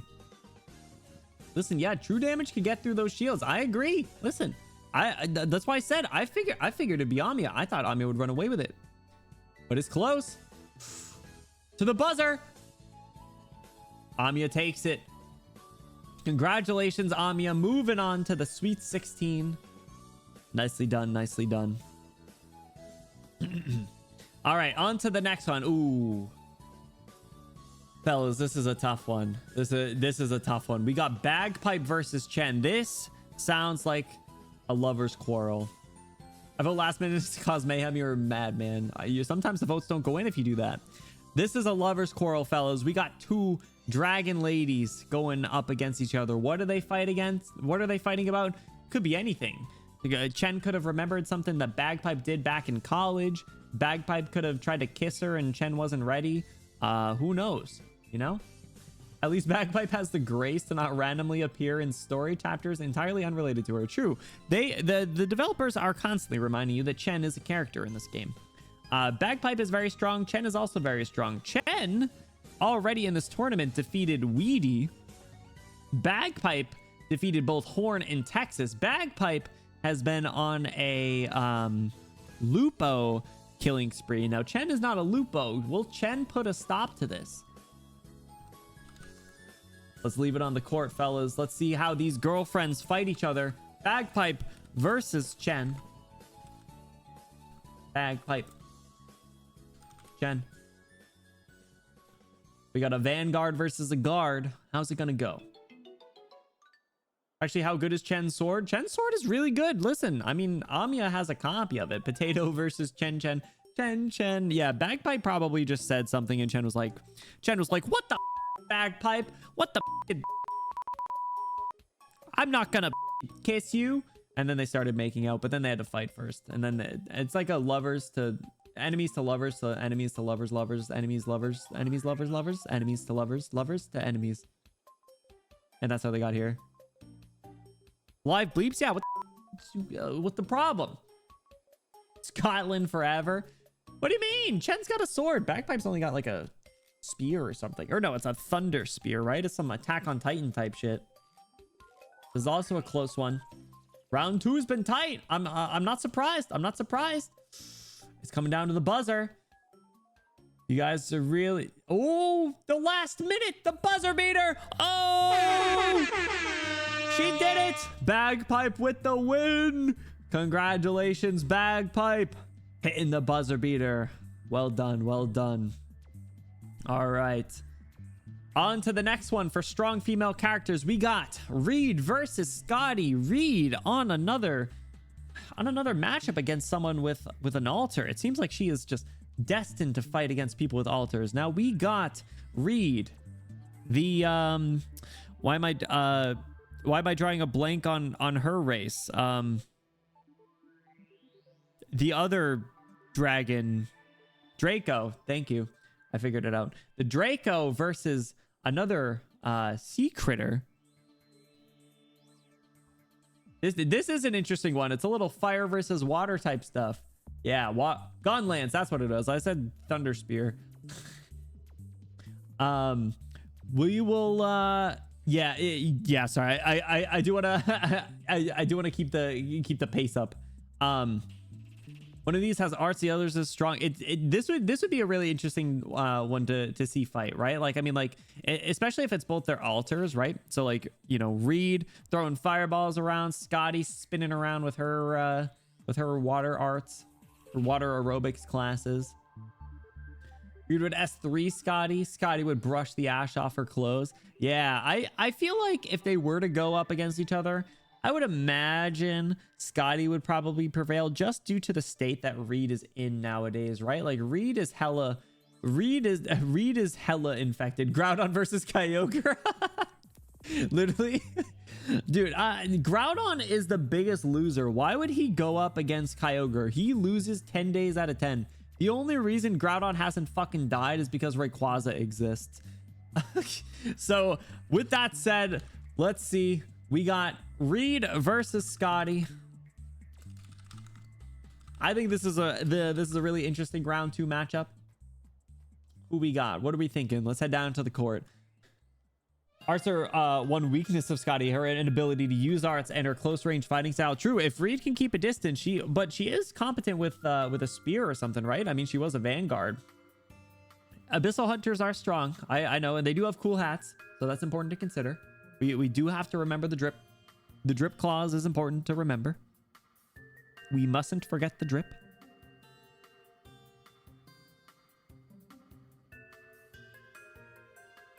Counter argument, Reed's Draco life energy allows her to regenerate herself, but to what degree, you know?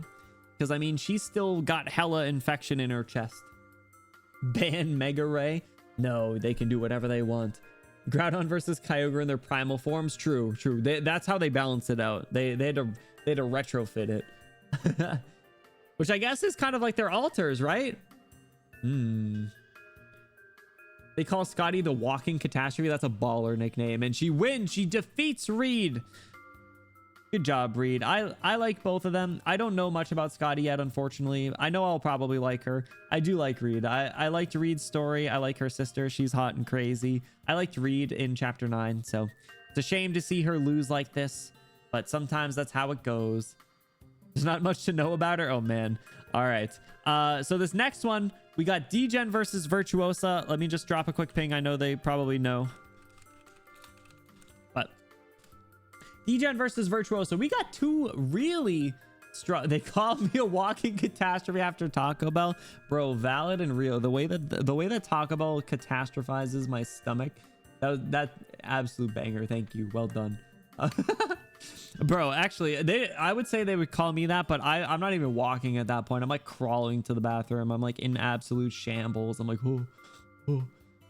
I haven't had Taco Bell in a while, but we'll see. Anyway, Degen versus Virtuoso. We got two very, very strong women here. We got Degen buttoned up. Actually, both of them are pretty buttoned up, right? Degen's pretty strong. Virtuoso's pretty strong in the mental and arts department. It's another like range versus close range fight, right? After the new Passion Fruit Baja Blast, there's a Passion Fruit Baja Blast. Oh man. I'm sorry, but 5 times winner of the Cashimere's Arts who learned how to fight against arts because she could never use them herself versus a musician.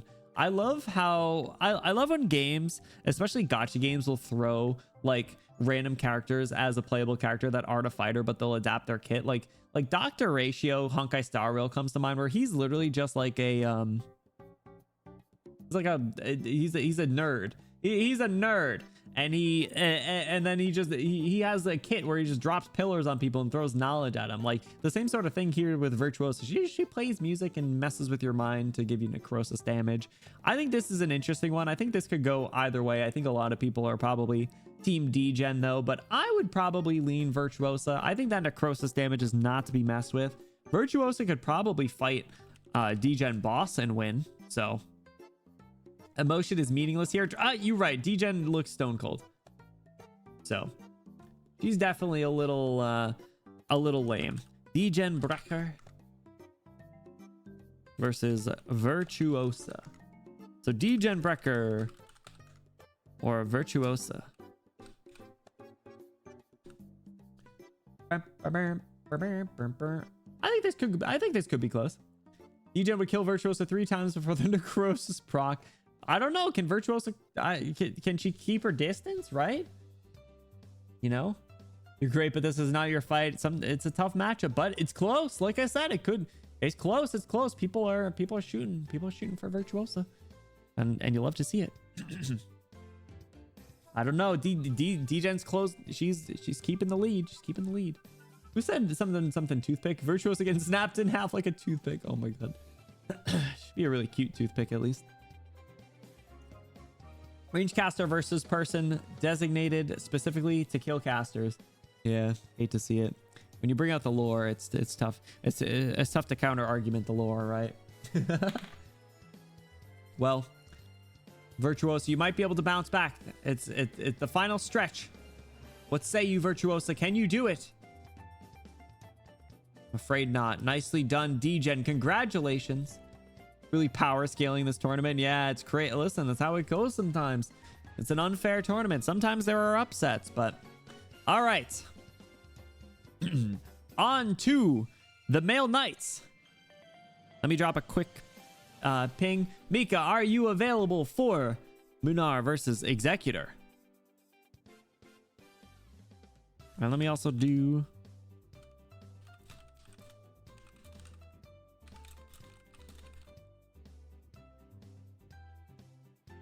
Come here. Psst, psst, psst, psst. Welcome Hello. Oh fuck! Wait, let me this muted. Okay, there we go.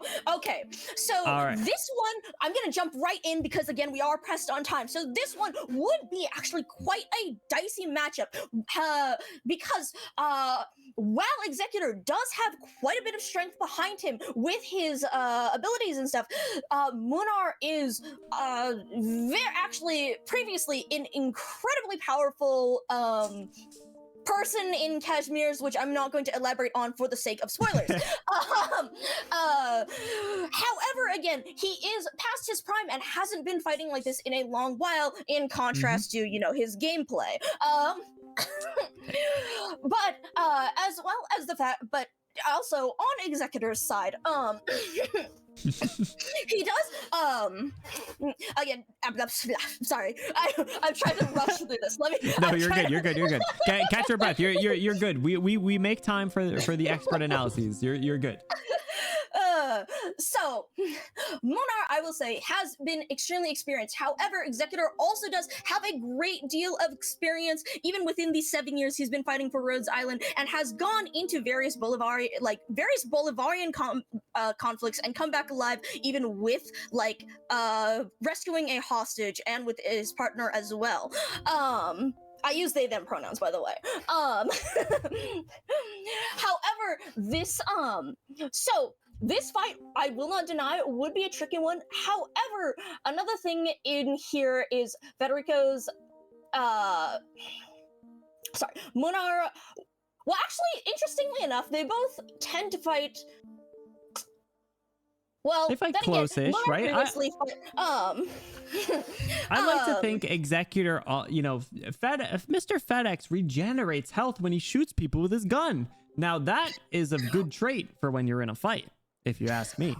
So, in that regard, I believe that in close quarters combat, if Munar was truly to bring out his most knowledgeable swordplay, Federico would have quite a difficult time. However, as he does have the power as a saint of the, let us say, redacted on his side, that could be a problem as well for Munar. And, increased defense when not swinging, but FedEx ignores defense, right? Yes. In terms of lore, we do know, I believe that some of the Lateran, oh god, I cannot remember what they're called.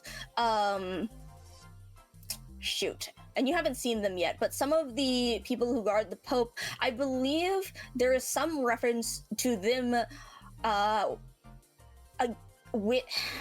with the knight Gunlance Apostles. Gunlance Apostles, yes, thank you. Because there was a reference to them as well in comparison to the Kashmir's Pegasian, what's it called? I may be getting a little tired. It's okay. And so we do know that on that level of Lateran's strength, we simply haven't seen that Lateran strength in as many contacts as Kashmir's because Laterana has been so isolationist. But in compared to that, by the way, as compared to those Gunlance Apostles, we've seen several of them be impressed by Federico, even though he isn't. He is working as an executor in the capacity of an executor in the Notarial Hall because this is what he prefers to do. But we do know that several of the Gunlance Apostles were very impressed with his abilities, and he could very well end up a part of them. He's a capable guy. I like to think it'd be if there was actually somehow to do like a PvP character. In terms of gameplay, this would be extremely difficult. I will say this would be extremely difficult because it would be a skill race. Yeah, no, exactly, right? In terms of gameplay, in terms of lore, I think that this would be a very dicey fight that would depend more on the control of the terrain, Munar's and Executor's allies, if there were any, and the quarters used in the fight, whether it is from a distance or close range. Munar definitely has far more experience dealing with these types of enemies, although he is far more experienced in dealing with more typical, those who fight with more typical weapons versus Latran's he could square up with some Latran's people with like guns. swords and but then he gets shot and he's like, so- whoa. So that is one thing to note, as for the most part in that context he would be fighting those sorts of enemies. Now, to be fair, in that capacity he was fighting in, he would have to be prepared for many different things, and it would put him in contact with several of these, but this would not be something he would have as much experience in as compared to his extensive experience fighting enemies with swords, close range weapons as crossbows like that. Yeah, so it's an interesting. I think this is a really interesting matchup. I would actually say that would be very interesting stat boost, because now that you mentioned Munar's live 2D skin, this is something that I can actually bring up because Benny is aware of Federico's live 2D skin that is coming up. It was tough to avoid that one. And so, if you're mentioning the live 2D, then that one up there, I would say that would make the fight even more fair, because that skin is more of an apocalypse scenario, in which case Federico would be more intertwined with the law of Latrano itself, with the power that comes with it. So Munar in his prime versus the redacted behind all of Latrano might be a little bit dicier yet. Interesting. All right. Look, if you're bringing up the skin, I've been thinking about that skin for so long because the I feel like that. I feel like that's like a stretch. Like the time at which a skin takes place could really throw things for a loop. So let's try and not base that. Yes. So- So yeah, but I'm saying the reason I'm poll bringing is it up up. is because you bring up Munar's live 2D skin. If we're bringing live 2D skins into this, Look at her then I have Munar to up. say that. All right, Munar is swinging away, but Executor's shooting back. Yep. I am very excited. I would be actually incredibly interested to see how this turned out. I do not think that Executor could get out of this one completely unscathed. Yeah, he probably not deny. get beat up, but I think he'd be able to dish out some damage at the very least. Yes, I do not think that this would be an easy task for Munar as compared to some of the other tasks he has been required to take on as Like part beating of up his Totter. Oh. Like the last round for Totter. Oh yeah, no, yeah, Skeek. If we're bringing up like the live 2D skins, the Scotty altar, the Rosamontes ones, those are a whole different power level. Well, Oh man. he didn't do it, Mika. I apologize. If this was a Angel Man. definitive vote, yes, that word. If this wasn't a definitive vote, one or the other, I'd call this a mutual defeat. I would honestly agree with that as well, because I don't think either of them would really. Like, I don't think that Federico would go down very easily, but I think that Munar would definitely put up quite a fight. I think that both of them would be in very bad shape by the end of it, and I don't like this. Seeing the two of them get serious, If they lock the really fuck in. serious, yeah, this it would be a fight for the ages, and you'd probably have to rebuild the building they were fighting in, possibly the city. It'd be a good one. It'd be a sight to see. But Yeah. unfortunately, Angel Boy didn't make Alright. it, and Old Horseman prevailed. So Well, I'm sorry. I get to Thank rest you. my voice, unless depending Yes. on what the next one is. Yes, rest up. No, you're good. I'll run through the You'll rest of the probably mail wanna nights speed here. through them. Yeah, we're gonna keep going. So Mika, I appreciate you joining. Thank you for vouching for Sweet, Executor. sweet. I do have some others if you would like Yeah, me I to saw- pop in later, but Yeah, Yep. feel free to send the ones you want to. I know you said one, so I have that one queued up. yep. All right. See you guys. Awesome. See you, Mika. the next one, fellas, we have Mizuki's back versus Harold. I think due to time, we're gonna proceed. So, Mizuki, this was the character that Boo Boo vouched for earlier, Mr. Ambusher himself, the cute little jelly guy who could beat you up and do a lot of damage, versus Harold, who's just a medic. And you know, he might be a guy who can summon ice and stuff, but I don't know what is ice, but you know, just hard water.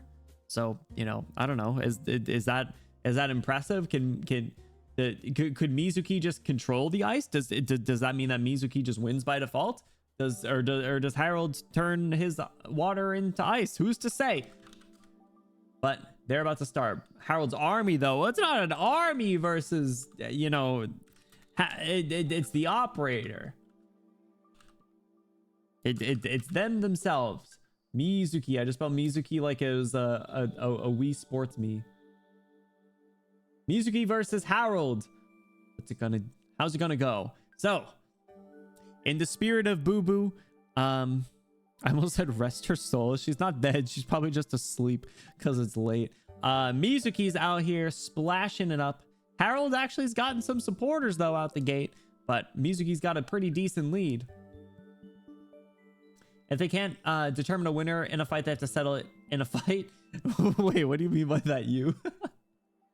Mizuki would eat Harold's wife. Hey, yo. Oh, yeah, Mizuki does eat a lot. He's a silly guy. I like him for that. That's pretty funny. I missed it. Oh, no, I'm sorry. You're not asleep. Good. But look, he's winning. He's winning. Mizuki's cooking.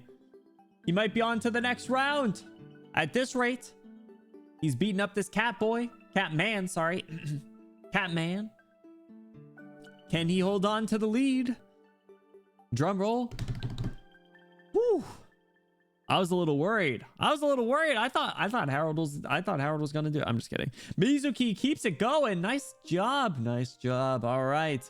Mizuki's still in it. He's got a tough matchup around the bend, but on to the next one. We're gonna keep the pace up. We got Thorns versus Gnosis, you guys. So Gnosis, as we talked about earlier, a supporter who does a lot of ice stuff. So a little bit more ice related things, but Thorns, who is a little spiky boy. Could he shatter those ice? Would Thorns be frozen? Is Thorns capable of being frozen? Does his little spikes get frozen?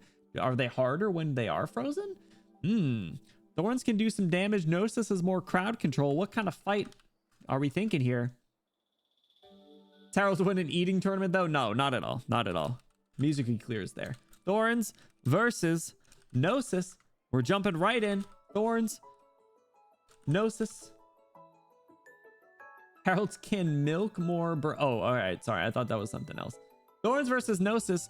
Thorns, who looks like a cool guy who I'd probably want to chill and, like, I don't know, smoke a cigarette with for some reason.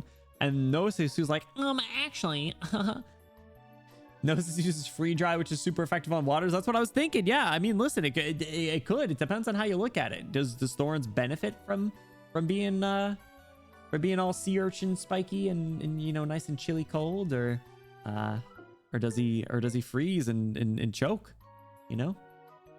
Both got banger OSTs. I can't wait to listen to all those. I think we're gonna do it on a stream at some point. Harold has more milk than Mizuki. I feel like Mizuki's probably got a lot of milk. Does not get access to free dry. He's cut off. Yo, Thorn's absolutely running away with it. I'll be surprised if Gnosis can catch up. Bro gets powder snow on a good day. Wait, hey, powder snow is a good move in Pokemon. Kill the World and El Brio Solitario. Who's this? Which one? Is it in that order?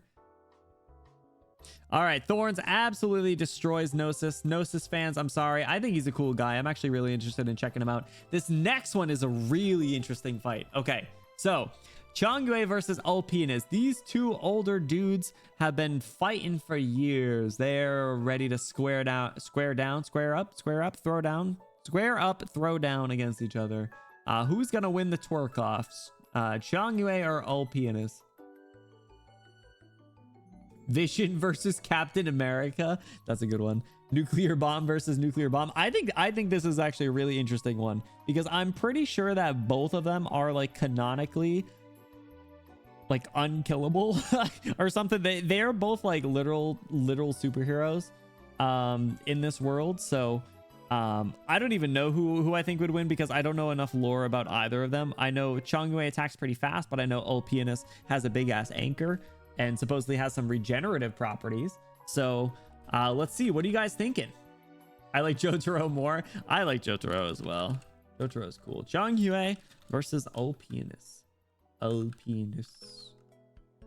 But I know there's a lot of Chongyue fans in the chat as well as Ulpianus fans. Ulpianus is a fish guy. Chongyue's literal smile, yeah. He is smiling, kind of. He's got, honestly, Chongyue's design's crazy good. But I also like Ulpianus. I'm disappointed I didn't get him. Kyogre versus Rayquaza. Anchors over literally just hands. Well, I don't know. It's like dragon hands, right? Dragon. Damn, dragon's got hands. All right, Ulpianus comes out swinging. Comes out swinging pretty hard. Ooh. Oh man. All right. I thought this would be a little closer. Honestly, I figured Chongyue was considered, you know, one of the strongest characters, but Ulpianus out here throwing his big dick anchor around. Insane.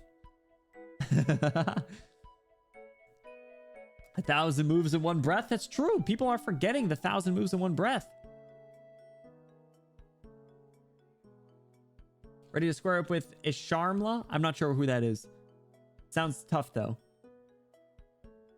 Ulpianus has unsteady posture, wavering intent. Much to learn yet. Much to learn yet. All right, it's getting a little closer, but Ulpianus still has the lead.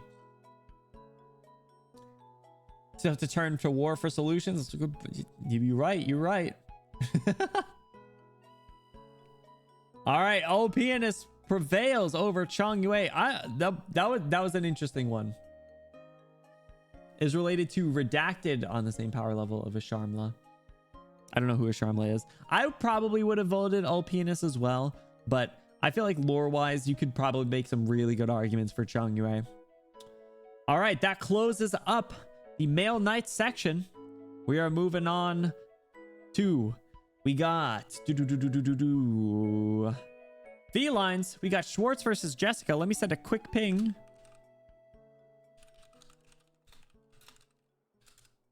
Schwartz versus Jessica. I don't really want to talk about this one. We got a battle of the mercs here. So we got the rude and nasty, mean cat girl Schwartz versus the really cute, sad cat Jessica, who's all grown up now, and you guys should be so proud of her for how brave and strong she is after her recent event.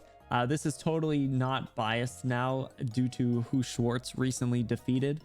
So let's just get this started. Who's winning in a fight, you guys? I know that Schwartz has a lot of experience, but Jessica's in her prime now, and she's riding a high. She's got all these new weapons at her disposal. This really cool tactical shield.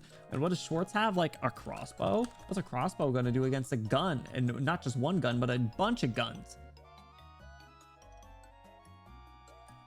Once Jessica sorts out her PTSD, it's over. Exactly. I picked the cat that uses the ranged weapon. Good one, good one. Can Schwartz turn? That's right. Yeah, listen, if Schwartz gets the move on her, Jessica can turn. That's a good point. That's a good point. All right, all right. It's close. It's close. We'd like to see it. We'd like to see it. You always have to be a brave cowboy. Just being an alive cowboy is enough, bro. About to make me cry on stream. That event was so good. Jessica's brave, but catch this final tactic. Freaking bro, I don't want Schwartz to win. I'm sorry. I'm gonna be biased as hell. Jessica doesn't have it in her to shoot on sight. No hesitation, no mercy. You're right. Schwartz is probably a lot colder. But Jessica is a lot braver now. She has come a long way. And pulls out with the buzzer beater. Let's go! Jessica! Nicely done, Jessica. Congratulations on your win. Beating up Schwartz. Moving on to the Sweet 16. On to the next one. We have a really tough matchup between Silver Ash and Golden Glow. Let me just wait a second. Ding dong. Hello. Hi. All right, this is a tough one. This is a tough one. What are you doing to me? What are you doing to me, Benny? Yeah, I know. I know. Silver Ash versus Golden Glow.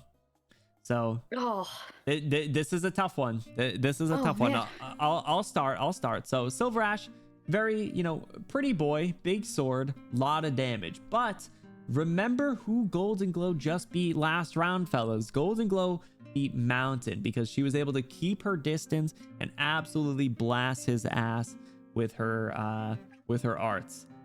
Now, Ivy, what do you think?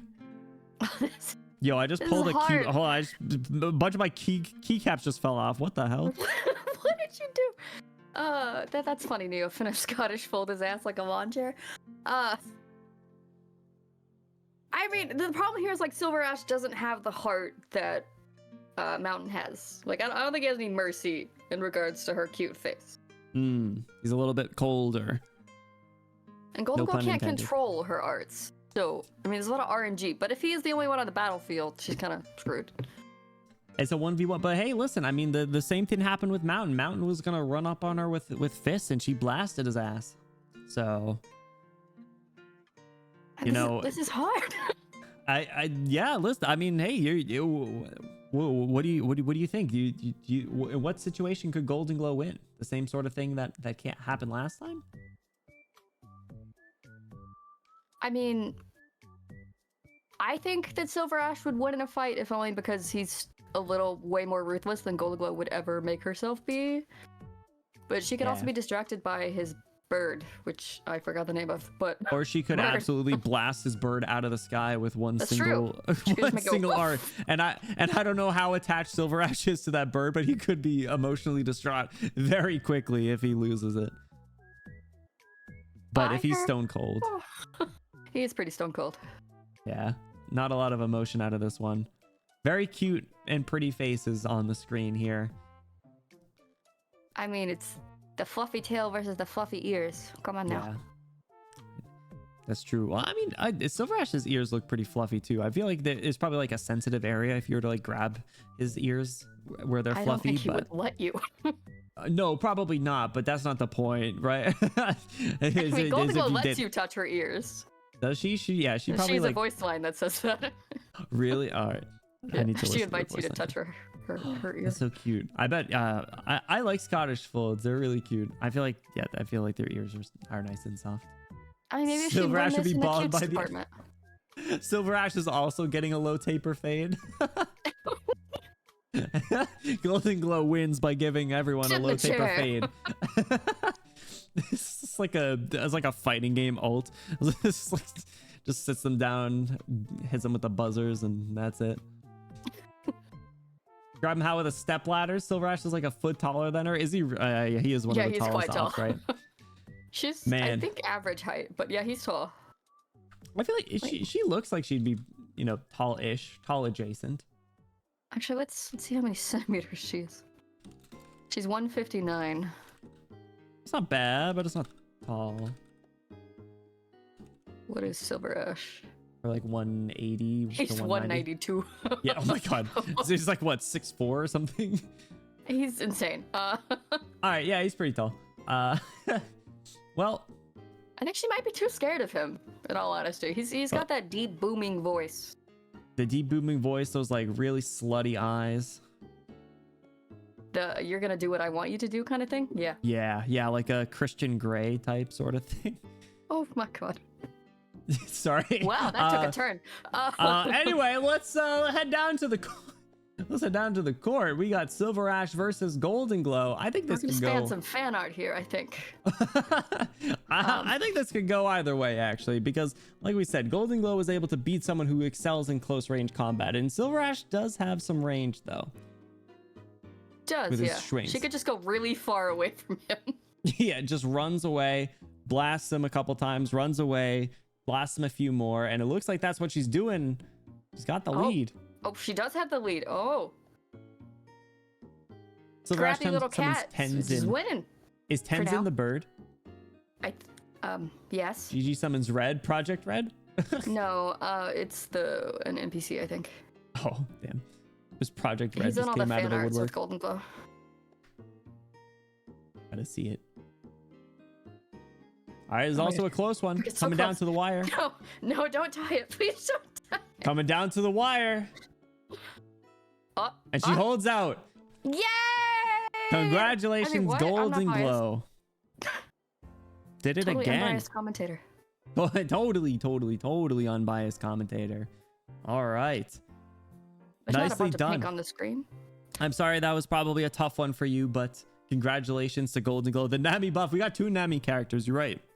Yeah. It's impressive. But awesome, Ivy. Thank you so much. I can bother you again in the next round for Golden Glow if you're still alive and awake. I know it's getting late, so we're moving pretty quick. Alive, yeah. All right, awesome. Thank you for joining. We talk to you soon. Bye. All right, bye. All right, fellas, on to the next one. We are cooking with gas here. The Nemi buff is crazy. All right, Rosmontis versus Kalsa. This is also a really mean fight. It's crazy how this ended up. We got a battle of Rhodes Island. We got the youngest person in the building versus the oldest person in the building. Who wins, fellas? Who wins? The Gen Alpha Skibbity Toilet or the Boomer Silent Generation type shit? So keep in mind, see, Kalsa did pull out Monster against the fight. So I don't know how Rosmantis fares against Monster. Rosmantis did obliterate Blaze though, so can Magneto crush Kalsa into a meatball? Well, I don't know what Kalsa's like defensive tendencies look aside from Monster. We do know that whole thing happened with what's his name? Heresies, so go eat your hard candies, Grandma. Grandma, come on. Leave this to the little kids. Rosmantis can yeet Monster 10 kilometers away. You're probably right. Rosmantis could probably get his ass out of there, but Monster is pretty strong. I don't think he'd go down without a fight. This would be an interesting one to see. Rosmontis versus Cal. Sit. I always spell her name wrong. Rosmontis Cal to sit. Cal to sit. There we go. All right.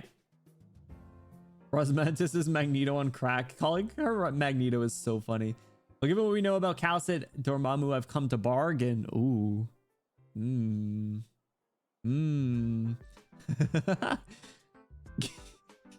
Rosmantis has a brother? Is that true? What's his name? Bob? Kalsit will call Rydian and make Rosmantis forfeit. I don't know who Rydian is. I've heard the name though. Monster has a beam in the anime. You can go band for band with Roz. Yo, my... Roz Monster band for band is crazy. I love that line so much. Amnesia Cat versus Encyclopedia Cat. True. Listen, this is a bit, the feline section has been cutthroat.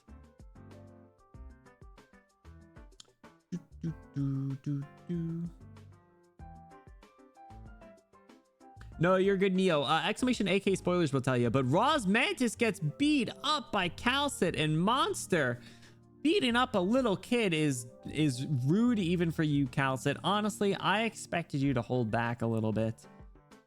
So oh well. I thought Roz had it too. Honestly, especially based on how she obliterated Blaze over there. Good try, Roz. You did your best. Honestly, I'm a little surprised. I'm a little surprised. I think we could even call this an upset. I think Roz is strong and was done a little wrong. The communication squad. That's right. I have heard it. Elysium works for them. All right, on to the next one. We got coming out of the Glasgow region one more time. We got Siege versus Delphine, fellas. I don't even know where to begin. We got Siege, who is the heir to the throne, the Aslan princess king. No, she technically could be the king. The Aslan king going up against Delphine, who is hella strong. Delphine can do big money damage with her arts. Or is it even arts? I don't know. She's a caster. I don't think it's technically art. She has swords, man. It's a bunch of swords that she smites down from the sky and beats the crap out of people. Can Siege do that? No. Is Siege a cute little cat girl that you could pick up and squeeze her cheeks and spin her around like she's a little, I don't know. You guys do the thing. You spin around and throw them as far as you can go. A little discus. That's what you could do with Delphine, but you pat her on the head before. Can Delphine do a flip? I'm sure. Oh, you're talking about because Siege is when her skill activates does a flip. Siege, you need a motivational speech before battle that'll give Delphine time to charge up all her swords. Oh, come on. Come on. You know how well Delphine did when they were holding down that fort for a couple days. She was critical to the success of that mission. All Siege was doing was calling the shots. Delphine was the one fighting. One has lights. Exactly. Listen, I'm a Siege fan. All right. I don't get it twisted. I'm a Siege fan. Siege is one of my favorite characters. I think she's interesting. I think she's cool. But Delphine is just incredible, fellas. Delphine, I gotta vote. Delphine, I have to vote for this one.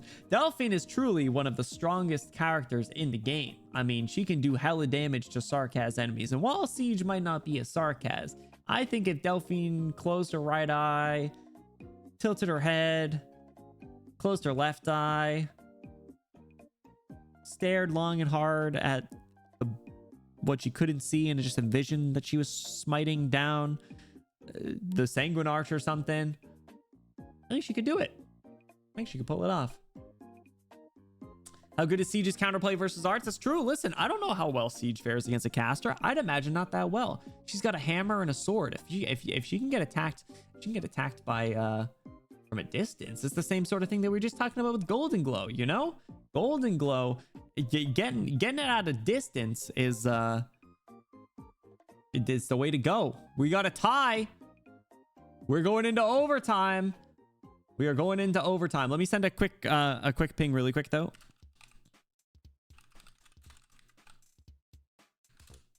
We're going into overtime. Duffy needs Ina's babysit. Oh my god. All right, I will refrain from. I don't think I can even do additional votes for this, so I will refrain from that. Overtime. We got Siege versus Delphine. I will vote once. Oh yeah, it won't let me do additional votes. That makes sense.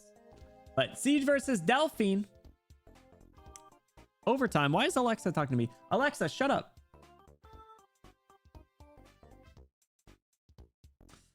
Delphine Nation, where are you at? Come on, Delphine Nation, pick it up. Pick it up. You really gonna let Siege destroy you like this? You gonna let Siege come in here and swing her hammer like this? Come on, this is not what we trained for. What have you been doing? Get your head out of the gutters. Come on, Delphine Nation, rise up. She's got a cool hat. Siege doesn't have a hat. Delphine's got really cute features like her cute eyes and her really sad depression face. Does Siege have that? She looks a little upset, but she's not depressed. She might be depressed, but she doesn't say she's depressed. She's had equal trauma though. But Siege's battle line, get lost. Delphine's battle line is, I'm a racist. I don't know. I have her inner JP voice. Man. GG. Congrats to Siege. You try vodka, thank you. I appreciate it. Siege, congratulations. Beating Delphine. I got no stake in this fight anymore. All right. This is for Rosmentis. I wanted Rosmentis to win. 900 down the drain. It was a good attempt. Thank you, Golf. All right, up next, we actually have a really interesting one. I'm dragging them in right away because they said they were ready. All right, Mythic, welcome back. Yo, what's up, chat? We got a very interesting matchup. We got Searcher versus Mudrock. Now that's very. That's a debate right there. This is a tough one. Yeah. I'll open it up. So, all right, listen, we talked about it before. So, there's not too many other characters that say, no one says just Mudrock. They say just Searcher it. Searcher does some big money damage that would absolutely blast through Mudrock. In fact, I think when I did Twilight of Wallemond, I used Searcher to beat Mudrock. So, was this a little bit of a self-fulfilling prophecy type thing? Who's to say? But let me turn to our expert, Mythic. What do you have to say here? Well, I mean, this is just one of the situations where you have to keep her at her E1 art. You got to keep her in the suit, right? And yeah, I mean, her suit is just made for withstanding anything that Surtur can throw at her. Like heat, easy. Can't even hurt her. Won't even scratch her. True. I mean, yeah, the vampire couldn't do anything last round, so. Yeah, and I doubt Surtur can bonk the just Surtur it. She can't just Surtur it to Mudrock If that makes That's sense. fair. She bounced off of Mudrock's hammer. Yeah, You're right. Yeah, You're like right. the fence stat's too tough, you know, and just takes a good bonk. You know, and yeah, and then she just has to wait out the invincibility as well. That's fair. And then And Mudrock has an invincibility as well. You know, so hey, that's also another thing. As it was put before, I think this would be a really interesting one for them to go band for band. I think this could go either way. Mudrock, you know, a little bit more on the counterattack sort of thing. Surtur on the aggressive. I'm I don't not know. too sure how Surtur works, but I know that she has her little beast thing on her, like kind of like a stand kind of deal. You know, it's literally a stand, literally like a stand, like a persona. Yeah, literally. I think that Mudrock can probably just like, you know, damage it and then just go after Surtur at that point. Yeah, I mean, Surtur's expending all of her life to do that. So, you know, if Mudrock's defense, if she can hold out, all it'll take is a few bonks at that point. Yeah, people are saying that one. Surtur has range, but that range is not really gonna do much to Mudrock. You know, she's in that suit. You know how Mudrock holds up that suit is that she pumps out Originium just to hold it up. Like, you know, like that thing is just filled with power that's emanating from her own body. That's terrifying. In addition to like clumps of mud because she's weird. Yeah. Sure. Yeah, I guess. Yeah. But we love her for that. Woo! Yeah, we love our dirty girl. She's so dirty. Surtur likes ice cream. Do we think Mudrock likes ice cream, or is it too? Probably not. It's a texture thing for her, I bet. Yeah. Mudrock probably eats like rocks or something. Yeah, she's probably feasting on like she puts feasting. like a rock on a pile of mud and is like dessert. Yeah, and that's dessert. Bon appetit. Bon apple tea. Yeah. This would be an interesting one. Mudrock has literal pet rocks. Mudrock over Surtur all day. Hey, Zero Higgy, what's going on? Welcome in, dirty girl. She's dirty. She's canonically dirty. She's covered in mud and rocks. Yeah. Don't call her Mudrock for no reason. Bone apple teeth. It is an appropriate name. She can literally speak to the earth. I think that's her acoustic speaking, but I respect it. Yeah. Surtur ignores Mudrock's initial res. Can we confirm? Can we get a fact check? That's probably true. Surtur's got this little smug nature to her. And I do like her. She's got her E2 art is also just this like absolutely disgusted look looking into the camera. And at least Mudrock knows who she is, you know. That's fair. Surtur. It's crazy because Surtur was like my first initial waifu, and then, you know, Mudrock just took away my attention. Now we're pitting two queens against each other. Yeah, literally. Oh man. All right, let's see how this one goes. I'm actually interested to see how this one will go. Yeah. I think it could go either way. I think you could make really good arguments for both of them.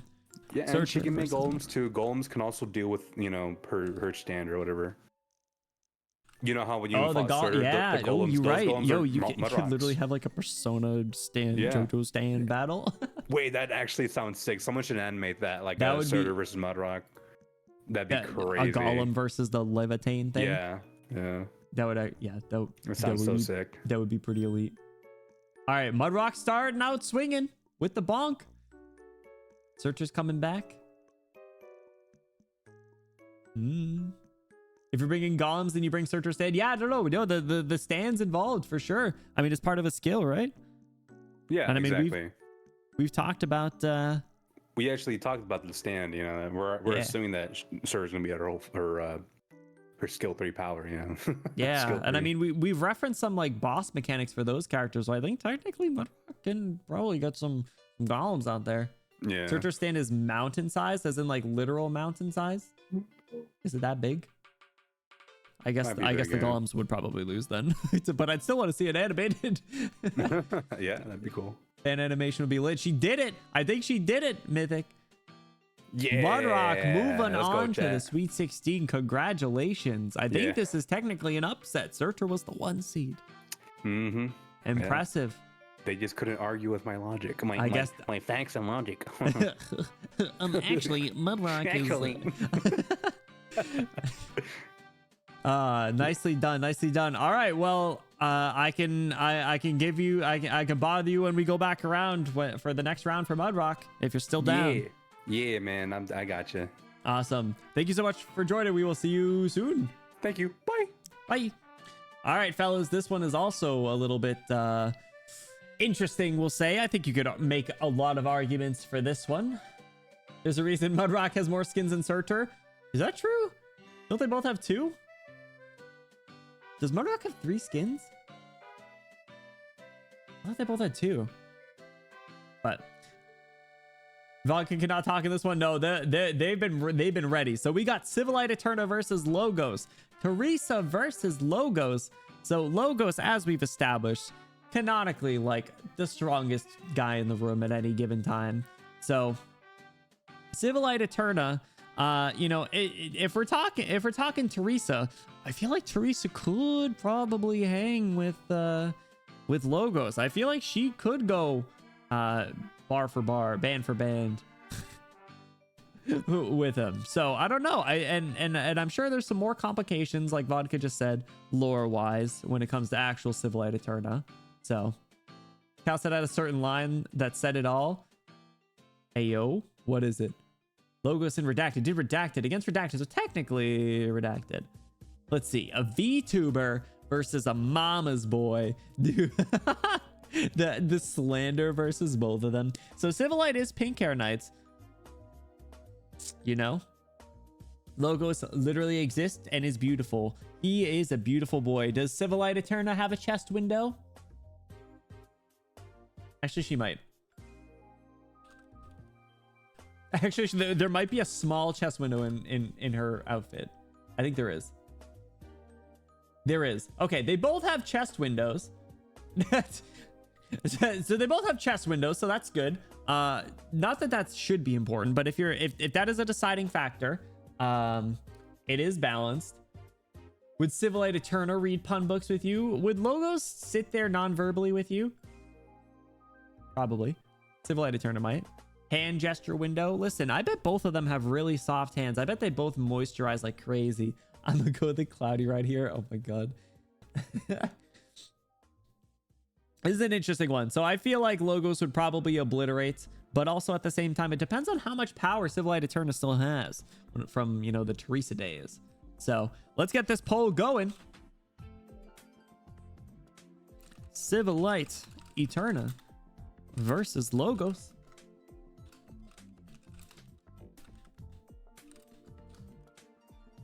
Oh, whoops. Hang on.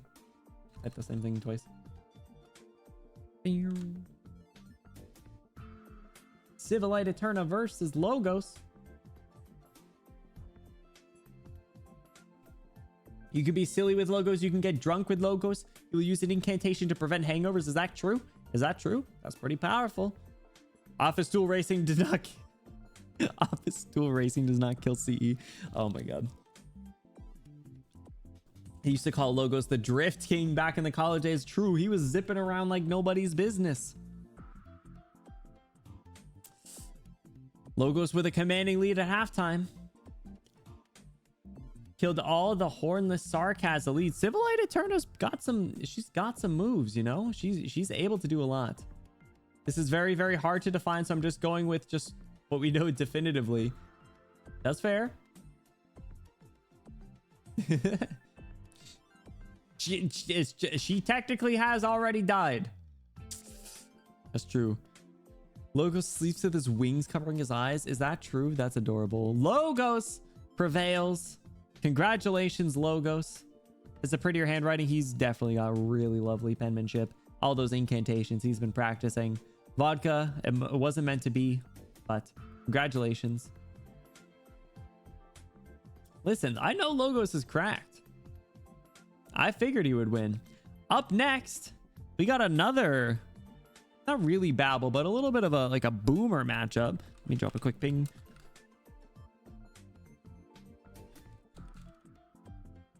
We got some oldies. We got Shining versus Ascalon. So Shining with her sword is a medic. We already established that Ascalon, the sneaky one, sneak up on, she already took down Hoderer. So, I mean, Hoderer is pretty strong. I don't know how you guys think Shining fares against Hodor, but if Ascalon was able to take him down, I know Shining's pretty strong, don't get me wrong, but Ascalon's got the power of the sneak, right? This is an interesting one. Shining is fresh off defeating Nightingale, which has probably really messed her up.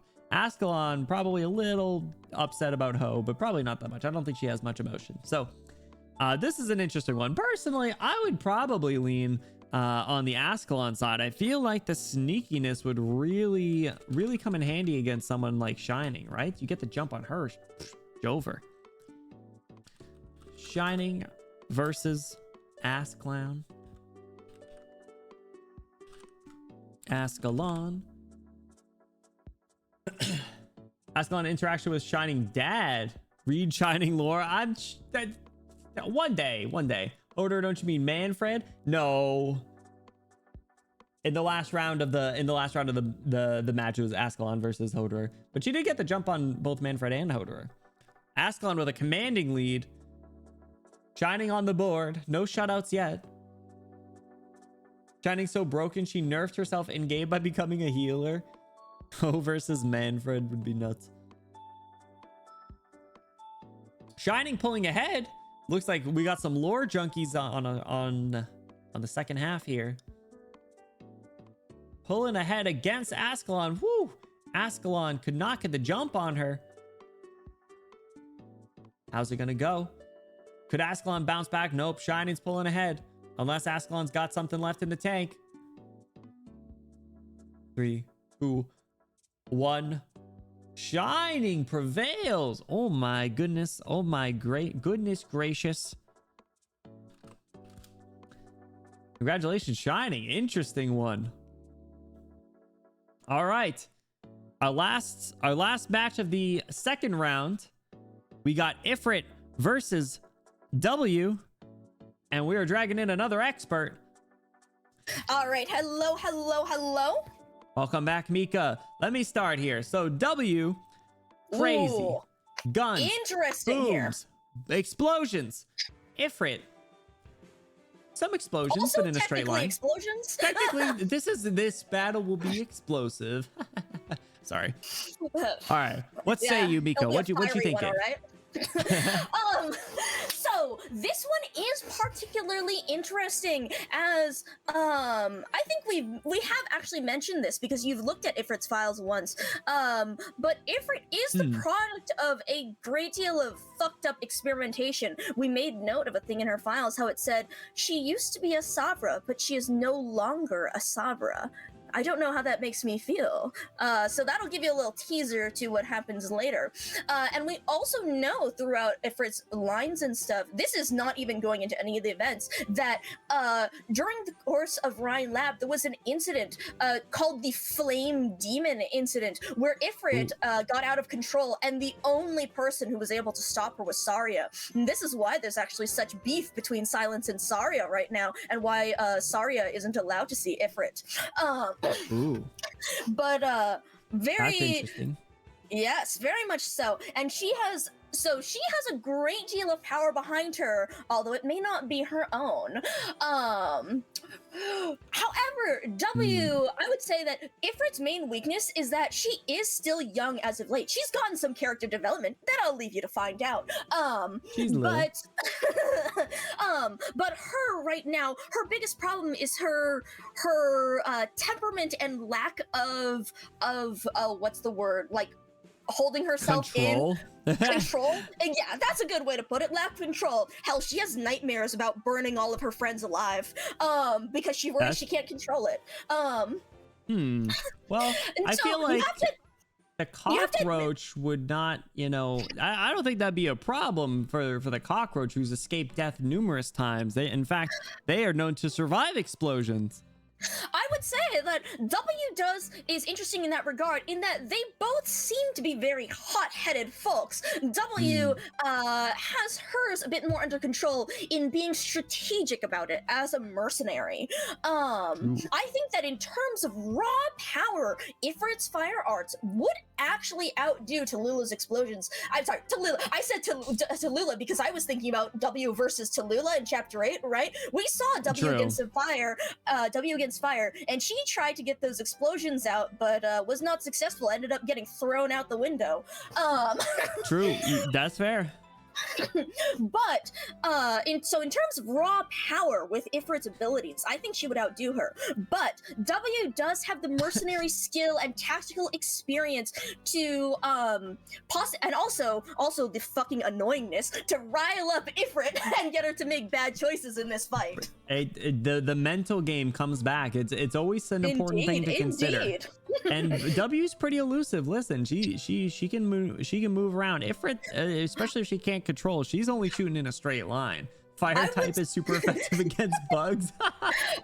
I would say that I think in a hardcore to the death spar, I don't think Ifrit would be able to kill W. I think she could come away with a conclusive tactical victory. In the case in which W would have to run away with her tail between her legs, run away to live another day.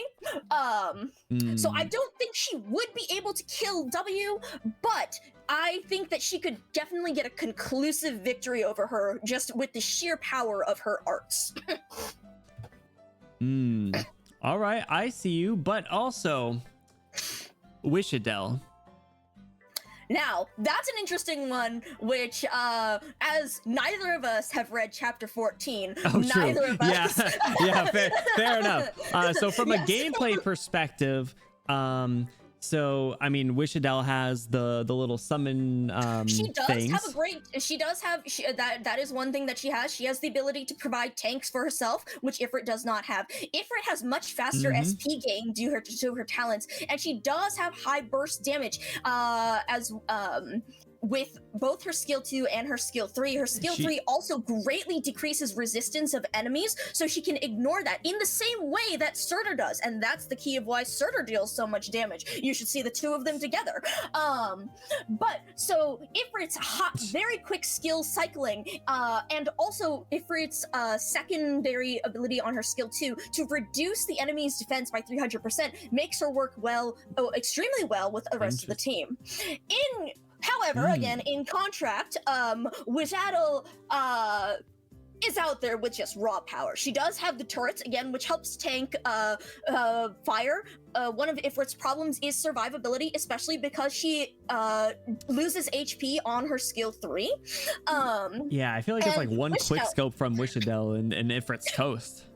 And so that's the thing with W hits Ifrit with the 360 no scope double YY ladder style and.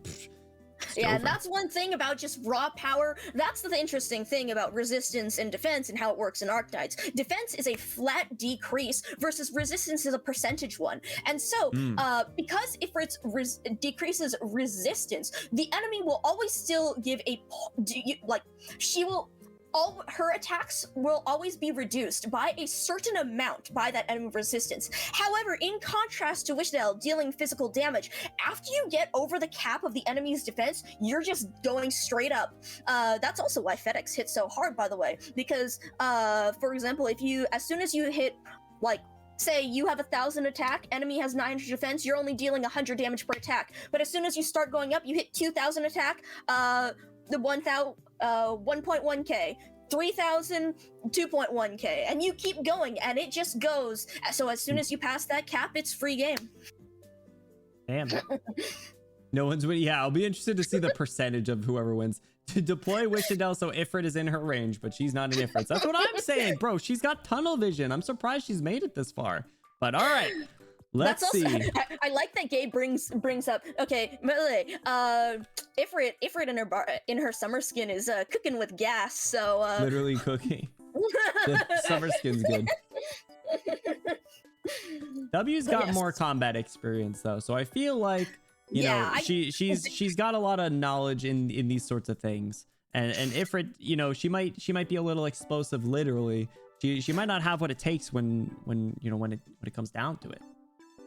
Ifrit's bracket run is carried by lore. That's very true. And I would say if we are taking alters into account, then we ought to take in some of Ifrit's character growth, in which she has learned to control herself a fair bit and has learned to live up to her mentors, both Saria and Silence a great deal, who we know are very disciplined, good fighters, Silence, who's grown into one, and Saria, who's like, well, unparalleled.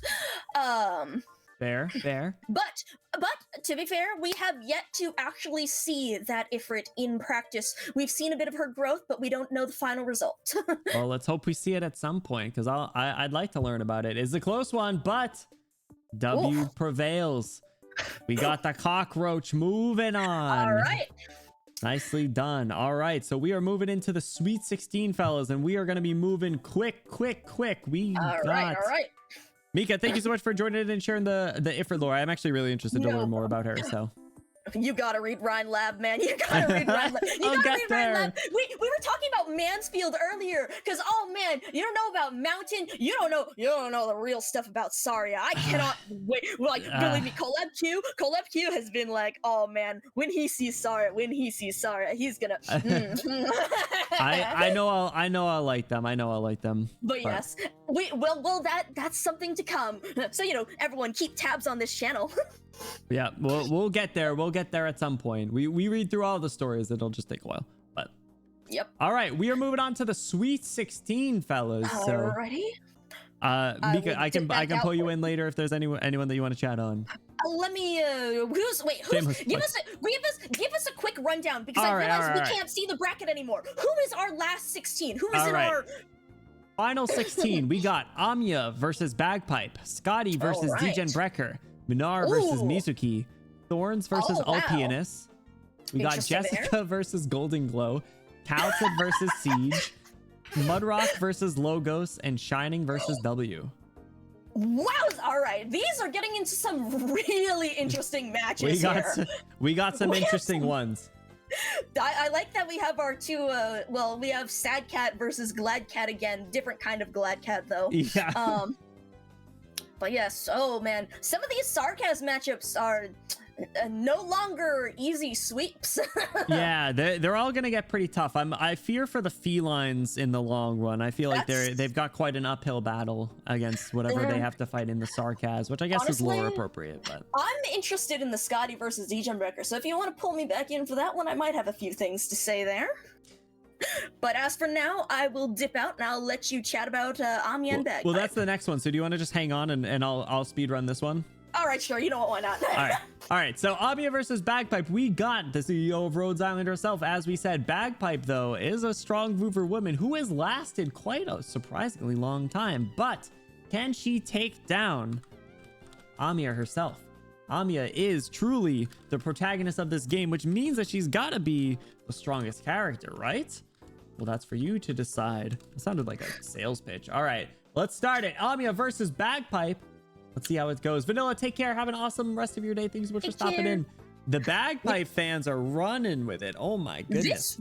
I think this really comes down to how strong are we letting Anya be? Are we going rings off or rings on? I feel like Anya can lock in if she wants. She's not opposed to taking off the rings, so I feel like she probably would if the going gets tough.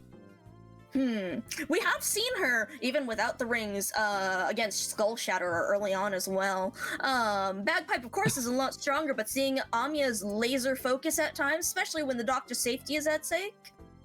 Anya can lock in, and she's scary when she locks in. When she gets that like angry look in her eyes, and you know that sprite that I'm talking about, and, like her mouth's open a little bit, and she's got that like pouty look. Oh.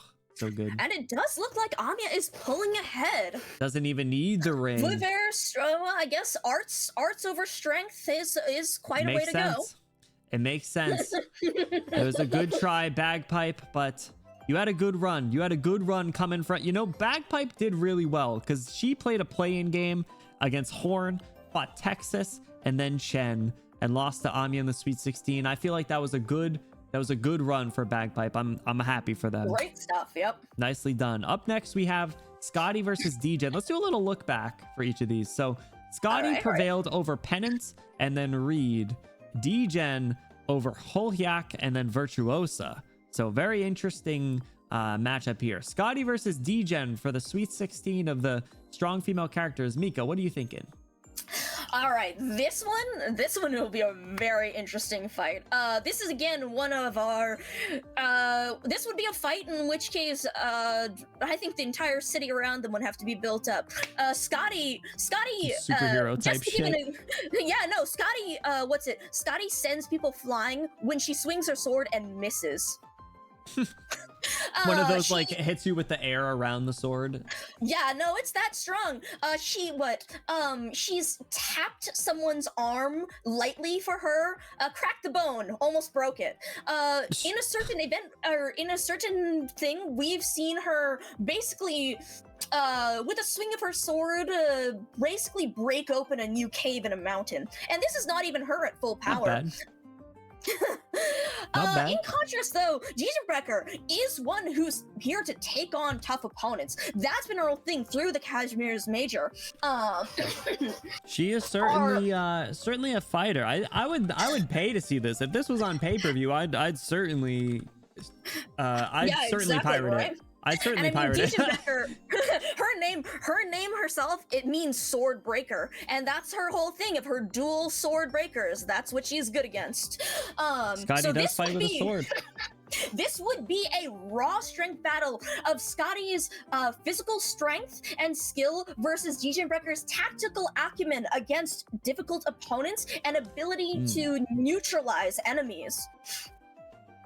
Yeah, this is a different matchup for Degen, because Degen was up against ranged people both times, so she's really having to go toe to toe with someone. Yeah. Now, to be fair, Gizenbrecher has gone toe to toe with. Well, we've mentioned Executor's 1v120 army. Gizenbrecher is honestly, I was worried about if he'd hit this, because Gizenbrecher has actually done a bit better than that and held off for probably the good part of a day rather than just 3 minutes. So but I'd say Scotty is the power of an army herself. So this Groudon versus Entei. I love all the Pokemon comparisons. Let's start this game. Scotty versus Degen. What are we thinking? All right, Degen comes out swinging. If Scotty landed a direct hit. Oh, hello! Boo Boo, welcome in for the raid. Boo Boo, Mizuki will win. Welcome in, Raiders. God, you're just in time. Very soon. Welcome in, Raiders. Boo Boo, how was your stream? What did you get up to? Thanks so much for sharing your community with me. Welcome in, welcome in. We are in the Sweet 16 for these March Madness fights. Welcome in, Boo Boo. I hope you had an awesome stream. Scotty's pulling ahead. Fish Nation. Man, Degen is getting beat up. If you guys are new here, hi, my name is Benny. We're a silly pink hair Prince Boy on the internet. We play a lot of Arknights as well. Today, we are running an event where we are doing Arknights 1v1 operator fights to see who will win. Yep. I do think that if Scotty manages a direct hit on Gizenbrecher, no one could compare with her strength. But Gizenbrecher has got the dexterity and the neutralization ability to possibly avoid it. But looks like in the end, raw strength does prevail. Scotty did it.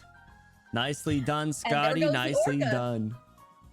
This honestly might come down to fish versus fish, because don't we have Mizuki coming up in a later bracket? Yeah, I mean, I know you literally just wrapped up stream, Boo Boo, but if you want to jump in here, Mizuki has an uphill battle here against Munar for this next one. If you're around, no pressure at all, but if you're around, I can drag you in here. But I hope you had an awesome stream. If you got to do any sort of post-stream activities, whether that's lurking, kicking your feet up, relaxing, grabbing a snack, grabbing a drink, you take care of yourself. That is most important, and same for everyone hopping in. If you guys got to do anything, any sort of post-stream care, please take care of yourself. But we're cruising through these fights. No worries at all. All right. I can vouch for Mizuki on behalf of Boo Boo if you are tired, but if you would like to jump in, like you're the real expert. Yeah, Boo Boo's gonna support in the polls. Pokemon go to the polls. All right, so Munar versus Mizuki is a tough one. All right, so you know Munar has already taken down Totter and Executor this tournament. Now going up against Mizuki. Mizuki's got some dodge, but you know Munar can hit from a distance, so you know it's not as easy. In gameplay perspective, that true damage dodge doesn't account for true damage. You can't dodge true damage? What? No, actually, because you'll notice in the lines it will specifically say physical or arts dodge, and they get one or the other. So that's why resist is actually a different thing. So that's why Hoshiguma's resist will actually allow her to resist true damage. Liskarm's just eats an block one attack. attack allows her to block one instance of damage. Yes, and so that's why those are so special, because that is any instance of damage rather than dodge being specifically for type. But well, I don't know. I mean, listen, Munar's a grumpy old man. Mizuki's full of youth. Mizuki could, you know, splash him around, and he'd probably get a little upset if he got his newspaper all wet. I don't know if that he'd get mad enough to start swinging his sword, but maybe. I do have to say here that Bubo made a good point when it comes to Mizuki's true strength and when he would show it. Munar also doesn't necessarily want to show his true strength either, because he's trying to be on the down low, being the, you know, corporate wage slave, which I have to bring up because it's still funny to me.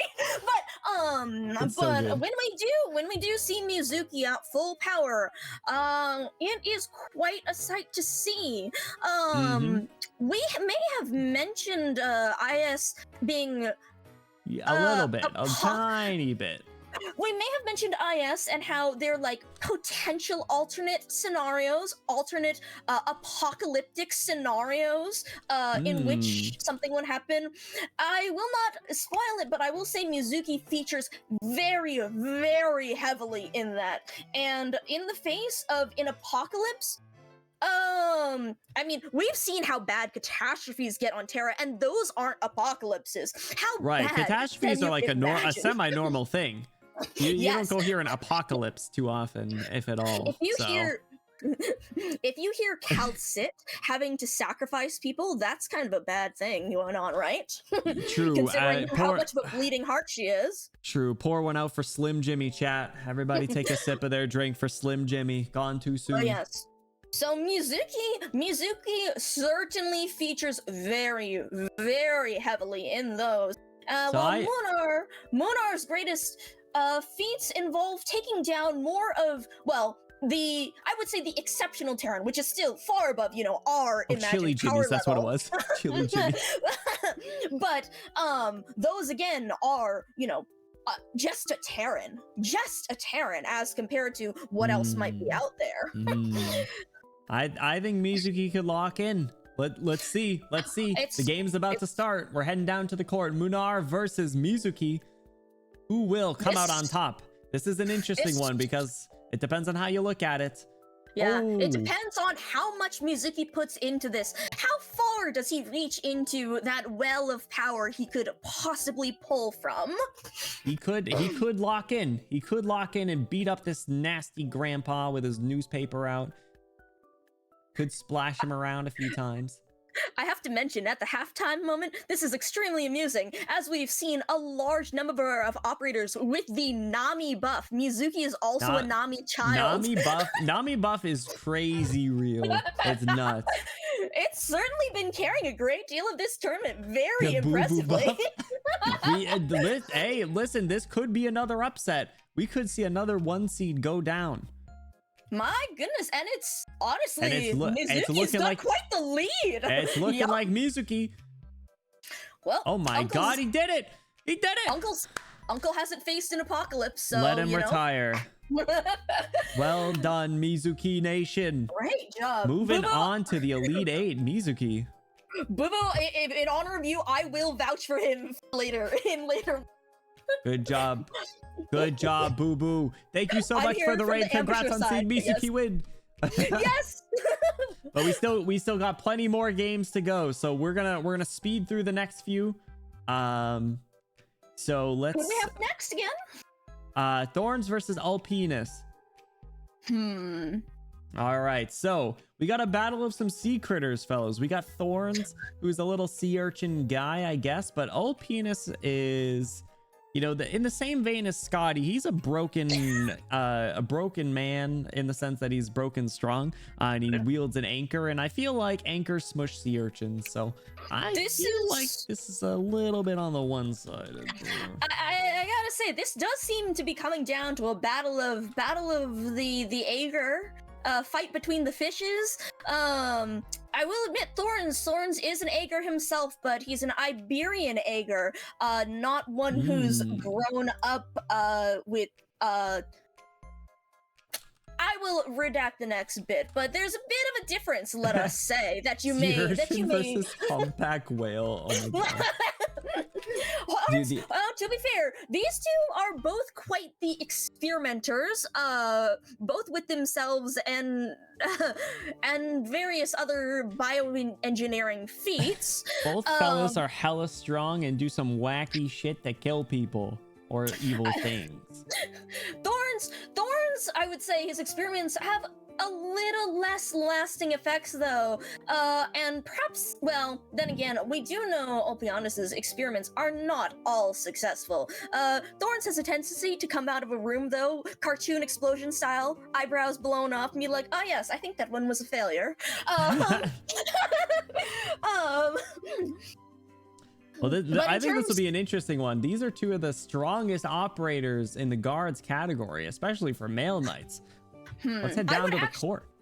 See, in our current day, in terms of gameplay, I'll be honest, certainly outdoes Thorns in terms of burst damage. His survivability is very impressive as a crusher, given his HP regen on taking damage. However, if the enemy, see, the problem is, if the enemy can deal enough damage to Olpianus, they can completely wipe out Thorns. But Thorns does have the advantage of a long period of consistent range, as he basically Thornified. Oh my god.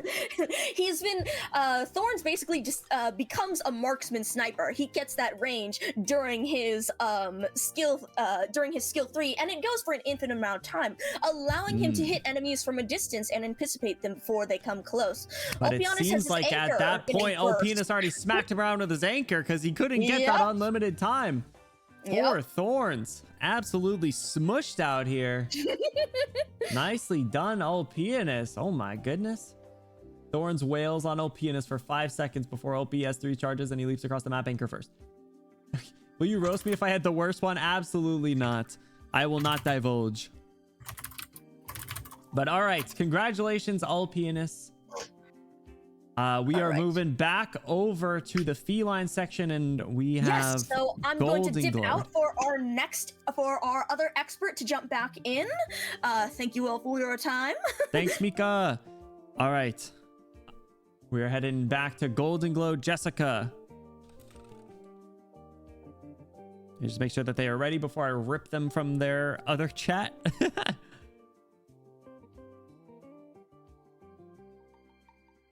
But we're speed running here, so appreciate everyone's patience and understanding. I know we're a little over the time, but it's fine. All right. Meow. It's cat girl time again. Welcome back, Ivy. Anyways, we got an interesting cat matchup. Lesser sad cat. Two really upset looking cats. Jessica versus Golden Glow. Bluey, thank you for the hydrate. My throat's a little sore. I haven't talked for 5.5 hours straight in a long time. But we out here. To the yap sesh. It certainly has been. So I appreciate the experts like Ivy here coming in to shed a light on who they think would win this fight. I mean, I think Jessica loses this just because Jessica has no gumption. I think she'd level the gun at Golden Glow and just drop it and be like, oh god, no. Golden Glow's got quite the, I'd say body count, but that sounds wrong. The kill count at this point. She's defeated both Mounted and Silverash, 2 burly men. What is this little sad cat gonna do against her arts from a distance? Even if she's got guns, I don't know. Those arts have, they have little like splash damage, right? Like the skill 3? Yeah, I mean, she can attack from so far away. She's got unlimited range. I mean, she could just be 5 rooms over. She could literally be at home and she could be watching the stream right now and doing damage to Jessica.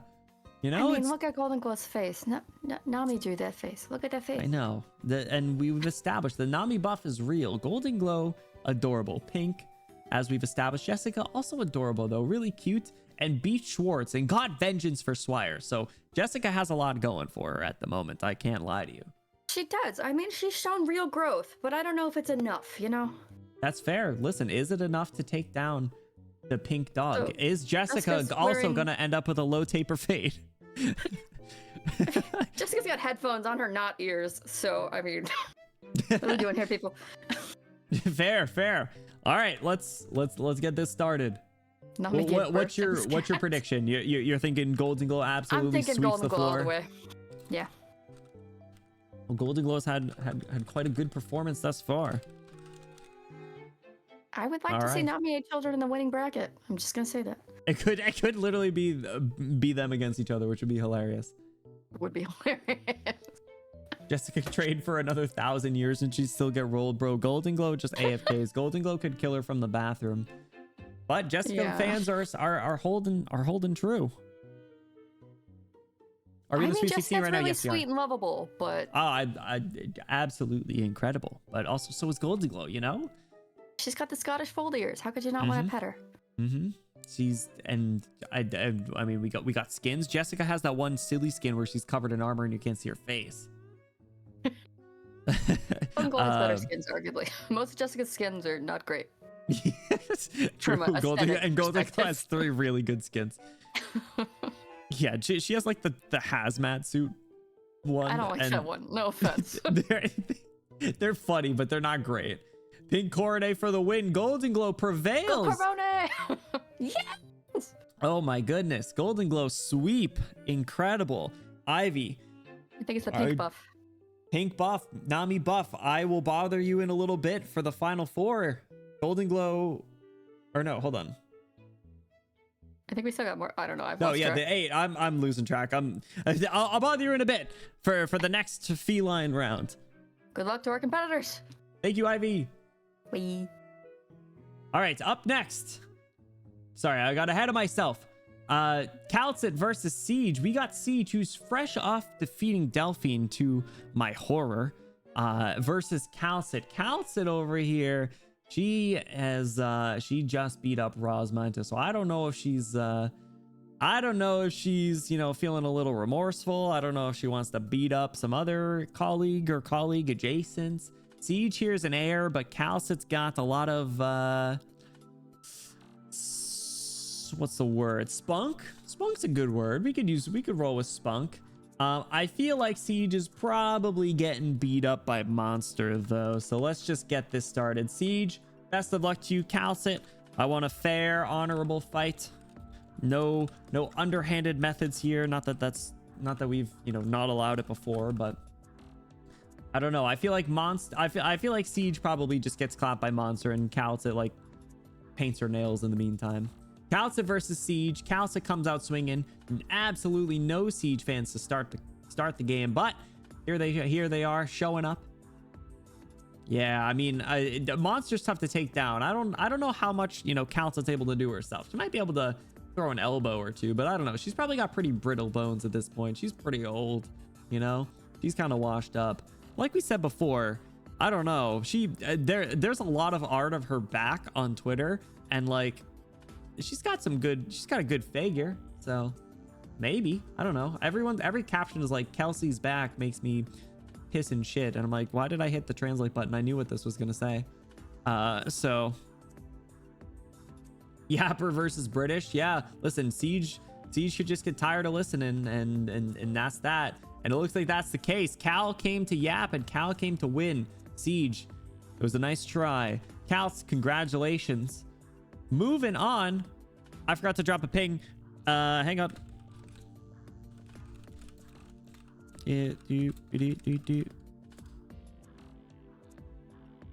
Up next, we have another tough fight. We got Mudrock versus Logos. Ding dong, welcome back. Ding dong, ding dong, ding dong. What's up? We got chat? another tough fight for Mudrock, but that has not stopped her before. We got No Mudrock way. versus Logos. Now, Logos is on a hot streak. He has been doing some big money damage across the board to everyone he comes across. What can Mudrock do to prevent this? Toughness, tough it out. She thugs it out, man. She can thug it out and then bonk it out. Like that's gonna be the strategy. We're gonna keep on doing it until she wins. Does Logos get bonked? Yes. Is he 100%. bonkable? Could He is he very bonkable. incantation around the bonk? Oh yeah, definitely. Yeah, this would be interesting. How thick is Mudrock's suit against crazy Sarkaz witchcraft type stuff? Well, essentially, Modrock goes from 5'6" or 5'2" to like 6 foot, so you know, it makes her pretty tall. And True. I don't know how tall Logos is. He's probably like pretty tall, but like at the same time, I don't know. He's got a small grabbable waist. If he gets hit, he's probably taking some damage. But I feel like it's a one will shot. he get It's hit? literally one shot. Yeah, it's like, will he get hit though? That's the thing. Is Mudrock's hammer considered like a projectile? You know, does she throw it at him? Because she like a Thor hammer throw. yeah, she Mjolnir throws the hammer at him, and he just slurps it up with his. Yeah, and plus she has skill 3 or whatever. invincibility. She can still like she can like tank his attacks, and then just go whammo. I feel like if push comes to shove, she could probably just overpower him in like a hand-to-hand combat pretty easily too. Oh yeah. I mean, if you've seen her stats, she has excellence overall across the board. Yeah. In terms of toughness, power. I think like the only thing it's like her combat intelligence thing is like standard. Yeah, well, she's kind of slow up there as we know. But let me double check here. The headphones with the crown are a nice touch. Thank you. I found them. I think they're by Ali Illustrate on Twitter. The ship matchup. Wait, people ship Logos and Mudrock? Ayo, is this true? I've never heard of it, but I ship. No, they should be shipping Mudrock with me. I'm just kidding. Exactly. They should be shipping Logos with me. It should have been me, not him. It's not fair. So who lasts longer is a crazy question, but that is pretty much what it comes down to, isn't it? Literally. Originium arts are literally unranked. It's off the scale. Yeah, it's an uphill battle for a defensive unit that might be getting splashed around by arts. But let's go down to the court. Let's see how it goes. Mudrock versus Logos. I'm interested to see how this one goes. Mudrock, we'll settle this in court. You'll see me in court. You'll see me in court with my lawyer. Mudrock did just beat Surtur, who is able to dish out some big money arts damage. Let's see. Chad, if you don't bet Mudrock, you get bonked. Logos linted. Boat goes binted. All right, call your lawyer, bitch. I'll have sex with him too. Is that a Ace Attorney reference? Is that what Ace Attorney is about? I've never played it, so that's what I think it is. Boat goes binted. Mudrock has higher stamina, but Logos could get real freaky with his power words. He could whisper some sweet nothings in there. Yo, if Logos wins, you know what? I'm not gonna say anything. I was gonna say I'll pull for him if he wins, but Wait, do you not have him? No, I don't. Oh man! All right, I hope you're able to get him then. Yeah, because he is fun. I do like him. He just kind of destroys things. Okay. Yeah, I did hear that they do have like lore together. Oh, that's interesting. But Logos pulls out. Not in the sorry. The Logos holds out. That's what I meant to say. Logos went. Bogo's minted? Bogo's minted. Mudrock, well done. Logos progresses on. Mythic, thank you for supporting Mudrock. I'm sorry it did not work out. Hey, we had a good run. We wouldn't have gone this far without chat support. Shout out chat. Y'all were the realest, helping out Mudrock Nation. And just one more thing, man. Just shout out to the streets, or shout out to the sidewalk for keeping me off the streets. Thank you. Good night. Thank you so much for joining me. I fuck that up so hard, but you're good. You're good. I'm scuffed. All right. See ya. Bye. All right. Up next, we got Shining versus W. This is another interesting one because I feel like they have had some banter back and forth in the story, in the canon. Shining and W. I think it happened it was either late chapter 12 or maybe it was 13. I think it was 13. But they had some banter. Would Logos even need to pull out, or could he just use S1 on? Never mind. Insane comment. Absolutely insane. Shining versus W. we got the Confessari herself versus the Roach. The Roach that is tough to defeat, but Shining, who has a lot of lore. I know Shining got a little irritated by some of W's comments. So if we're talking mind games, I feel like W could probably prevail. Shining's got a sword. W's got explosions. How does Shining fare against explosions? I feel like Shining is one of the characters that is probably dumb old. Like, she's probably old as hell. I've never looked, and I don't know, but I feel like she's been around. What's up, Cloudy? W because it'd be funny. She is funny. I like her. I don't think Shining could survive a quick scope from Wishadel. She can heal. She can heal, Hex. That's a good point. She can heal. Can she heal herself? Probably. W carried Calcit and Shining in Motor. I don't know if that was 13 or 12, but yeah. It was that scene. I know exactly what you're talking about. So I don't know. I feel this would be an interesting one. I would like to see more of these characters or more of their interactions. They do have the similar-ish bangs, so if that counts for anything. Fellas, let's jump down into the game. We got Shining versus W. Shining versus W. Now, do you want the stone cold, all serious, all business Shining, or do you want the fast and loose, kind of funny, kind of silly, explosive loving Roach? I'm not biased. I'm just here to have a good time. I'm just telling you who these characters are. Why they're fighting? It's because it's in the tournament. I don't know the situation. Whoa. Wait, what? Ombles? Else? It's close. Brain stopped braining. Yeah, well, I don't know. See, like, if W keeps her distance, if W can keep her distance, Shining might go down. But I feel it looks like we might see another upset. Shining might overpower W here, which is surprising because W avoided getting ifrited. She avoided getting ifrited. Is she really gonna go down to Shining? At the buzzer. Oh my goodness. Goodbye, W. Sayonara. Shining comes out on top. Moving on to the Elite Eight. That was a surprise. I actually thought W had it. I thought it was about to be W logo. So moving on to the Elite Eight, we got Amiya, Scotty, Mizuki, Ulpianus, Golden Glow Calcit, and Logos Shining. So let's just jump right in. As we have established, Amiya, the CEO of Rhodes Island, the protagonist of your game. She is the king of Sarkaz and is hella powerful. She holds herself back because she needs to, or else she will get in trouble with Calcit and probably hurt herself. Scotty, literal superhero, supposedly can destroy stuff without even making contact with her sword. How does she do that? How does she even do it? I don't know. See, she seems pretty strong, but is she strong enough to overpower little Amiya? Amiya's got plot armor. That is an excellent point. How is Golden Glow still here? Let me send a quick ping.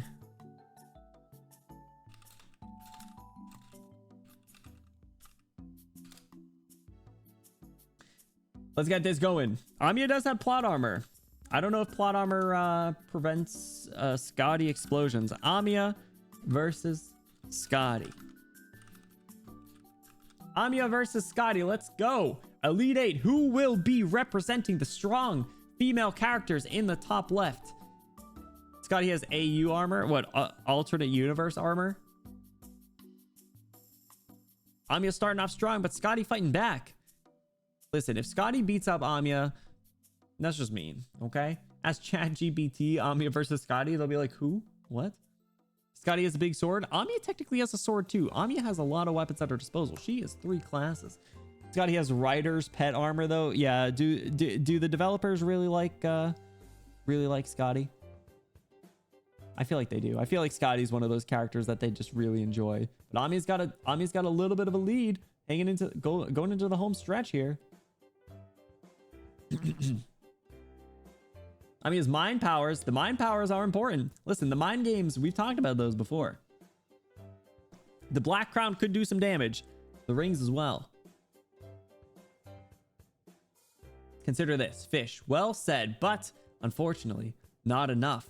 Amiya moves on to the final 4 as the lone 1 seed. Right? The only 1 seed left. Amiya. Interesting. Goodbye, Amiya. I mean, goodbye, Scotty.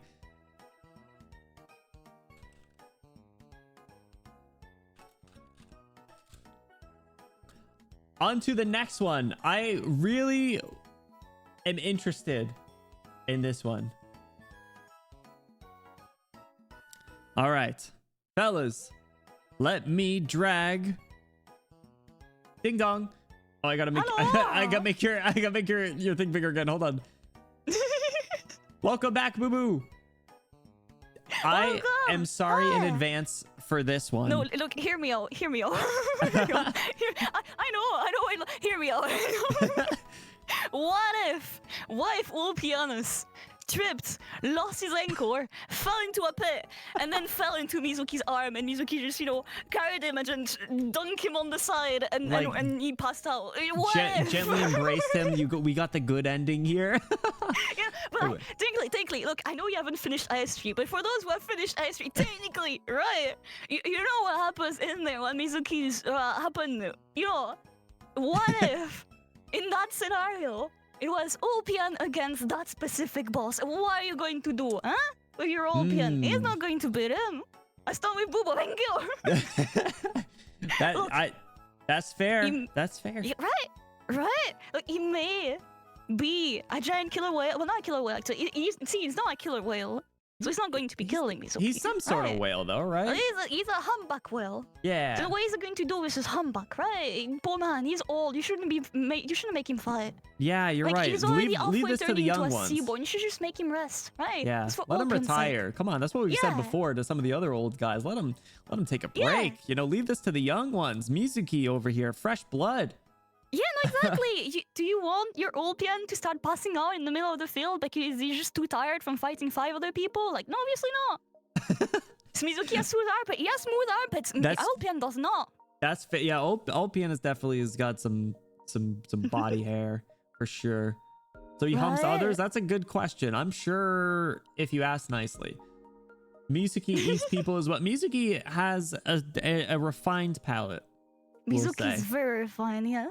Mizuki has 2 armpits. Well, Mizuki has however many armpits you can count because the tentacles probably count. That's a lot of armpits. That's a lot of armpits. All of them. All the armpits you could think of. So Self-hypnosis immediately throw an anchor. What if he dodges the anchor? Mika gifted us something, Cloudy. Mika, thank you so much for the gifted sub. Cloudy, enjoy your Benny emotes, enjoy your custom roll in the exclamation Discord, and enjoy that sweet ad-free viewing experience. Guys, if we could get a Mika W in the chat for their kind support, I'd appreciate it. Thank you, Mika. You didn't need to do that. Thank you. So you like Ulpianus though, right? Like you use him a lot. He's probably my second favorite male operator. So this is like devastating, then. This is devastating. Mika! This is devastating. Oh, thank you. She has just subscribed. Micah 400. Get to the sub, the Boo Boo. Thank you so much for the sub. Mika, thank you so much for gifting the sub. Boo Boo, enjoy your Benny emotes, enjoy your custom roll in the exclamation Discord, and enjoy that sweet ad-free viewing experience. Thank you. If you can get another Mika W in the chat for their kind support, I'd appreciate it. Actually, let's do W Mika so Yippee Bot will work. I think. W Mika. What? Thank you, Mika. W Mika. All right. I think we'll need to hit the poll. So before the match starts, any other points? Is Mizuki? Do they need to take the gentle approach here? In terms of personality, would you rather be with a captain that does not like to speak, does not like to say anything nice, disappear to buy the milk and never goes back to his daughter and abandon his daughter with his ex-wife, and will smash you your face with an anchor at any given time just because you didn't like how you sung? That's a real thing. It is test to find Seaborns if they sung well or not. That was his test to find Seaborns. Is he that rude? I kind of thought he'd be like the gentle guy. The thing is, he had the idea. Well, he has the idea. Well, technically, it's not entirely wrong. But most Seaborns don't like art. Like, they not really care about arts because it's not important for survival. So his test was making the people of his troop sing, and whoever didn't sing well would just get encored. Fair Would you enough. rather have dinner with him, or would you rather have dinner with the adorable Mizuki, who will make sure you have enough food for yourself and then devour whatever is left so that you never have to worry Yeah, I was about gonna taking say, but leftovers, would you? wouldn't Mizuki eat all my food? Like, would? No, he's nice. He would Oh, even he- make you cake. Oh, okay. Well, that's He would nice even make then. you cake. Mika, Yeah. thank you so much for gifting us sub to Mythic, Yuzu, and Ivy as well. I appreciate it. Guys, if we could be sure to give some support back to Mika as well, I would appreciate it. Mika, thank you so much. I really appreciate you need to do that. Everybody, enjoy your Benny emotes, enjoy your custom role in the Discord, and enjoy that sweet, sweet ad-free viewing experience. Fellas, it's time. It's time. It's time. Mizuki versus Ulpianus. I'm interested to see how this goes because I feel like either corruption or otherwise, this could go either way. Everyone, this is my beloved fighting against the Captain Worm. This is like a coup. This is a coup d'etat here. Right. I need to bring this victory back to my beloved. I don't have a choice. Not the peanut explosion chamber. Right. Oh my gosh! Couldn't feed you with his tentacles with Ulpianus. Obsession, exactly. Oh my gosh! This is a close one. This is a Unsurprising. tie. Mizuki could feed us with his tentacles. Exactly. Ulpians would not feed us. Right. Mhm. This is You're right. important. That's This is fair. important to me. Who's gonna keep us alive on an expedition? Yeah. Oh, hang on, We're at wait. the Oh, there we halfway go. point. It's close. It could bounce I'm back. Weak to scared. thermonuclear bombs, man, versus thermonuclear bomb. One more vote for Mizuki and we can tie. It could One go into more. overtime. Maybe. Well, let's see. It could come down to the oh, tied it up. A tie. No. Oh, No. right at the end. No. He did it. Oh, penis. So close. The buzzer beater. So close. Oh, man. Nice It try, goes to Mizuki. That was hard fought. Very Boo hard Boo, fought. I'm sorry he couldn't do it, but it was a good run. Honestly, I'm not going to lie to you. I figured he would get past Lessing, but I thought he was cooked after that. I kind of thought he would. Well, actually no, it was Harold's. He had a fair matchup until he had to fight Minar. Him overpowering Honestly, Minar yeah. was good. Against like Lumen or Harold, it's like they're healers. What are they going to do? But against against Moinar, I was a bit worried. But if Moinar doesn't do anything, just read his new place per technically, so he's a win. But Mizuki against Ulpian. It was a tough one. I'm sorry you had to That's a see tough that. one. I'm so sorry you had to It's see that. okay. All right, I meant to ping. I gotta ping Ivy. Golden Glow's up next. Good But Boo Boo, luck. thank you for joining, and thank you again Thank for the you raid. for I having appreciate me. it. I hope you had an awesome stream playing Monster Hunter. Thank you. That was really fun. Thank you. All right, awesome. I will see you later, and we'll maybe hope to see Ulpianus win in Mizuki's stead. Okay, thank you. Bye bye. Bye, Boo Boo. See ya. See ya. We are moving into the Elite Eight for the Felines. Sorry, I'm getting all disoriented.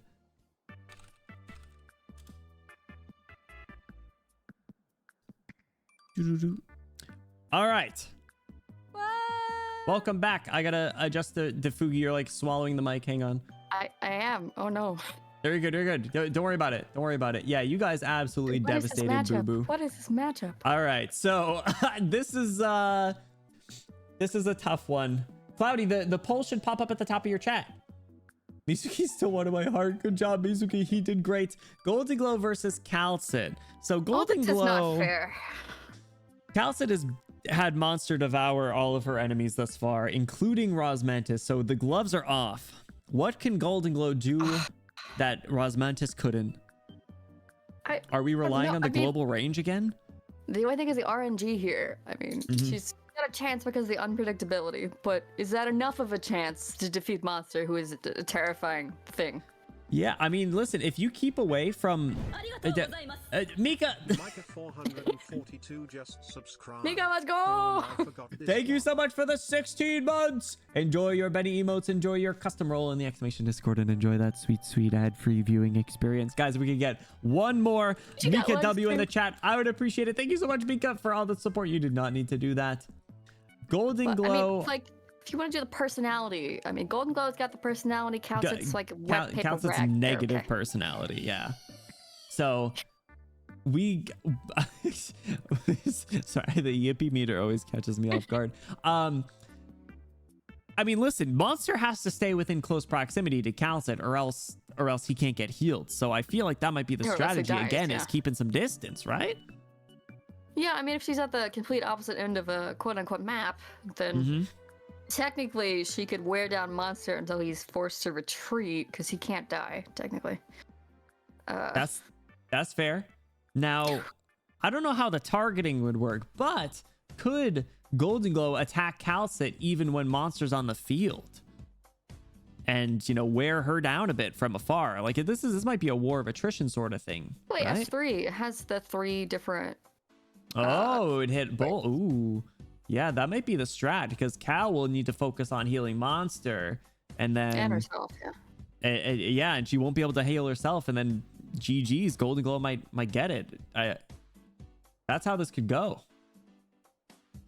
Yeah, but I mean, we gotta think about the true damage. Like Oh. enough true damage, and Golden goes out.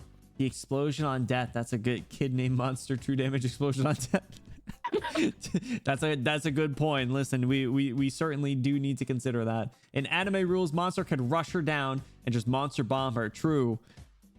That's fair. Okay, but in anime rules, Golden Glow has the power of friendship. Okay. Golden Glow has the power of God and anime.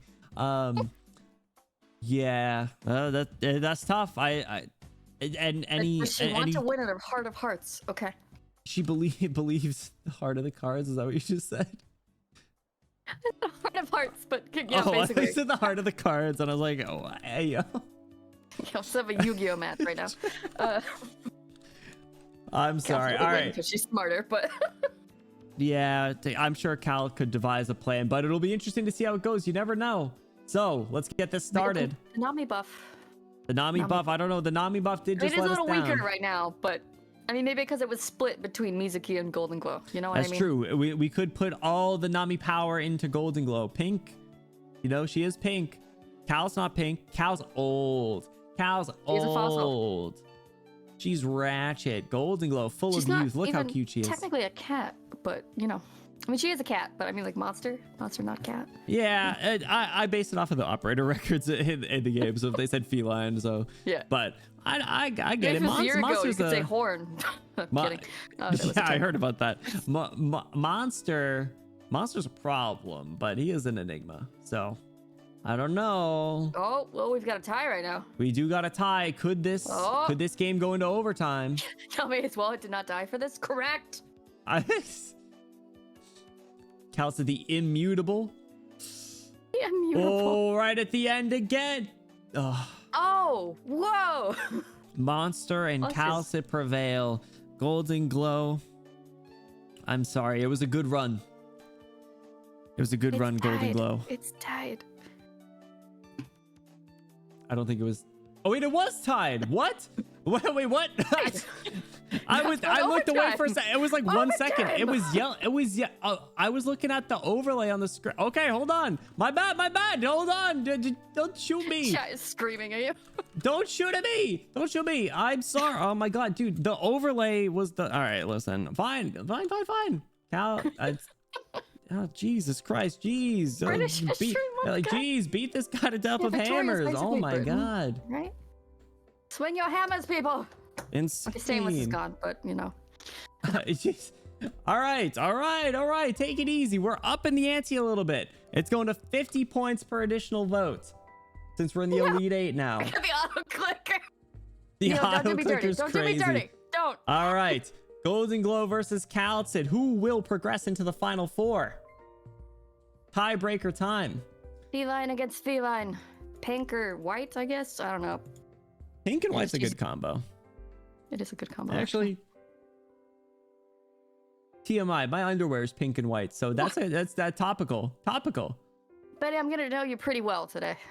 Yeah, sorry. I like anything past like 4 hours is just nuts, and we're almost at 6. I feel like we're playing. Did you see the Dodgeball movie? Yeah. It feels like we're in that scene right now. Where the commentators just making up stupid crap. Yeah, literally, exactly. I don't know, Cotton. It's a bold strategy, Con. Let's see if it pays off for him. Cal's pulling ahead. No.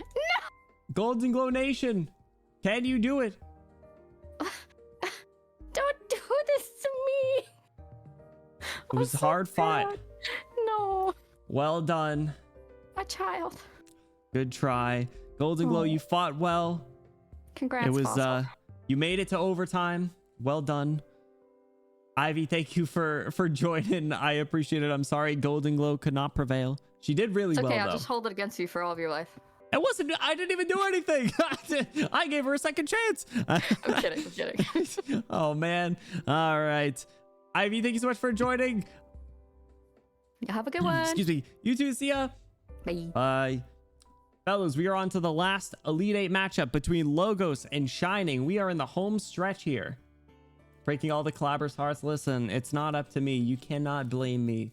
You cannot blame me. But Cal moves on.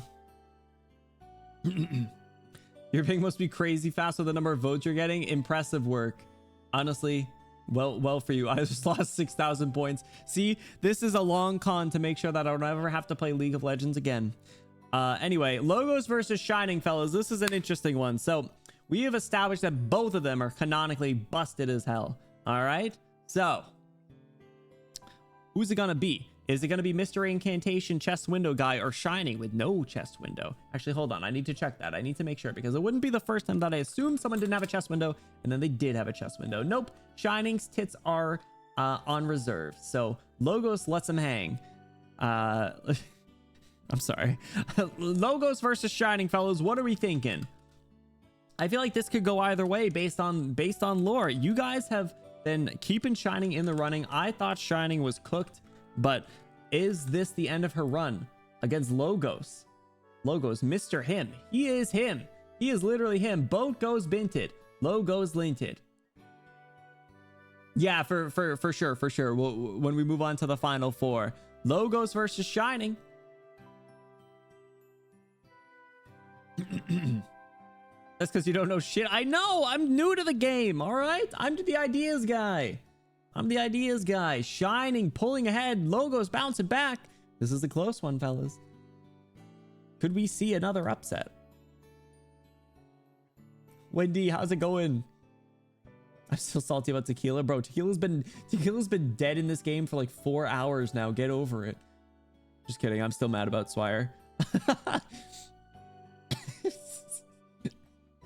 Logos linted. Or is it Shining? The Confessari.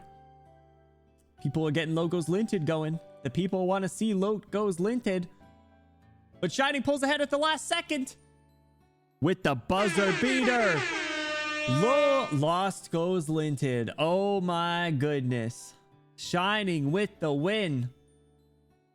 Loach goes linted. All right, fellas. Don't make me dry use a twink. No, you wouldn't with a butt. Whoa, Jesus. All right. I wasn't expecting the last part. You had me in the first half. Jesus Christ.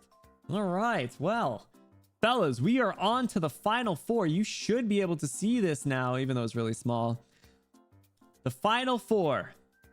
So representing each of the regions, we have Amia coming out on top for the strong female characters. We have Penis representing the male knights. Calcit holding it down for the Felines, and Shining representing the Sarkaz. It all comes down to this, fellas. The final 4 getting empregged by a stall foe. Oh no, that's crazy. No one wants to see that. Yo, DM, that's me. No one wants to see that. What the hell, man? That's crazy. Anyway, Amia versus Old Pianist, fellas. I don't know what we can say that hasn't been said before. I feel like it's gonna come down to the polls now. So Amia versus Old Pianist. We got the CEO of Rhodes Island, the King of Sarkaz versus Mr. Him, Mr. Anchorman, the my throat is dying. The man himself, Are we vouching for the captain, or are we staying true to our daughter? What are we thinking, fellas?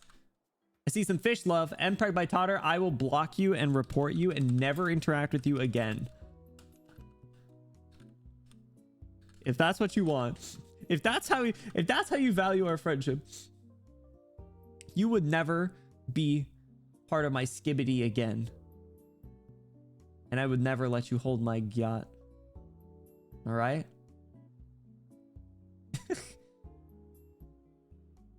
Nuclear option is crazy, bro. All right, this is an interesting one. Black hole versus atomic bomb. How's it gonna go? Let the polls start.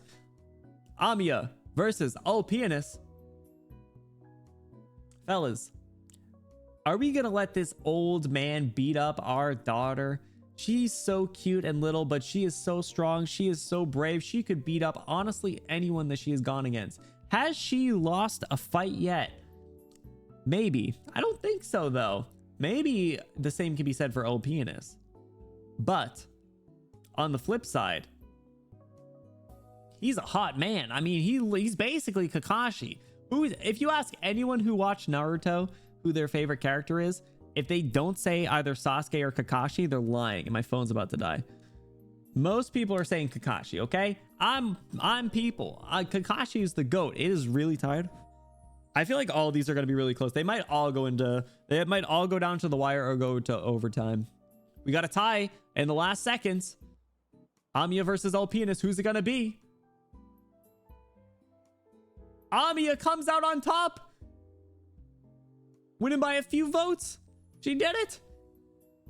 Our daughter beats up the old man in the last second. Boo-boo. Boo-boo with the back-to-back L's. I am so sorry. Amiya moves on to the finals. Impressive. All the men are dead. Unsurprising.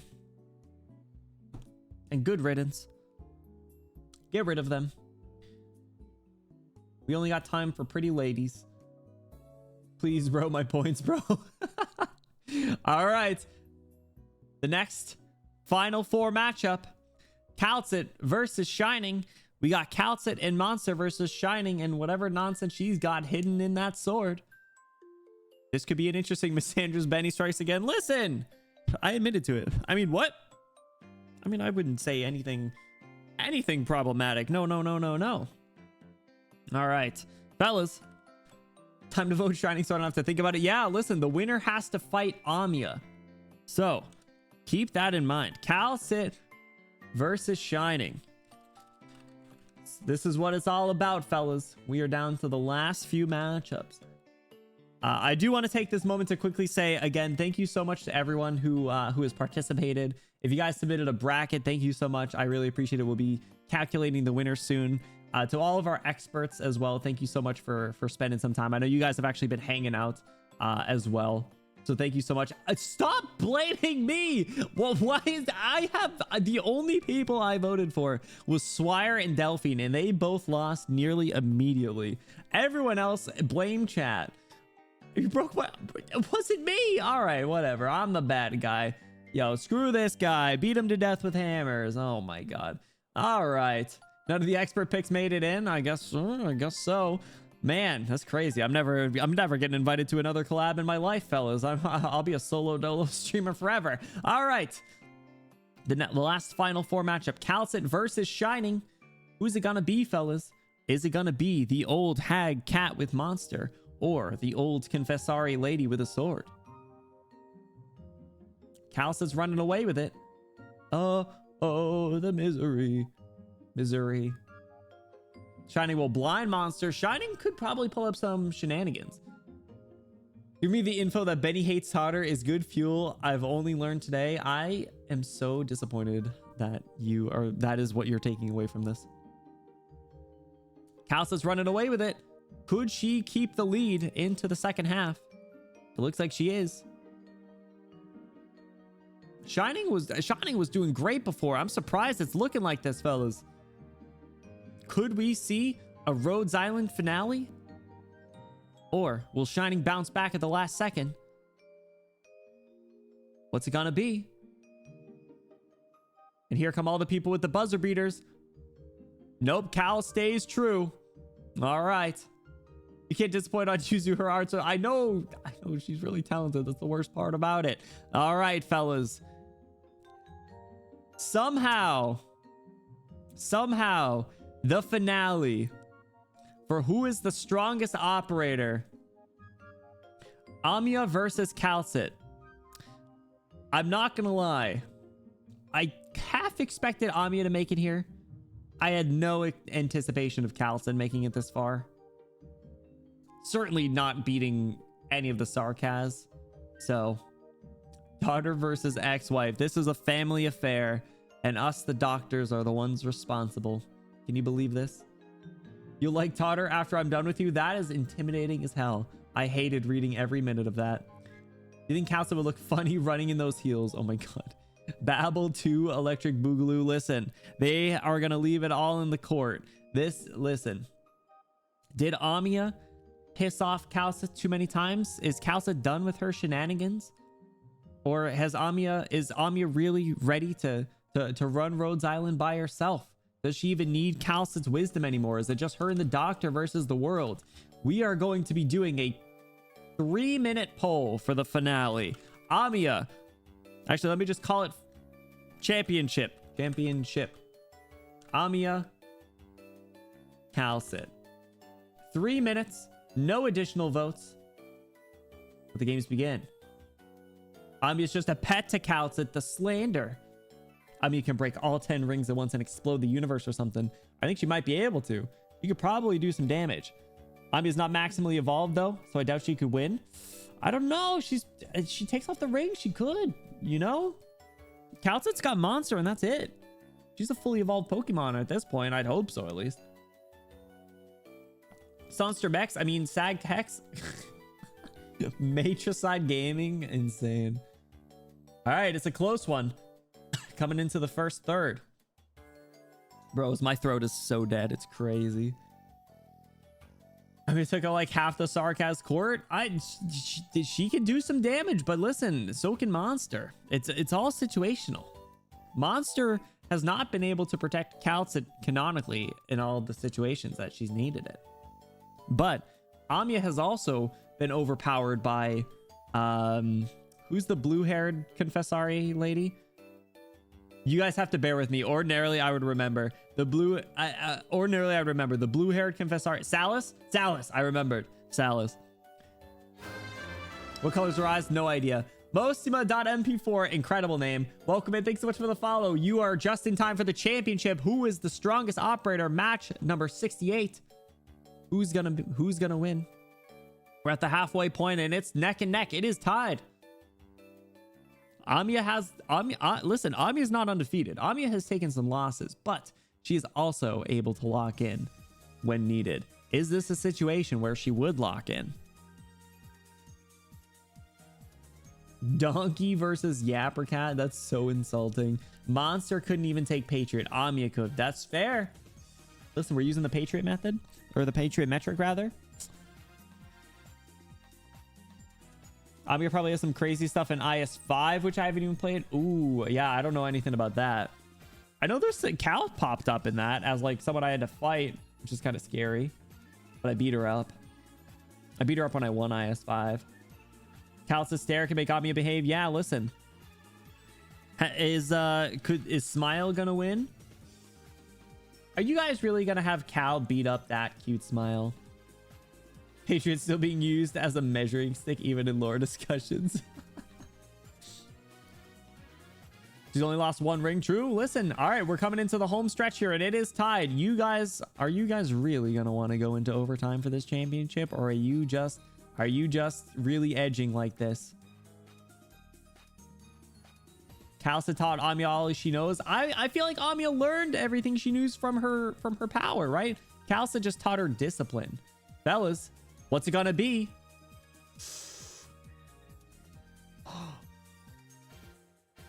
At the buzzer.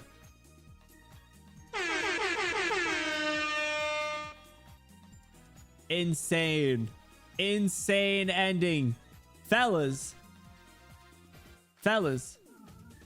the winner Am I even going to be able to get this on the screen? The winner of the 2025 Arknights March Madness tournament. You know her. You might love her. You might not. Calcit. Congratulations. Congratulations. What a generational run it was. 5 votes at the last second. People are just waiting for the buzzer beaters. They're chucking up a prayer. Some dude with 5 alt accounts. Insane. Wow. Rosmenta should have taken her out. It's tough. It's tough. Is Bluey... Bluey was vouching for Cal? No, I think Bluey picked... I feel like Bluey picked Searcher, if I'm not mistaken. Just a guess. But all right. The Felines won. I thought the Felines were the ones... Honestly, fellas, I thought the Felines were the weakest region. I didn't think they had it in them. The Sarkaz felt strong. Male Knights, of course, but strong female characters had a lot of good ones as well. Whew. You have to do this again when you know more lore. Oh my god, no, this is a new yearly thing, guys. As long as I'm still streaming, we will do this every year. Because I did funny matchup choices, so... Cloudy, don't look. Where's my boy Eben? Eben lost to Thorns. Texas lost to Bagpipe. It's rough out here. Need to have the choices reviewed by Mika next time. What do you mean they gotta be peer reviewed? The Academy chose them. Yeah, so we're over 6 hours. So what I'm gonna do, I'm gonna put away the TV and I need to calculate who won. I can't handle if you put tequila against the Great Wall of China. All right, let me hang up the TV, fellas. Thank you so much for an awesome tournament. I need to hit save changes. And I need to run the calculations to see who our winner is. So I can go to entries. I got to remember how to do this. There's a way that I like submit them or something. Give me a second. Prediction settings, was it in here?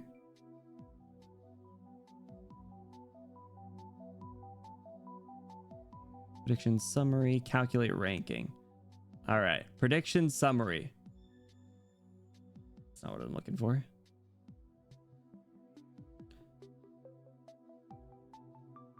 All right. So of all of them that were submitted, it just gives a number. Is that a percentage correct?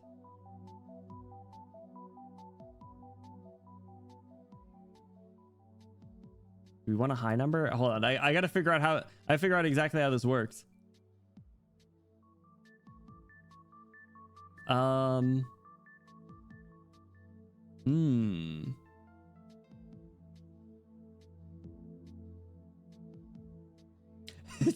Do you want to vouch for Ob? I kept it super vague. I kept it super duper vague. I think this is it. Yeah, this person got 67% correct. And taking a look, that seems to be the highest. Honestly, you guys all did pretty well. The lowest was only like 30. So congratulations to Mirror Crow for getting 67% correct. Show all results. I don't want to, there's people's emails in here, so I can't show the list. Because it wasn't supposed to collect emails, but I know the forum got a little messed up. So Mirror Crow got 67% correct. I think I can show their bracket. Yeah, I can do this. Let me, hang on. Let me just add a new browser source. I mean, window capture.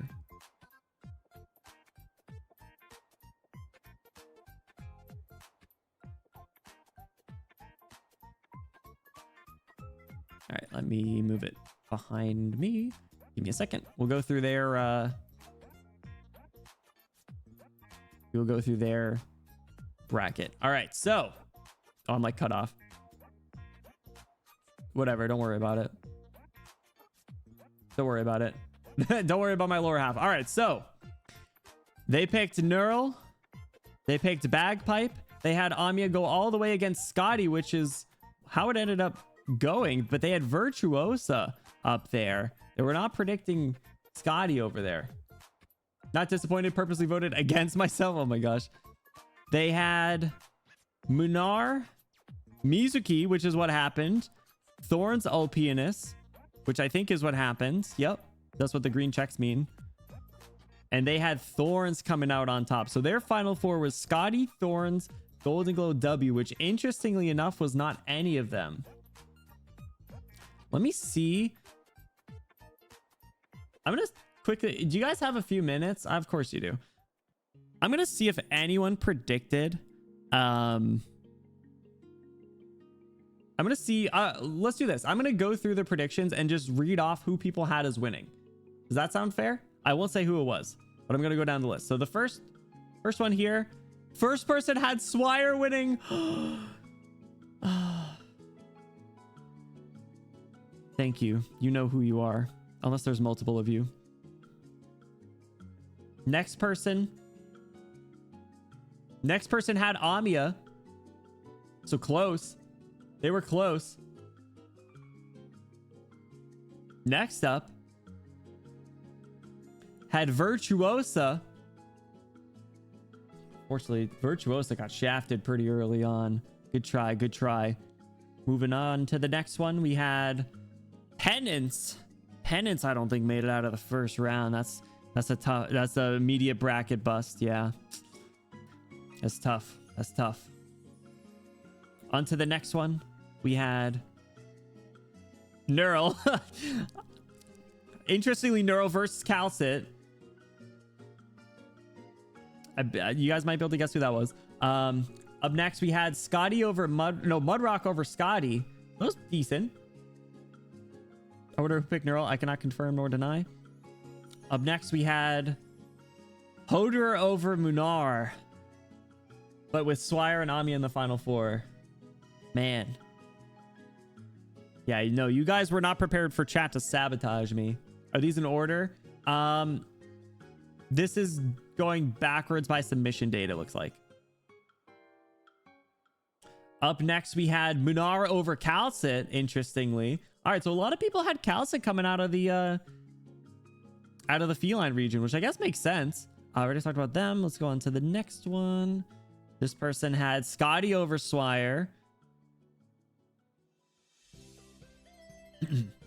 Next, we had Passenger over Surtur. Interesting.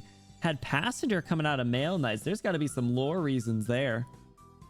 Or just personal favorites, which I respect. Up next here, we had Ulpianus over Ascalon. Almost had it. Almost. Let's see. Next, we got Thorns over Logos. Interesting. A lot of people had Thorns coming out of Male Knights. All right, up next, we had Horn over Calcit. Man, Calcit again. Not Horn, though. Horn, unfortunately, lost in the first round. All right, up next, we got Executor over Civilite Eterna. Whoa, that's a matchup. I was not expecting that one. Interesting. All right. We'll keep going. We got Reed over Logos. What? I respect it. I respect it. I respect it. Sad, you don't need to out yourself, but yeah, it was a good try. I respect it. All right, up next we had Golden Glow over Chang Yue. Unfortunately, not quite, but did have Amiya in the final four. Up next, Swire over Executor. Yo, Mika, there's been a couple people that had Swire and Executor in the finals. I wonder if they're, you know, trying to buy favor from a certain few people. Up next, we got Virtuosa over Civilite Eterna. That would have been an interesting matchup.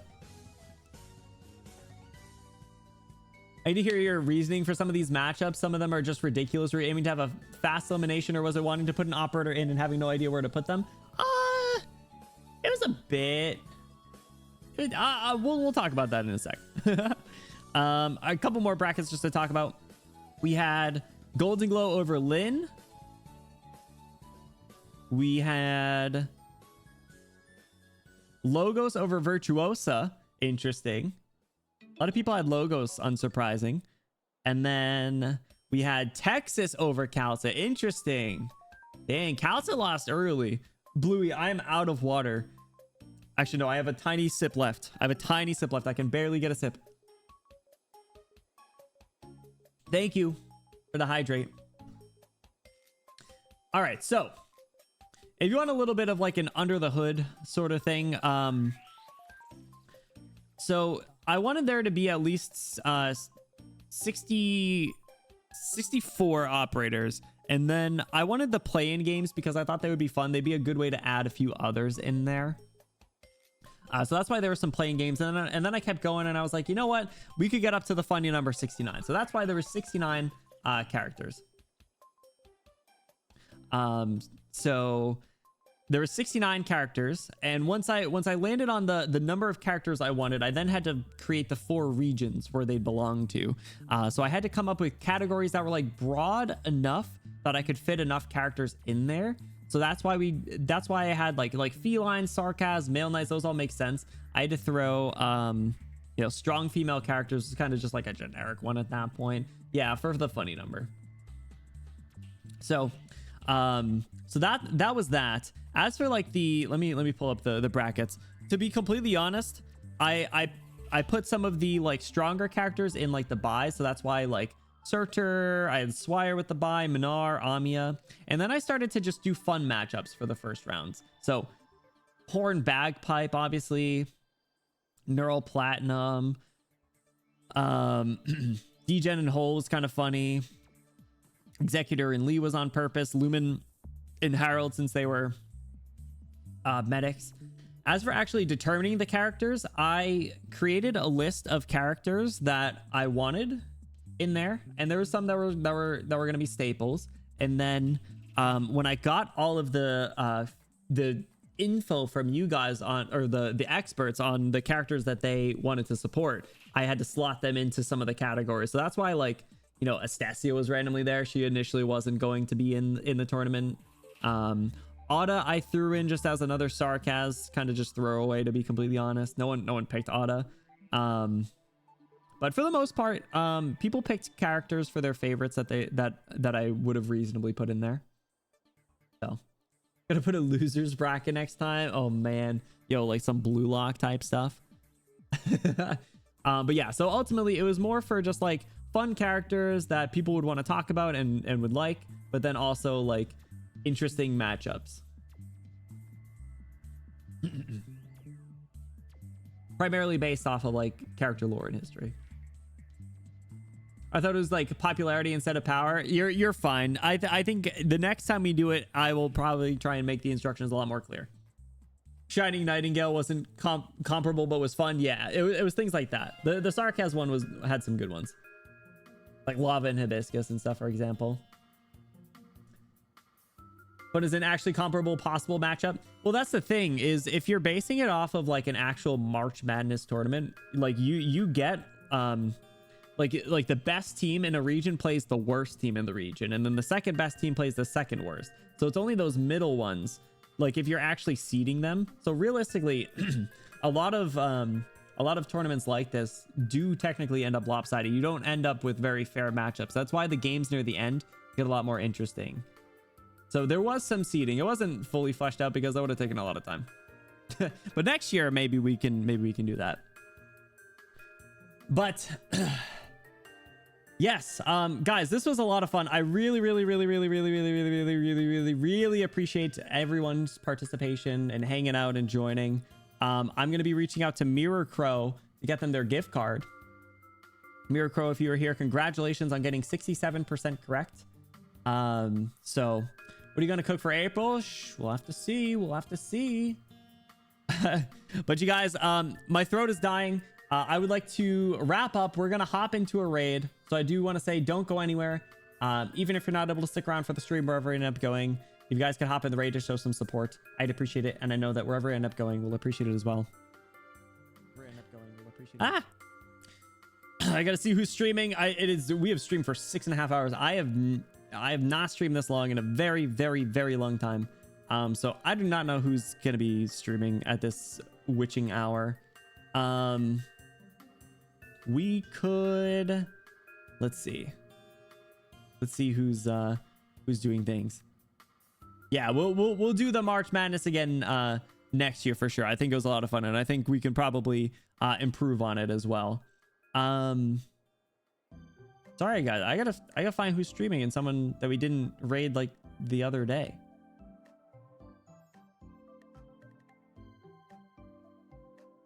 For our volunteer expert, yeah, we'll see. I'd like to bring in more experts, but based on the time it took today, like we'd have to figure it out. We might have to do it across like multiple days, to be honest. But thank you again to all the experts for joining. I really, really appreciate it. I think it's time to find someone new, guys. I think we're gonna find someone new. Let's see. Let's see. How about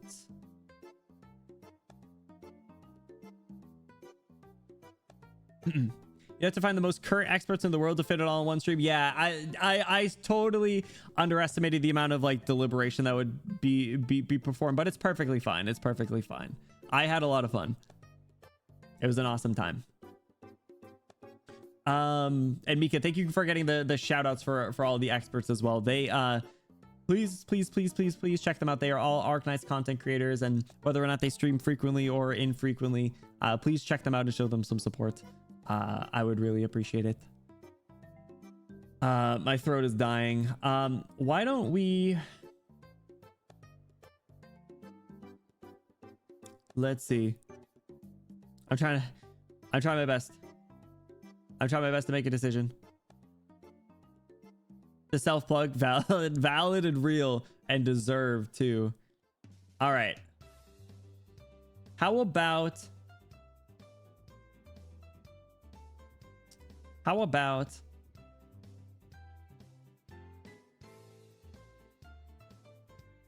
gonna need to put so much tea, bro. I'm gonna slug some tea in a bit.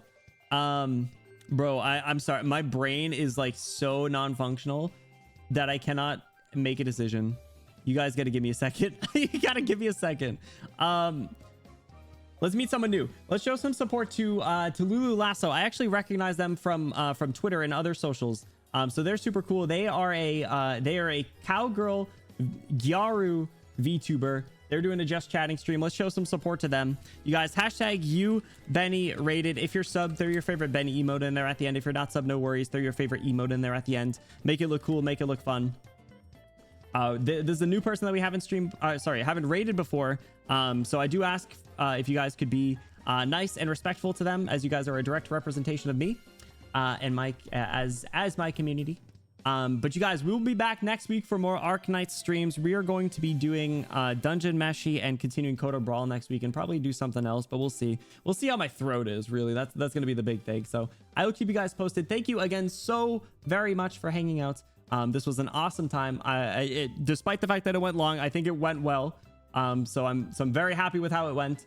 And it was due in part to, of course, Mika. Thank you so much for your support as both mod and an expert. I really, really appreciate it. Thank you so much to our experts that joined in. Thank you so much to you guys who hung around and voted. Thank you so much to everyone who submitted brackets. And thank you so much to the Academy for coming up with the matchups.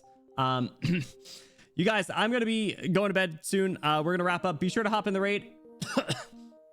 I will see you guys soon. Have an awesome weekend if I don't talk to you. And I will see you guys soon. Take care, rest up, drink lots of tea, get some piss. Get some drinks, go pee. I will see you guys soon. Goodbye.